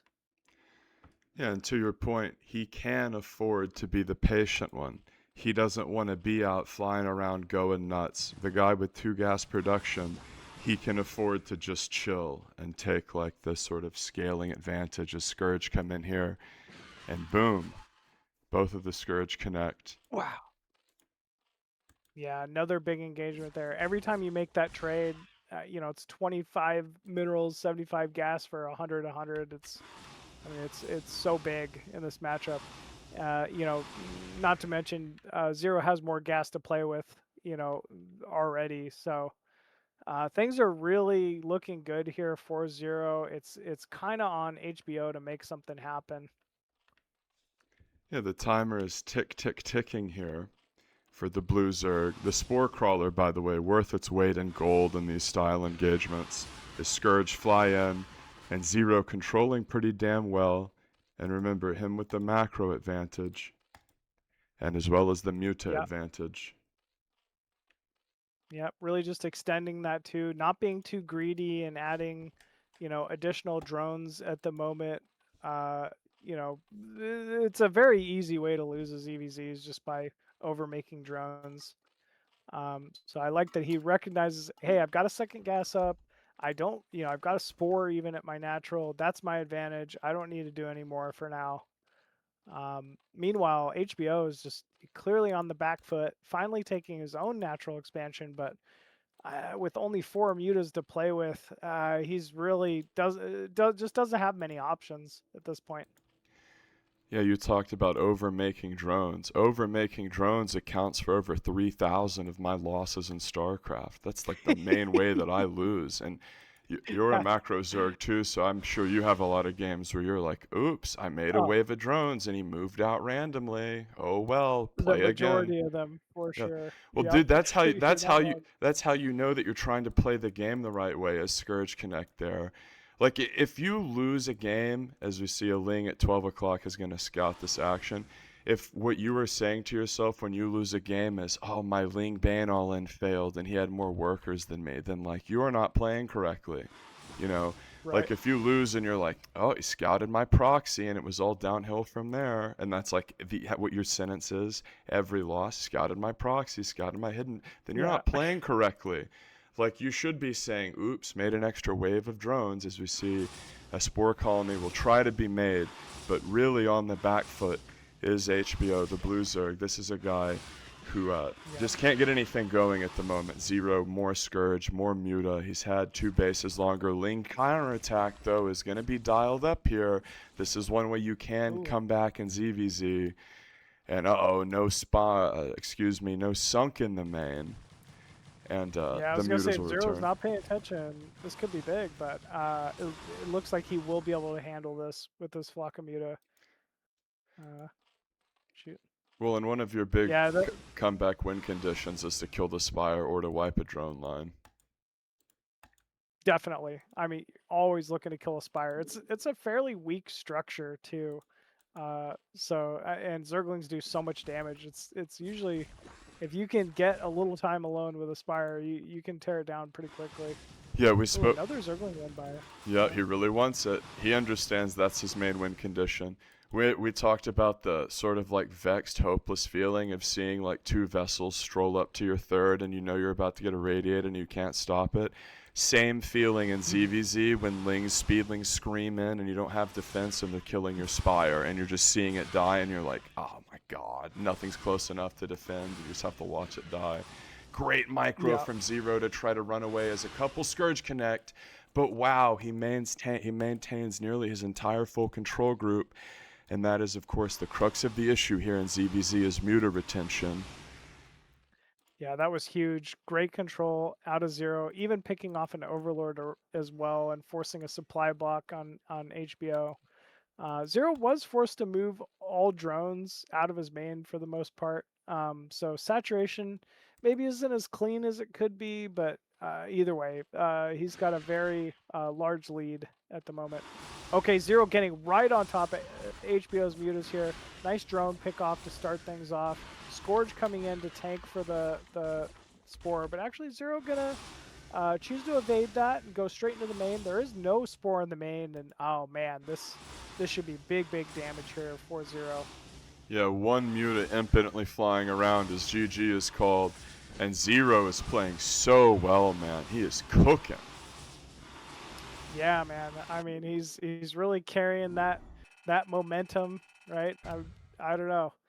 He's playing extremely well and looking like he's a big threat to make it out of this group. Yeah, and you love to see the guy who's putting his heart and soul literally out for the tournament, do well in the tournament. Yep. Yeah, absolutely. And not just in like All a good? single matchup or Well played. yep. Well played, man. Good job, Zero. Yeah. Razz is I mean So go back in to that mute. prior set, such a strong Protoss player. So for Zero to be taking, such a close set off of a player like Razz, like he's really showing, such strong promise for this Group B here. Yeah, and I'm honestly just still reveling in him juggling all the production stuff and like hammering out these macro games. I'm still like recovering from juggling the production stuff myself and obsing, which like by the way, obsing StarCraft Broodwar and doing it well is harder than every other esport except for like Counter-Strike a little bit and StarCraft 2 and obviously Broodwar itself. Like literally take like their entire other scenes where you need less mechanics to play at a top level than you do to properly obs a Broodwar game. Crazy. Yeah, I'd totally agree with that. Man, Counter-Strike, that's a tough one to obs as well, I gotta say. I do Yes. enjoy good Counter-Strike. Not that I'm good at it or anything. I'm Same. not. But it's really fun to watch at the high level. Yeah, and obsing FPS is in general just more difficult. Yeah. I think we're good, Zero. If you're ready to go. So Zero up 1-0 in this series. And next map is Polestar. Alrighty, spawning bottom right side here of Polestar. As the Magenta Zerg, this time we got Mr. Zero. And spawning bottom left as the Red Zerg looking to make a comeback here, it is HBO. So one thing I'll say about the last game, you got to call out the build order. There might not be a bigger build order advantage in ZVZ than 12 hatch versus 12 pool. So I would say a little bit of everything went according to plan. It is a difficult deficit to come back from if you were HBO in that position. But typically ZVZ, once you get to a certain level, a lot of Zergs will metagame. They will change up the build order. But that being said, we're seeing another Overlord here out of Zero. So it's either a 12 hatch or a 12 pool or a 9 gas or over gas.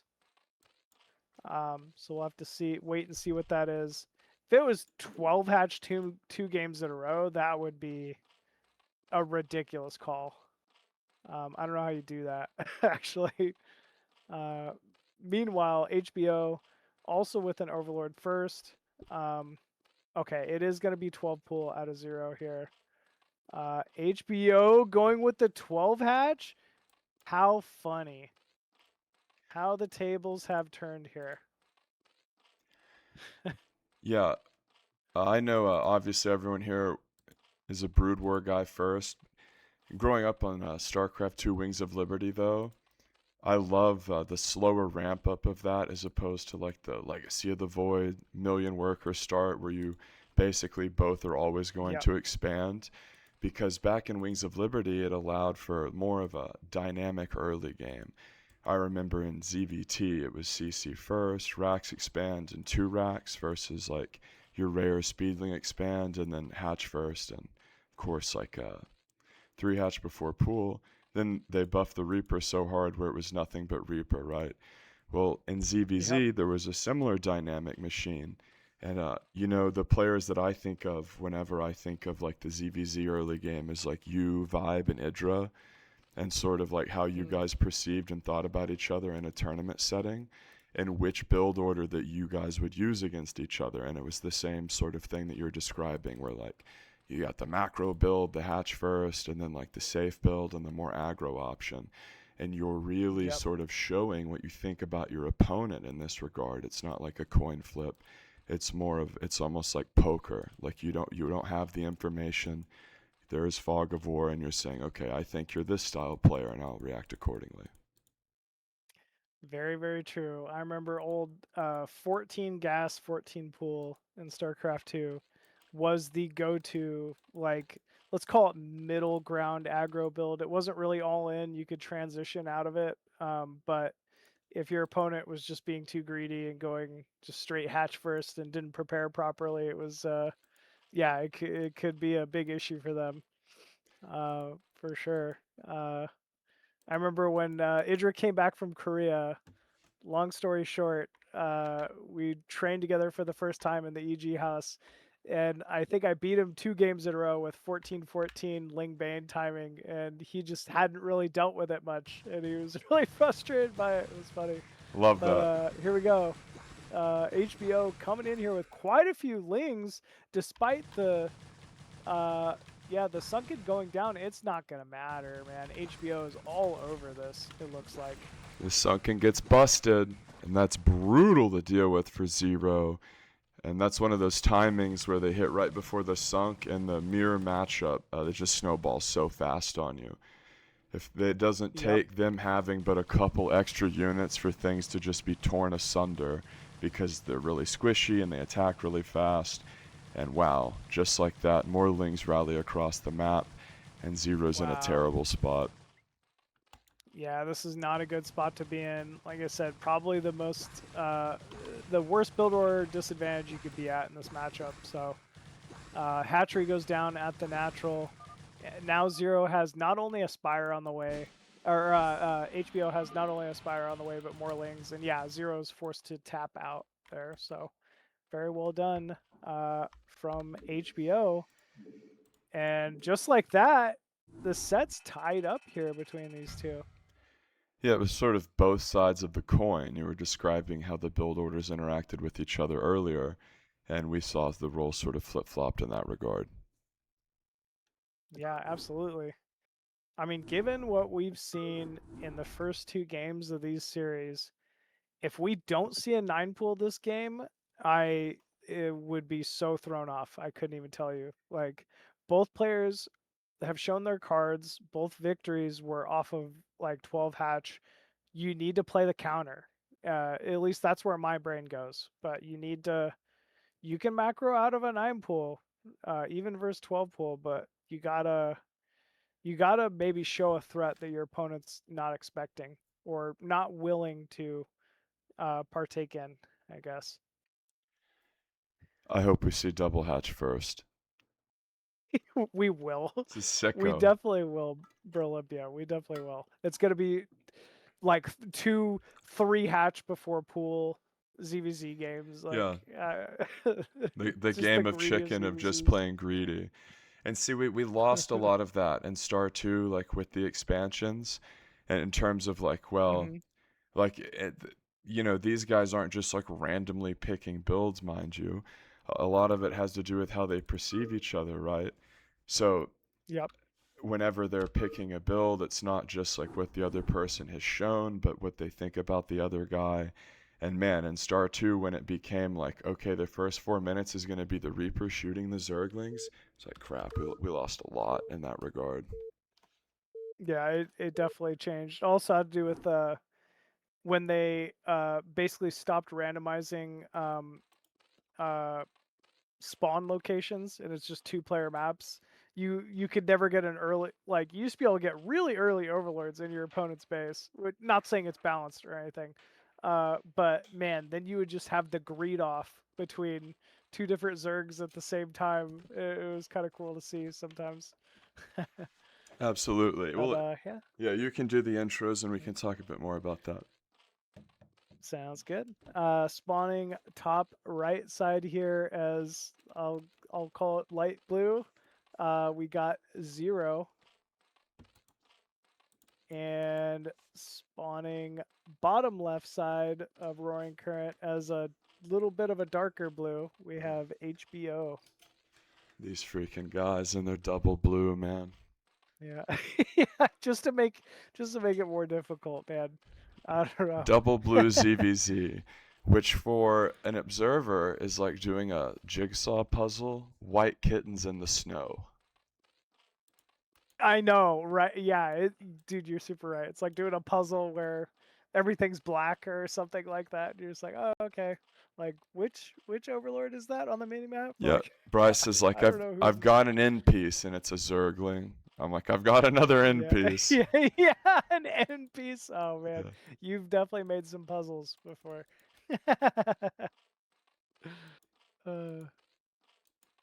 It's funny. I always like, whenever I'm making puzzles, I sort all the end pieces, right? You make piles, and I'm just like, all right, this has an edge, like it goes over here. Like, Yeah, a true macro player. You're like, I'm gonna do everything properly, do it from the ground up. it. Dude, double hatch You first, called it. sickos. You called it. How did you call this? That's the first thing I've done right in an hour. Are you kidding? Dude, it is literally both pairs like, yeah, hatch first was pretty good. We're both gonna go hatch first here, ZVZ. And I didn't even know this it is was hype. going to be Roaring Currents, which like would have been another tip. Like in retrospect, they were going to play greedy because of the long rush distance. But it's funny they both went hatch first, though, bro. For sure. I mean, yeah, without knowing what map it was, you did say, yeah, hatch first. Still though, cool. Roaring Currents, like, really big map. I think it's fun to play like ZVP. I'm not gonna lie, I haven't played a lot of ZVZ here, but maybe the hatchery first makes sense just because, like you're saying, the rush distance is just so long on this map. You know, I'm sure that you watched ASL, and maybe not every episode. Sure. Let's be honest, even the most hardcore StarCraft fans, man, some of those TVTs, it's just like the Artosis story hour. And I mean that in a positive way. Like, oh, we get to hear Dan talk like in a good but that's like, if you're not a Terran player, some of those TVTs, like, they can go on and on. But like, for those of you who watched ASL on this map, it was very obvious the players who practiced it and the players who didn't. Very clearly, yeah. Seeing Larva play on this map was like really eye-opening. I thought it was so cool. It was very clear that he was more practiced on this map than almost any of the other ASL Zergs, going like the Queen Ensnare stuff versus early Robo Reaver openers. I was like, man, how cool was that? Like, it's 2025 and the meta is still being improved upon. It was cool to see. Yeah, Dan Artosis says he's the best Zerg in the world at this specific map, Larva, so I totally agree with your point. I thought it was so cool. Like, I never would have made that read, never would have made that call, in a million years. But seeing it, I'm sure, every Zerg now on ladder is trying to go Queen, Ensnare, Hydra, late game ZVP on this map. Yeah, and a super fast third base for ZVZ here at the 9 o'clock. Whoa. What is that? I've never seen such a fast third base ZVZ. That's essentially like a cheese, like an eco cheese. Yeah, it kind of is. If that doesn't get scouted, man, this is the bad news bears for Zero here for sure. Both Spires still in production. Looks like they should be finishing up here shortly. Zero should have the mute account advantage, just given the third hatchery being built, and I guess I don't know why there's a creep colony at the natural. Maybe just because he hasn't been able to scout much. But either way, Zero might have a small window. I say might because I really don't know. Like, this is too close to call at the moment. But there might be a short window here for Zero. Yeah, in terms of windows and ZVZ, as the third base gets scouted, that's huge. I think that Roaring Currents, Yeah, that is huge. Roaring Currents is the map where like the windows are the smallest, and we're most likely to see just mutas running around as opposed to like the hard committal stuff that the matchup usually features. I think like Roaring Currents is sort of like an air map in many ways, being a semi-island map. If you've seen the non-mirror matchups, a lot of it just like as mutas are fighting on the south here. A lot of Roaring Currents is like, oh, he's gonna rush Valk, or he's gonna go double StarCraft. But then like a lot of Zerg is just like trying to avoid that. Well, in ZVZ, the mute is the unit, so they're both just gonna lean into it. And I think that like it's just gonna be a bunch of flapping of wings and moving around and attempted macro. I mean, biggest advantages right now, HBO killed an Overlord, got first shot off versus Zero's, flock of mutas, and has a third base up with the third extractor, not mining, albeit, but it has the potential. So things are definitely looking good here for HBO to kind of kick things off. And he just got that extractor going right after you said that, so that's good to see. Yeah, it's really, I mean, kind of going to be on Zero here. To be fair, he's staying back. He's taking his own third, so he's making the steps he needs to potentially put himself ahead in this game. He hasn't wasted drones on things like, unused creep colonies, third bases, the third extractor. So there's something there economically, at least for his minerals, that it could eke him out an advantage the longer this game goes. Ooh, huge Scourge connections. That was very good from Zero there. Yep, and the mutas are going to do battle here, and the Scourge are flying around. And with both players playing blue and scrapping exceptionally hard, it's sort of turned into, it's sort of like an absurdist funhouse mirror. This is like Idra and Machine, Heart of the Swarm, ZVZ and Muta, and it's like which one is which. They're both playing blue, we'll never know. As more Scourge are trying to scoot in, and both guys really hammering away at each other's mutas. And just like I thought, this game is going to have like scrapping and retreating, and not as much snowballing due to the rush distance. Yeah, it's a very big distance. Ooh, nice drone snipe there from HBO. But this is close. Like, it's close enough that HBO choosing to back off, maybe even had a muted disadvantage there for a second. Oh, wow. Yeah, Zero also a little lower on minerals than I maybe thought. He ended up producing a sunken at the natural. But nonetheless has a third gas mining and is in a position to continue this game. Yeah, and earlier in the broadcast, it feels like an eternity ago, frankly, we spoke about how exciting late game ZVZ can be. It was the other commentator and I to rip things off. Yeah. And anyway, we were talking about how it's real rare, though, despite the fact that it's really cool. It's really rare. I wonder if we'll see Hive Tech this game, Machine. I hope so. It is super rare. Like, it almost feels like you're taking a risk by making Hive or by, adding some kind of tech. And like you said, literally every unit is good ZVZ. It doesn't matter if it's Defiler with Plague. It doesn't matter if it's like Hydralisk. It doesn't matter if it's Lurker, Ultralisk. They all kill a lot of other Zerg units. So it is really fun to see. And because it's kind of like rarer, it makes it even more fun to see for me anyway. But yeah. Either way, I'm not seeing it yet from either player. Yeah. The mutas are going to do battle. And, they're just, a lot of wings are flapping, Bryce. And it's blue flying everywhere like a Texas Rangers playoff game. Who's going to win? A lot of wings are flapping. I'm not, you know. We're getting a close-up here of the action, and this is what colorblind people must feel like. Here's Scourge come, though, Yeah. and they're just screaming. Oh, that's a in. huge block of Scourge. Yep. Wow. Good control, though, from Zero. He didn't, you know, get too lazy about that. Kept picking off the Scourge as they came in. I mean, Zero's got his own rally. It looks like HBO's came out ahead, but it was so slight that the game will continue. Yep. Both players trying to pump mutas. And you were talking about how that a lot of different units can be good in ZVZ, and you're exactly right. As we see, again, the mutas consistently doing battle here, and Zero is being dove upon, and his supply went down for a bit, and more of his units are starting to rally out. And of course, he wants to fight with everything at once, but all of the units are already together for his opponent. This is very tough. This is just also very tough to see what the hell is going on, truth be told, Bryce. I mean, this is a zoo, a cacophony of action.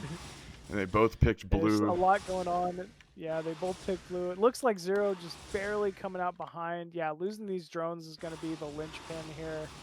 You know, he's down about 7 supply, but he was making it close. Right whenever he got aggressed upon, his new mutas hatched, and it was one of those things where if they had been all together, I think he would have held. But you know, this is why ZVZ is so razor's edge. Is just the snowbally nature of the way that the units work and the low economy works. You know what I'm saying? Absolutely, yeah. I mean, every little punishment really counts. You know, losing a drone or two can really be the key to ending a game. We finally see HBO kind of switching it up here, threatening another side of the map, picking off yet another one of Zero's overlords here. Oh, good Scourge, but actually Zero is wise to it, reacts in time, and he picks off the Scourge himself. So great control here, as per usual, from Zero. Even picking off the other 2 Scourge without taking a shot. Man, Zero is controlling this very well. It's way harder to do than it looks. It's so difficult. You can't look away for half a second. You basically have to macro blind. Like, it's crazy. Yeah, I think even doing the micro without having to worry about the macro is difficult, to be honest. Yeah. Like, I'm not even looking back at my base and I'm screwing it up, to be honest. Yeah, I sit there and play like muta, like micro maps and fail them. You know what I mean? Like, like you're saying, without doing anything else. Like, that's the only thing you're doing. It's tough. Katz had this hilarious anecdote about when he went to Korea and he was like playing July Zerg in a ZVZ. This was in like early Wings of Liberty. And they were going back and forth in the early game. Ling Bane, his Scourge come in here. And like they got sort of like past the early game, and like Katz was feeling himself so hard because he didn't die to July Zerg's Ling Bane, and he looked and he had like 450 minerals, 300 gas, and July had already out expanded him. And it was like, oh man, like you can get so focused on the micro and like defending where suddenly you take stock of what happened and it's like, oh well crap, his economy is just way bigger than mine. And that's sort of what has happened to Zero this game, is a 4th base with the gas is about to come online. And it's very interesting to see how Roaring Currents plays in ZVZ because it's essentially like a pure air thing. Yeah, I was gonna say, in hindsight, not that I've played much ZVZ on this map, but looking at this, if Zero had taken the same base that HBO took, it's a little more well protected versus air. Anyways, we're seeing more blue on blue here. Who knows who's coming out ahead? There we go. Yeah, no, a big ups so. to Osupu in the Twitch chat who told me the shift tab trick that I didn't know about. A big ups to him. Okay. Yeah. Nice job. Wow. How is Zero kind of turning this around a little bit? That's a lot of muta though from HBO. Still Zero fighting for his life here. Down 2 mutas. Looks like soon to be 4 mutas, but some Scourge coming in. Yeah, but unfortunately they run away. They're sort of you know, trying to gap close. And you know, a few of them hit. Spore there. Yeah, the spore is really useful. And Zero calls GG there. Okay, GG. Looks like Yeah, HBO gonna end up taking the series there after a pretty close set, honestly, between those two. Gotta say, like, great control there from Zero. You know, taking out Razz the series prior, really showing some top-notch StarCraft there. So, yeah, big congrats to our Lord and Savior Zero, who continues on with the BSL efforts here. Absolutely. Yeah, but with that, HBO going to be moving on to the deciders match here. So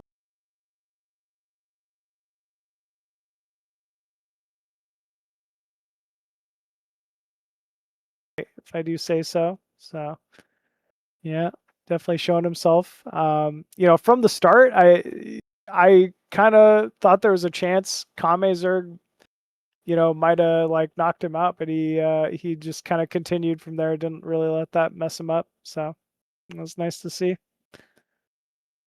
Yeah. Yeah, and at one point in the mid game, Mutas flew in and picked off a worker mining gas from the fast third. That might have been like the most impactful one worker on gas pickoff ever, just on a third, just because of like the way that ZVZ works and it's all about Mutas. Like they really were just competing for the finite gas advantage and snowballing that particular air advantage in that regard. Yeah, you're super right. Like, in no other matchup is just a single drone just so valuable, especially ZVZ, especially if that drone was on a third extractor, you know, with nothing mining minerals there at all. It doesn't matter. Like, you need the Scourge, you need the Muta. You know, Muta are very expensive. So, anyways, good on HBO making it out, and we have one more set to go here for Olympia. Uh, I could go for a quick little break here. Anyways, folks, I Same. think we're gonna take like a quick little couple minute break. And then we will be back with the final series of the night here. It's going to be Dexter 13 facing off against KameZerg in an epic PVZ best of 3. So don't go away.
Hello and welcome back, everybody, to BSL Season 21 here. We got Group B. I'm joined with Brolympia here, and we are in the final set of the night here. Bro, give me your thoughts, man. How are you thinking Dexter13, KameZerg, could close us out here for the night? Well, I think it'll be a great series. We've seen nothing but good games so far. Exciting macro games, and I'm just really excited to be here casting the BSL. I encourage all of you to follow and donate to the channel and support what Zero's doing, because Foreigner StarCraft is so important to all of us. I'm excited to get into this final set. Yeah, absolutely. I want to echo those sentiments. Good call. If you enjoy what you're watching, if you enjoy what you're listening to, please consider donating to BSL here. Honestly, buy the BSL merch. I'm wearing the BSL 1A Protoss t-shirt right now. It could be yours. There's a mug here too. It says Super Gosu on it with the BSL logo. So, I mean, yeah, it's not like you just have to donate. You can contribute and get some pretty cool stuff out of it. So, want to second those sentiments there. But we are on the final match of the night here. It's Dexter. We've already seen some games out of both these folks tonight.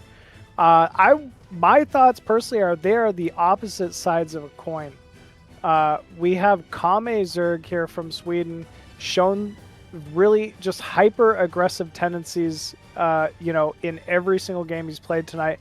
Meanwhile, we got Dexter, who's almost like I was saying, the Protoss Raserie. Like, he knows his build. He's gonna sit back, wait for you to throw, and macro. So it'll be kind of a cool clashing between these two, in my opinion here. Yeah, I agree with you. Oh, I'm ready. okay. Yeah, sounds like both of our players are ready to go. So let's go ahead and kick it off with game number 1, Dexter13 versus KameZerg.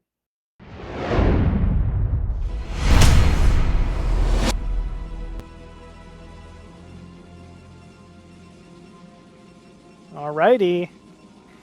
And spawning bottom left side of Knockout as the red Protoss, it's Dexter13.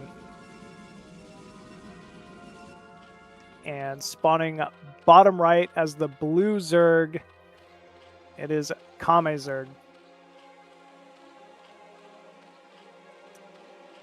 Already right off the bat, I'm noticing KameZerg's Overlord scout pattern is unusual.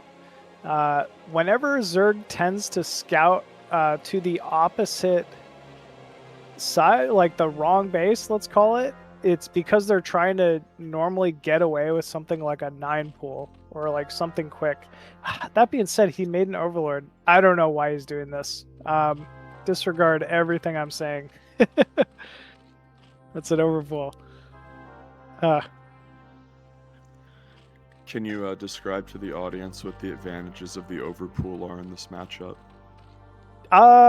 Basically, overpool is the ideal versus a forge cannon first. It is very robust in that you're going to be able to defend anything. If there was a proxied gateway or two in the center of the map, if you have good enough control, you can defend and get out of any playable situation with an overpool. But it is also the most middle-of-the-road build in that it doesn't really get great advantages versus anything either. It's not going to beat a Forge Nexus first. It's not going to beat... it doesn't really beat 9-gate either. Like, 9-gate versus overpool is... it's not as good as, like, 9-pool versus overpool. So it's really just resilient, but it doesn't give you a big advantage. And actually, this is probably worst case scenario. This is a Nexus before cannon, and he will get away with this, by the way. So this is a good read out of Dexter. Even if KameZerg had made his first 4 Zerglings on time, there is no time to get across the map and pick off that cannon, even while there's a Nexus before it. So Dexter has to be feeling really good about game position right now. And we'll see how long he can keep that probe alive. He needs to be able to do that, of course, so he can scout for Hydra Bust. Yeah. Yeah. He, I mean, and this is just a calling card of a sign of good Protoss players. I don't have that great worker control. Like, you know, it's kind of like you were talking about with walling earlier. You know, it's a tendency that if you're Zerg, you're not really practicing a bunch of walling. Well, at the same time, if you're Zerg, you're not practicing a bunch of like worker scout patterns and like movement either, because you got the Overlord.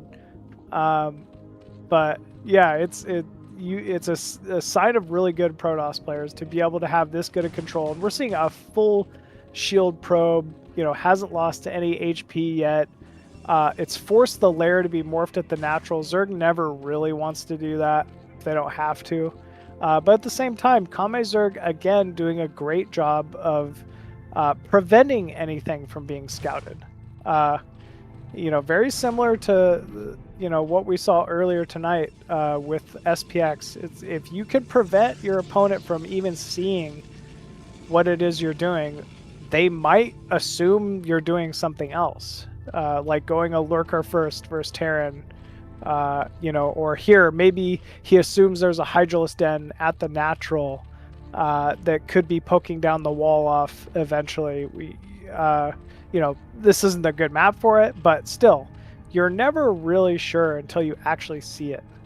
So that's what makes it so difficult for Protoss in this matchup. Absolutely. And in many ways, whenever they play Terran, the Protoss players we're talking about here, a lot of the robo-centric builds are very strong and dynamic because you can go into Reaver, but they don't really like to open Reaver versus Zerg. They're trying to really rush Storm out, and that really, of course, means that you can't get an early observer like you could and play super safe like against Terran. The scouting is more about like the first Corsair, the first probe, and Zerg will take advantage of that and try to hammer them in the mid-game a lot of the time. It's a very sort of tenuous build-up if you're Protoss in this matchup. Absolutely. And again, what did we see here? We saw a delayed Corsair. That Stargate was up for 20 seconds before the first Corsair started building. Meanwhile, it was because he built a second cannon at the natural. Like, he's not sure if this is Hydra or not. He really doesn't know. And just that, you know, lack of knowledge, it will scare you into making these decisions. So, man, things looking great here for KameZerg, just based on that. He's getting the production going, getting the drones going. Spire already finished. Yep, 5th hatchery as well. No second gas quite yet, but probably on the way here shortly. Actually, a round of drones. Wow. So he's not even going Muta right away. He's delaying them for more production, which, if there's no Zealots walking across the map, that's fine. So he's made the right read. It's a tough read to make, but he made it. Yeah, and people often think like macro Zergs, they don't really associate them with risky play, but some of the biggest risks that you take with Zerg are like you have imperfect information and you make drones out of all of your hatcheries. And then it's like we laughed about that earlier where you and me will, how many games have we lost where we do that and then they move out and you have no larva and you die? I'm countless. It is, yeah, it's the majority of my losses guaranteed for sure. So, but you have to as Zerg, like, you know, you're just kind of, at some point you got to make a decision. StarCraft is definitely a game where sometimes making the faster decision gives you I guess enough of a response to continue. Like, you can't just wait for perfect information at all times because you'll miss out on things. Yeah, to your point, it's better to do the wrong thing quickly and then go on to the next thing rapidly than it is to sit there lost in indecision and then do the correct thing late. Very, very true. I mean, we've all felt that feeling where you're playing and then you realize like there's a DT in my main that I can't see, and then you completely freeze up. Like like I've definitely done that a billion times. You know what I mean? Like I've just played enough StarCraft, but it is the most least optimal outcome. Is like you'd rather just be spamming build drones and everything, even though you need Hydralisk, than do nothing. I guess. Yeah.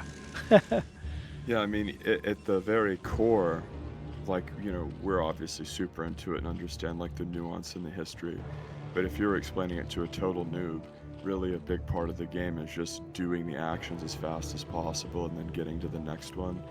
It's like making units, making drones. It's like, well, crap, dude, make something, because if you make nothing, you're falling behind to both things.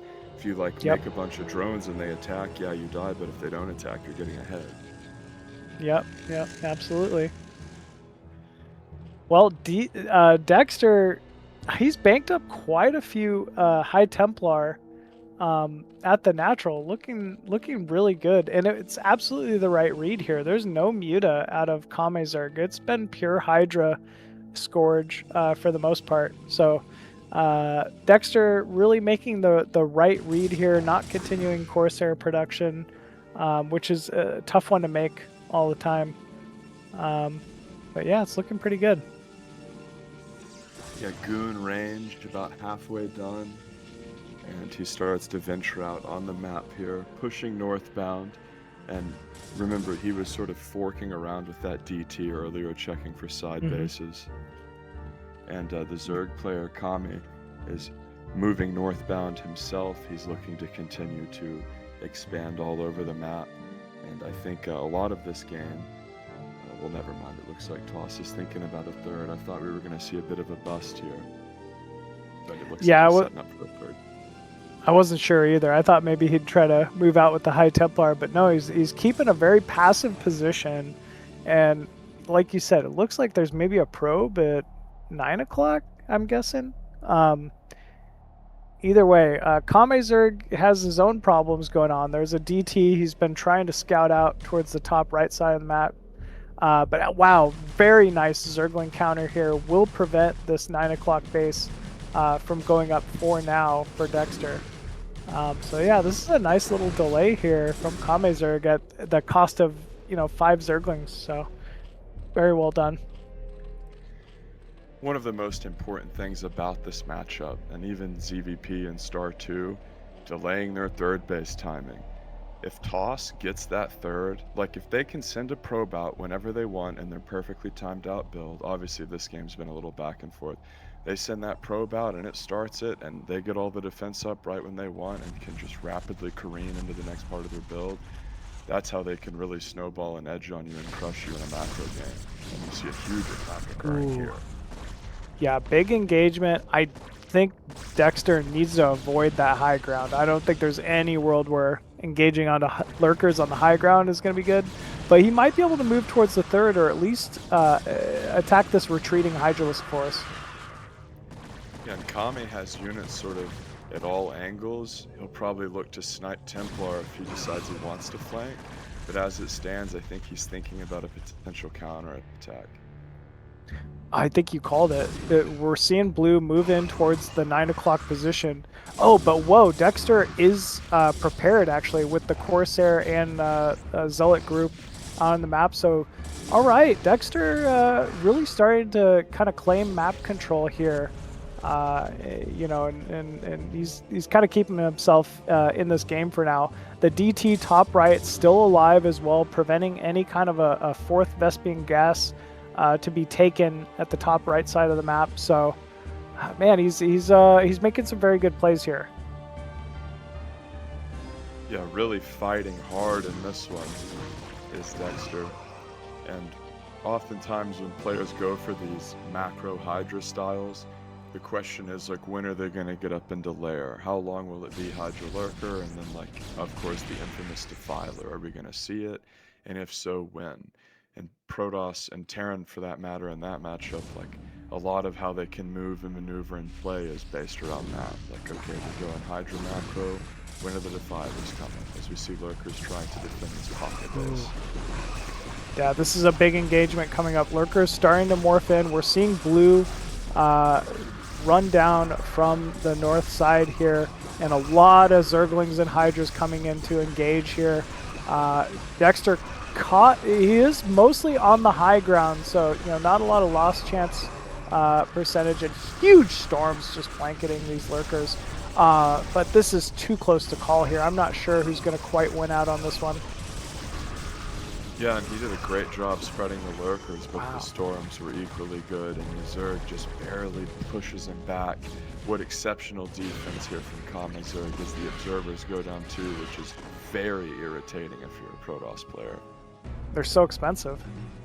75 gas to see invisible units. Yeah, they're a pain for sure. I think, like, for me as Zerg, I'm like, when I off-race his toss, it's like, yeah, make 10 observers, they're so good, but Protoss players are almost begrudging in some ways about making observers, seemingly like, oh, I only want 1 or 2, but man, like, I think the more the better in many ways, especially I always lose mine, granted, it's always nice to have a backup. Same. Yeah, I need the backups for sure. Like, I will find a way to lose them. Absolutely. If the Zerg is smart about like leaving overlords in the front to spot for obs and is diligent about sniping them, dude, I'm getting observer speed early. Like, or else the game's gonna be horrible, as the 6 o'clock base is gonna get cracked. Yeah, that was ambitious out of KameZerg, trying to take a base right next to your opponent's base. I don't know if that was ever going to work out. He really just needs to get an Overlord and like 12 Zerglings top right and just take both bases. He's still in a fine position. The supplies are great. He needs that future. He needs to secure himself a future in this game right now. Yeah, I wonder how many kills that DT has. Like, I think probably 2. Nice. So yeah, something has been sent up there. That's always the worst when you're Zerg and you send a drone to take a corner base and like, where the hell did my drone go? And then you send another and you're like, what is happening? And he has a DT up there killing the drone. That's always a great move to do if you're Toss or Terran. Like, leave the one unit up there as storms rain down upon Hydras, and you could prevent them cheesing that corner base. And he's gonna try to run down the ramp and get more lurkers burrowed. And Hydra's and things coming down as well. The storms are great though. Just center mass there for, Dexter 13. Lurker numbers are dwindling, but I feel like there's still a lot of blue to the north that could be moving down here for KameZerg, so I'm not sure if he's quite out of this one yet.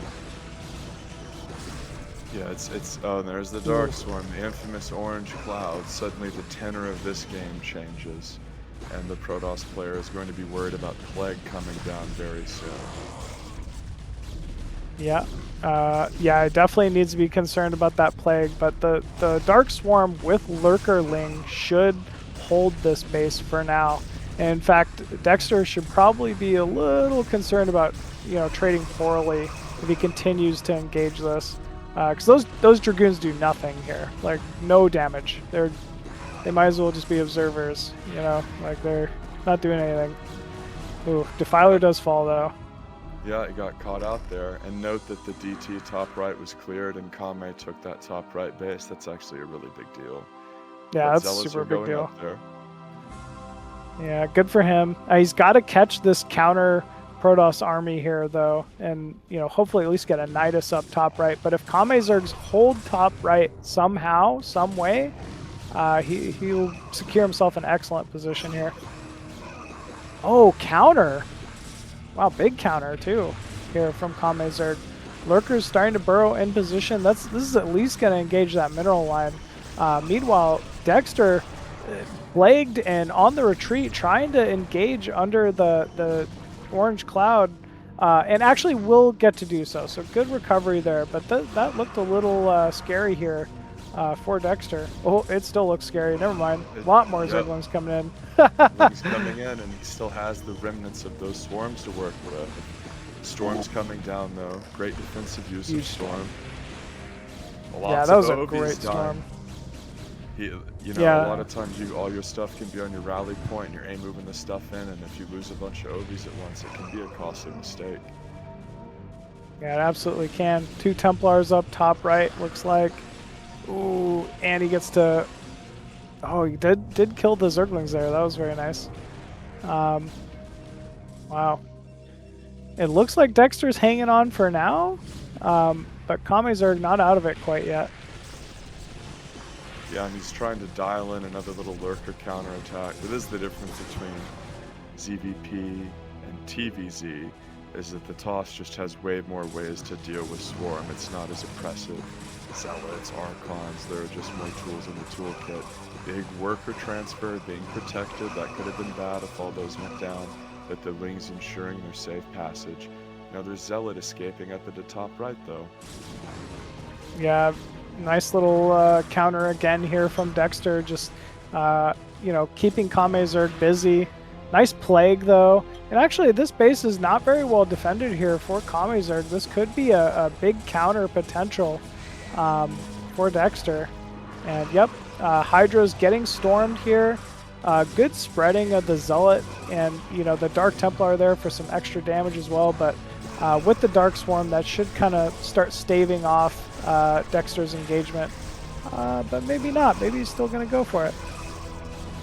A long, protracted fight occurring here as the Zerg is continuing to send units down south and try to defend this base. Protoss using High Templar Psystorm to great effect. Lurkers being moved down, and the Zerg will eventually stabilize. Protoss needs to either take top left or 6 o'clock now. Like, he is starting to get a little cut off on resources. If you're going to keep engaging this middle only, I think just take 6 o'clock and cannon it, maybe. Or try to do both. But either way, Dexter's starting to, you know, be in a bad position if he's unable to, you know, just continue with his expansion. Agreed, and we've seen him pressure top right a lot, which I think is a fine decision. But he really needs to get like a couple shuttles going into the bottom right main, because he's sort of myopically focused on trying to like run uphill into that ramp / attack top right. But the main is sort of a vulnerable point for the Zerg. This double swarm goes down at 6 o'clock. I'm telling you, there's no way you can take 6. I like your idea of trying to expand top left. A storm just blankets the Zerg army under the swarm. Yeah, it's looking like you're right there. 6 o'clock is not going to be an easy base for him to take. Maybe if you had Reaver, I could see it, but not in the current state. So this is going to be a canceled Nexus for sure. And conversely, I don't think Zerg will be able to hold that base either. Yeah, it's always difficult for Zerg to expand towards the opponent. I mean, if you're Dexter, though, you got 3K and a Dream at this point. You have to just send everything top left and just hold top left somehow. I don't know what other options you really have. You gotta, if you do not get another base, the game will not continue at this point. Yeah, and he's in this tough spot where he not only needs to do what you're describing, but he also is sort of telling himself, like, if I don't get it on the map and do something now, he's just going to run away with the game. He sort of needs to do both at once if he can swing it. He did a lot of damage to those lurkers there. So there's some good storms. Yeah, there's too much blue coming in, though. It's pure Templar. Yeah, and even I mean, not that pure Templar. Yeah, no, I mean, yeah. Don't get us wrong, you know, Storm's really, really good, but gotta have some meat on the bones. Yeah. Lurkers defending 6 o'clock. Very nice here from KameZerg. He's just slowly shutting down any options here from Dexter. If Dexter had taken that army top left and started just holding top left and maybe making Robo, he might be okay here. But as is, I mean, what are these zealots trying to do, right? The base is already mined out. He did get a defiler. Yes, that was nice. But there's not much value to be had here. Yeah. Machine, the strat there was to have the zealots in between those 3 hatches and have him friendly flyer plague the 3 hatches. That was the strat. Yeah. And then That- run in with DTs later to snipe all 3 hatches. That would be, yeah, use the entire force's bait. Like, all right, boys, we're going to die. Like, let's go in there. Bait out the plague. You're right. That was definitely the play. Like, man, could you imagine? That would actually be funny if a play like that happened. Yeah, no, the Defilers are so good. That's like one of your only attempted counters is to get the Zerg to accidentally use their own spells on themselves. Or have their Hydras sit in the Dark Swarm. Now that I think about it, I've definitely seen ZVZ games where Zergs have plagued their own mutas, and that's always the... Like, that, I can't think of anything worse that could happen in a game of StarCraft than Zerg plaguing your own mutas. Only if a Japanese player with a TL strategy guide was involved, perhaps, eh, Bryce? Oh boy, yes. Okay, you know. Yeah, we've got it. Well, the stream's got to hear the story now at some point. Okay. Once upon a time, I lost a match in Korea. I didn't even know Japan had StarCraft players at the time, but I lost in Korea to a Japanese StarCraft player who printed out a TL guide to a 2-base Defiler Rush ZVZ build, and it worked. I gotta say, it worked. It got me. Bryce flew himself out to Korea Yep. and was like a legit, A lot of us really did. good Wasn't American just me. player. Yes. Oh, it's like a group thing, you know, and like they're thinking, oh, like I'll make a deep run, maybe lose to one of the top end Korean players, and here's this Japanese guy with his printed out guide giving Machine the business with Yep. Hydra Plague ZVZ. Poor Machine, man. I Yeah, can't imagine how the media guys teased you about that one. Oh, I still haven't stopped hearing the end of it, but you know, that's what you do with your boys, I guess. Yes, very true. Yeah. Well, that was a pretty epic first game there. Gotta say, KameZerg looking strong, as per usual. Dexter, you know, it's hard for me to even like say what I would say were mistakes or what you'd want to say, you know, see differently, other than just continue the expansion after the 4th base. If the game just progressed, I think he was in a fine position. So hopefully he can make a bit of an adjustment on the next game here. But yeah, looks like both our players are ready to go, folks. Let's go ahead and jump into the next game. Dexter13 versus KameZerg, game 2.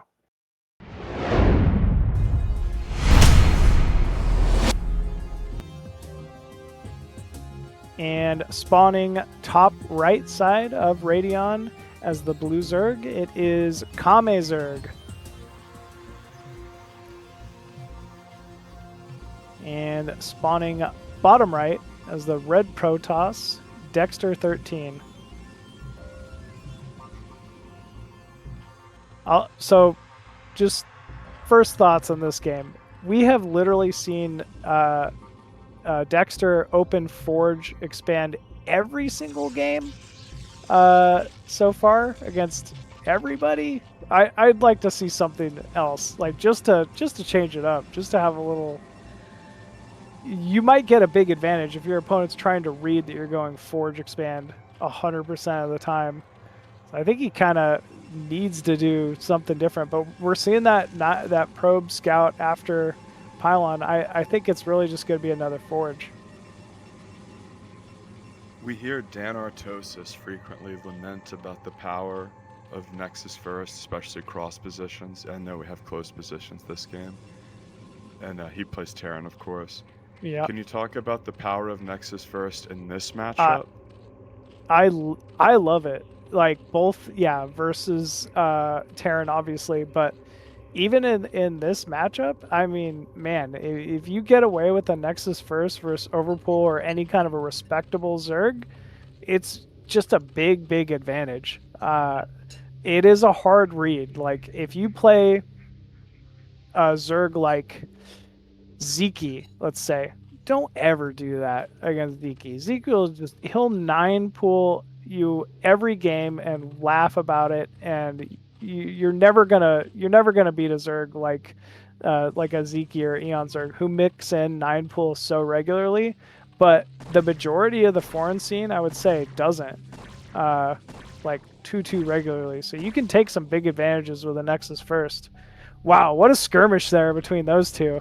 Cannon going down just in time. There are 2 Zerglings out here for KameZerg. We'll see if he just makes a beeline for that cannon, maybe. I don't know about you, but I was just waiting for the drone to die. Like in my head, there was no way the drone was gonna win that fight. So when the probe ran away, I was a little surprised, to be honest. Yeah, same here. Let me tell you, my drones never win. So I just expect the drone to die if it's a drone. Exactly. Let's see here. 2 lings running in. Cannon's up in perfect time. Very well done here from Dexter. The one thing I'll say though is, he's got to get a probe inside the main again. Oh, which he's already got one on the map. Wow, very well done. So actually, yeah, Dexter is in a really good position here. Yeah, and for our newer viewers who might be unaware, really what he's looking for is like what's hatching and the layer timing, the ling speed timing, and like, do we see a Hydra den? Is there anything else, Machine, that he's looking for? Ling count, but not, yeah, pretty much that's all of it. Are they all in linging? Is it a layer? Is it maybe like Hydra pressure? And then maybe like where's the third base? But yeah, all those things pretty key. And there's so many different timings, like even in the middle. It's not like right now, right? Now that the Zerglings have been pushed out of the main base, it's not like he's safe by any means. There could just be follow-up Zerglings being produced right now. So if you're Protoss, you're always terrified early game PvZ. Oh, that's a Zero calling out second gas before Cybernetics Core. That's just a mistake. I don't know. I don't know what that is, to be honest with you.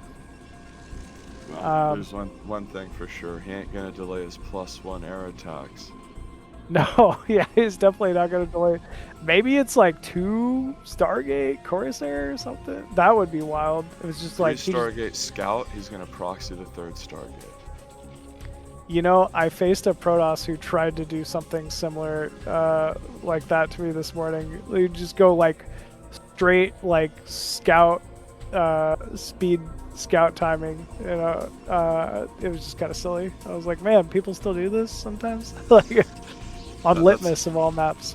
Yeah. Oh, dude, it's funny you bring up Litmus because when he took his second gas, it reminded me of every Litmus game I've ever played, where like I somehow mentally almost like don't account for the extra gas and I take my natural gas normally, and every game I lose it's like I have 3,000 gas at 10 minutes because I've just been mining a ton of gas and like not changing my build. Yep. No, it's so tough to do, like know how to skirt that line of how much to mine where. Oh man, this is big. Dexter getting in with 2 zealots. It looks like completely unscouted. KameZerg forced to do an entire drone line pull. But yeah, things not looking too good here for KameZerg. Yeah, he sees the Spire timing too. He's trying to kill these zealots on the ramp, and of course them being zealots on the ramp, it will be a protracted process. Yeah, it's always difficult. You can never really make it up a ramp versus like drilling drones, drilling probes. But yeah, did see the Spire. That's why I'm personally not a fan of making Spire at the natural, but I know a lot of Zergs do it. Just like it's just more secluded and hidden in the main. Yeah. Well, it's sort of this dynamic of, I remember Idra talking about like once you get your drone saturation right in your main, you can rally all the hatch, like the first 2 hatches out to the nat, and then make your tech at your nat, and your drone saturation will just continue to like be good, as opposed to if you make the tech in your main, you're always having to like readdress the worker you lost. but your point is like a very intelligent one where like it is gonna get scouted if you put it at the mat. So for the Spire specifically, I think hiding it is important. Definitely. But I mean, some great Zergs have worked on the logic you said, like obviously Idra, but Rhett as well. Like he will get perfect drone saturation in the main, rally to the natural, perfect drone saturation, rally to the third, and then all tech buildings are built at the third. And I mean, that's why you see a lot of the ASL pros do the same thing. Like they'll make the Queen's Nest and like Evo Chamber at the third base versus Terran. It's because they already solved the natural. Like it's onto the third base, and that's the only base you need to like adjust. It's kind of a fun way to think of the game, I guess. Simplifies it. Yeah, and there's this battle that presents itself within the matchup of, okay, well, this is where it's sort of like convenient for me macro-wise to build my stuff, versus I'm hiding information from my opponent. Famously, when like 2.5 like muta 2.5 hatch muta openers were the meta versus Terran, Zergs would oftentimes like put the main hatch, like the main macro hatch, in a weird spot in the main and then hide the Spire on that creep. That was like a common way that they hid info back in the day. Definitely. I remember doing that, you know, a lot. It's tough, right? Sometimes you force Terran to make a second comm stat when they don't want to. You know, it's there. You get advantages for doing things like that, which is nice to see in this game. Yeah. All right, Corsair moving in. Yeah, the Sares are moving in. They're pressing the Ovies, which are not only spread but relatively defended. A couple Scourge will surge forward, and one of them will make a connection. Nice little Hydra spread will prevent anything really from being damaged, but the drone does go down to a DT.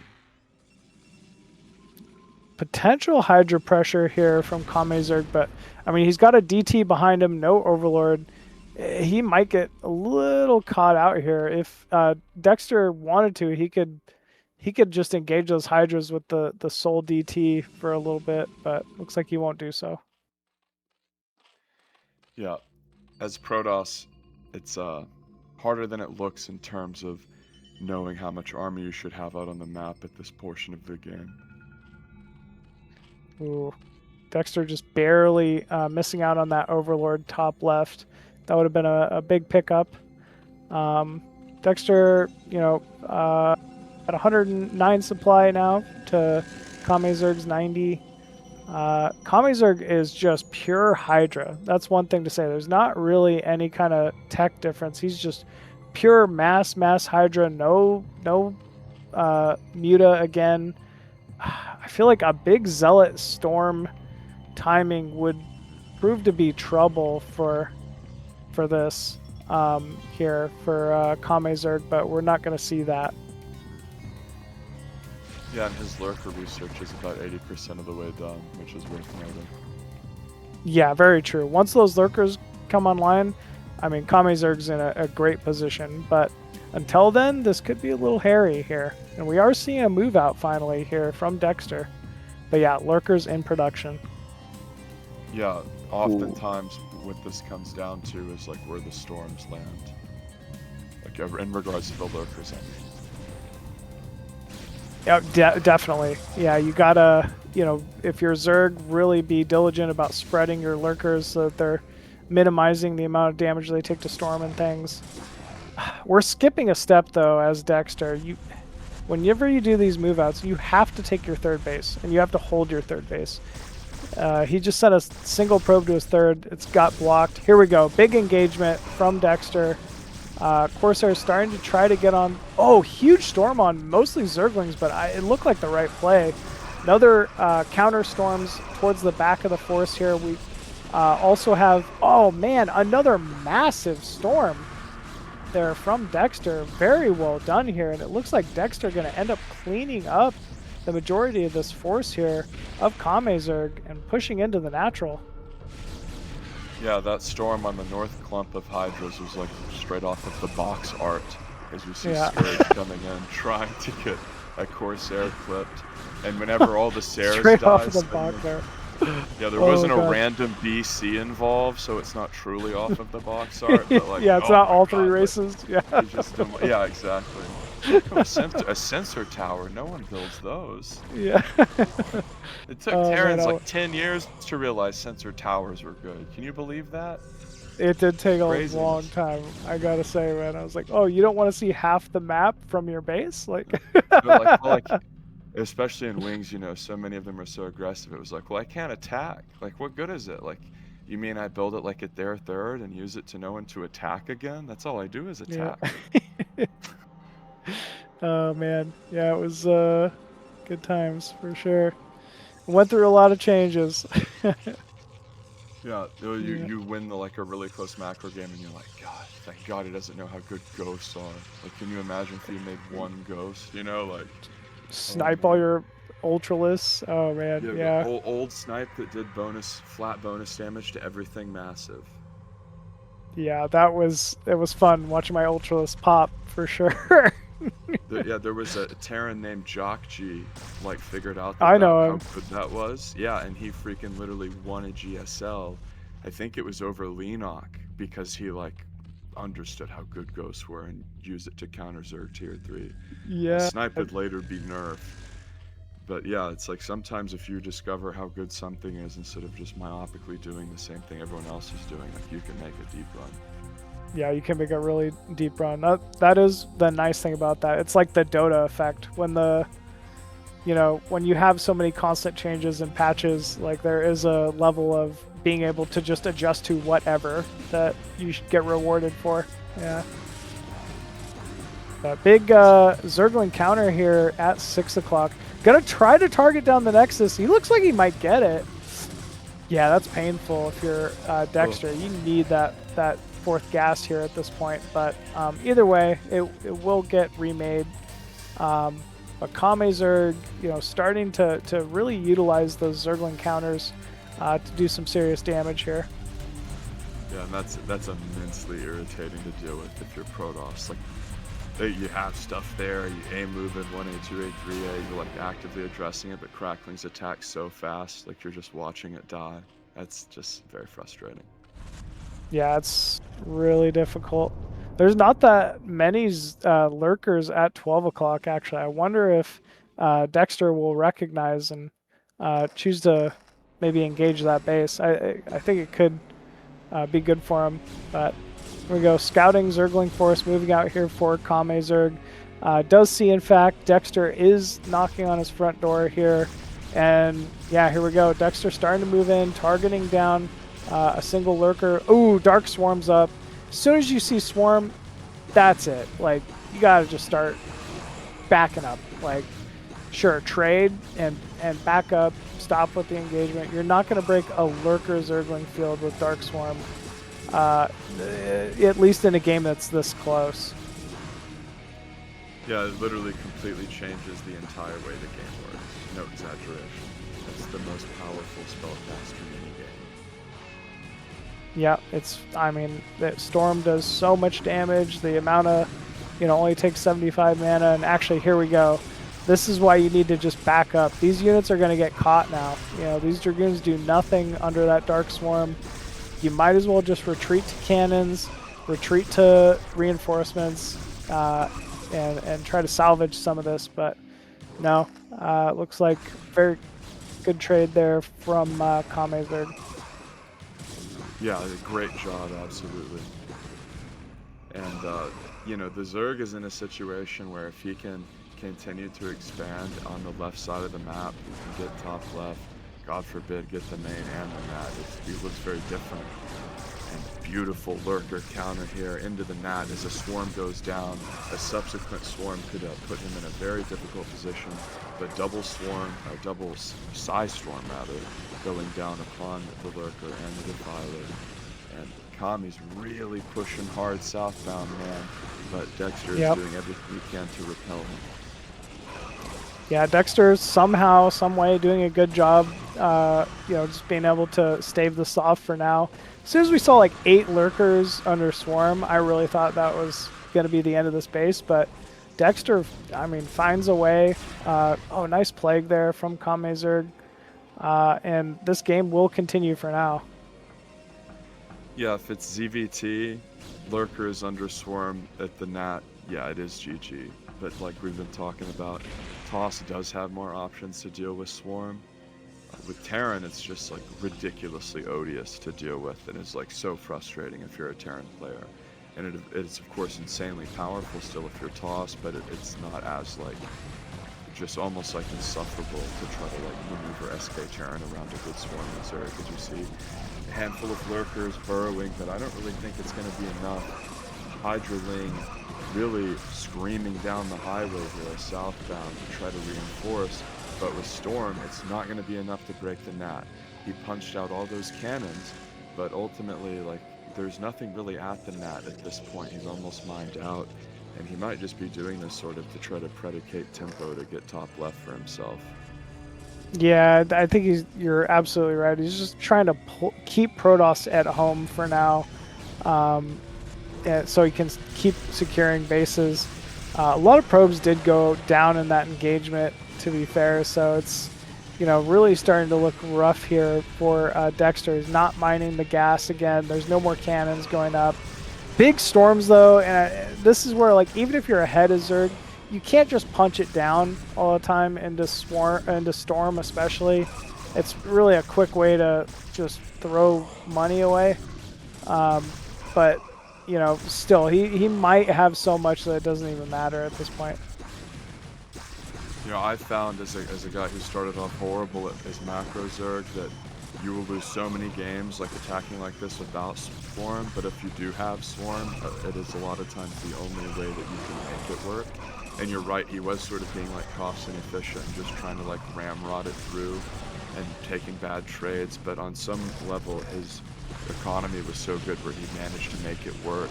Even though the storms are very good, it was almost one of these situations of like, okay, you've got 10 Templar and you land your storms. Well, Zerg is continuing to press down upon you, and he doesn't have like as many support units. There is no Reaver, of course, and once the storm energy dissipates, man, things just look different. Yeah, absolutely. It really looks like things are coming together here for KameZerg. That lack of Storm, that lack of Reaver, or any kind of support units to hold that fourth really came into play. This is a big counter here for Dexter, probably his last chance at trying to be able to hinder some economy here for KameZerg. And that's it. That's it. Yeah. He saw the one lurker and knew, like, and right when he was getting obs up there, like the obs got spotted, so he knew that was it. What a series from Kame. Well played from him. Yeah, seriously, gotta echo the same sentiments. Very well done there from KameZerg. This was not an easy group by any means. I mean, we had some very big names in this one, so to come out and make it to the round of 16 tiebreaker, he absolutely deserved it. Same with HBO, and then of course we got to shout out the big two winners of the day, SPX and cRoSs, for making out directly into the round of 16 for today. So very well done by everybody here. Yeah, they played really well, and it was an exceptionally exciting day, full of long-winded macro games, where the players really showed their stuff, and they should be proud, and everyone watching should follow the stream and subscribe. Yeah, gotta say the same. Definitely make sure you throw a like and a follow there if y'all enjoy what you're listening to. But before we call it for the day, I definitely want to make sure we hit out our supporters here. So again, if you know, you're considering donating yourself, please just head over to the Patreon, and every little bit, you know, counts. Again, CRVT, thank you again for the $2,000 big donation to kind of kick the season off again. You've always been so reliable with that, man. I really appreciate, and I know everybody in the scene here appreciates you continuing this here for us. So thank you very much. At the Wolf of Wall Street level, $200 a month, we still have Andrew up there. Thank you so much. At the Bombastic General level, $100 a month, we have My Fleeting Dream, always a reoccurring donator. At the Colonel level, $50 a month, we got Striker, also one hell of a competitive Zerg from the US. At the Major Plus Plus level, we $30 a month. We have Tupacalypse and Torso Driver. Thank you for your donations. And at the Bombastic Major level, $20 a month, we have Chaosu, KJ, Big LML, Medinho, Nicholas Schuler, Scheming Gypsy, and Stephen Robertson. And just a big thanks again to each and every single person donating, big and small, to continue BSL season over season. Every dollar really supports and helps us and helps, BSL continue on for so many seasons here. So thank you very much. Could not agree with that sentiment anymore. Big ups to all those people. We couldn't do it without you. Yeah, it's cool, Brolympia, that we're here in 2025 and we're still getting to do this. So gotta say thanks, again, just for me, first and foremost, thank you all for tuning in. Today was a hell of a day of StarCraft. Big thank you to Zero, first and foremost, for putting this all together. And also a huge shout out to XUN and Brolympia here for helping me out today and commentating and just honestly hanging out with me, getting to talk about some cool StarCraft. So thank you all so much. Brolympia, you got any closing thoughts for everybody here? Yeah, I just want to say thank you to everyone that tuned in, and big ups to Zero, doing it big for the foreigner scene.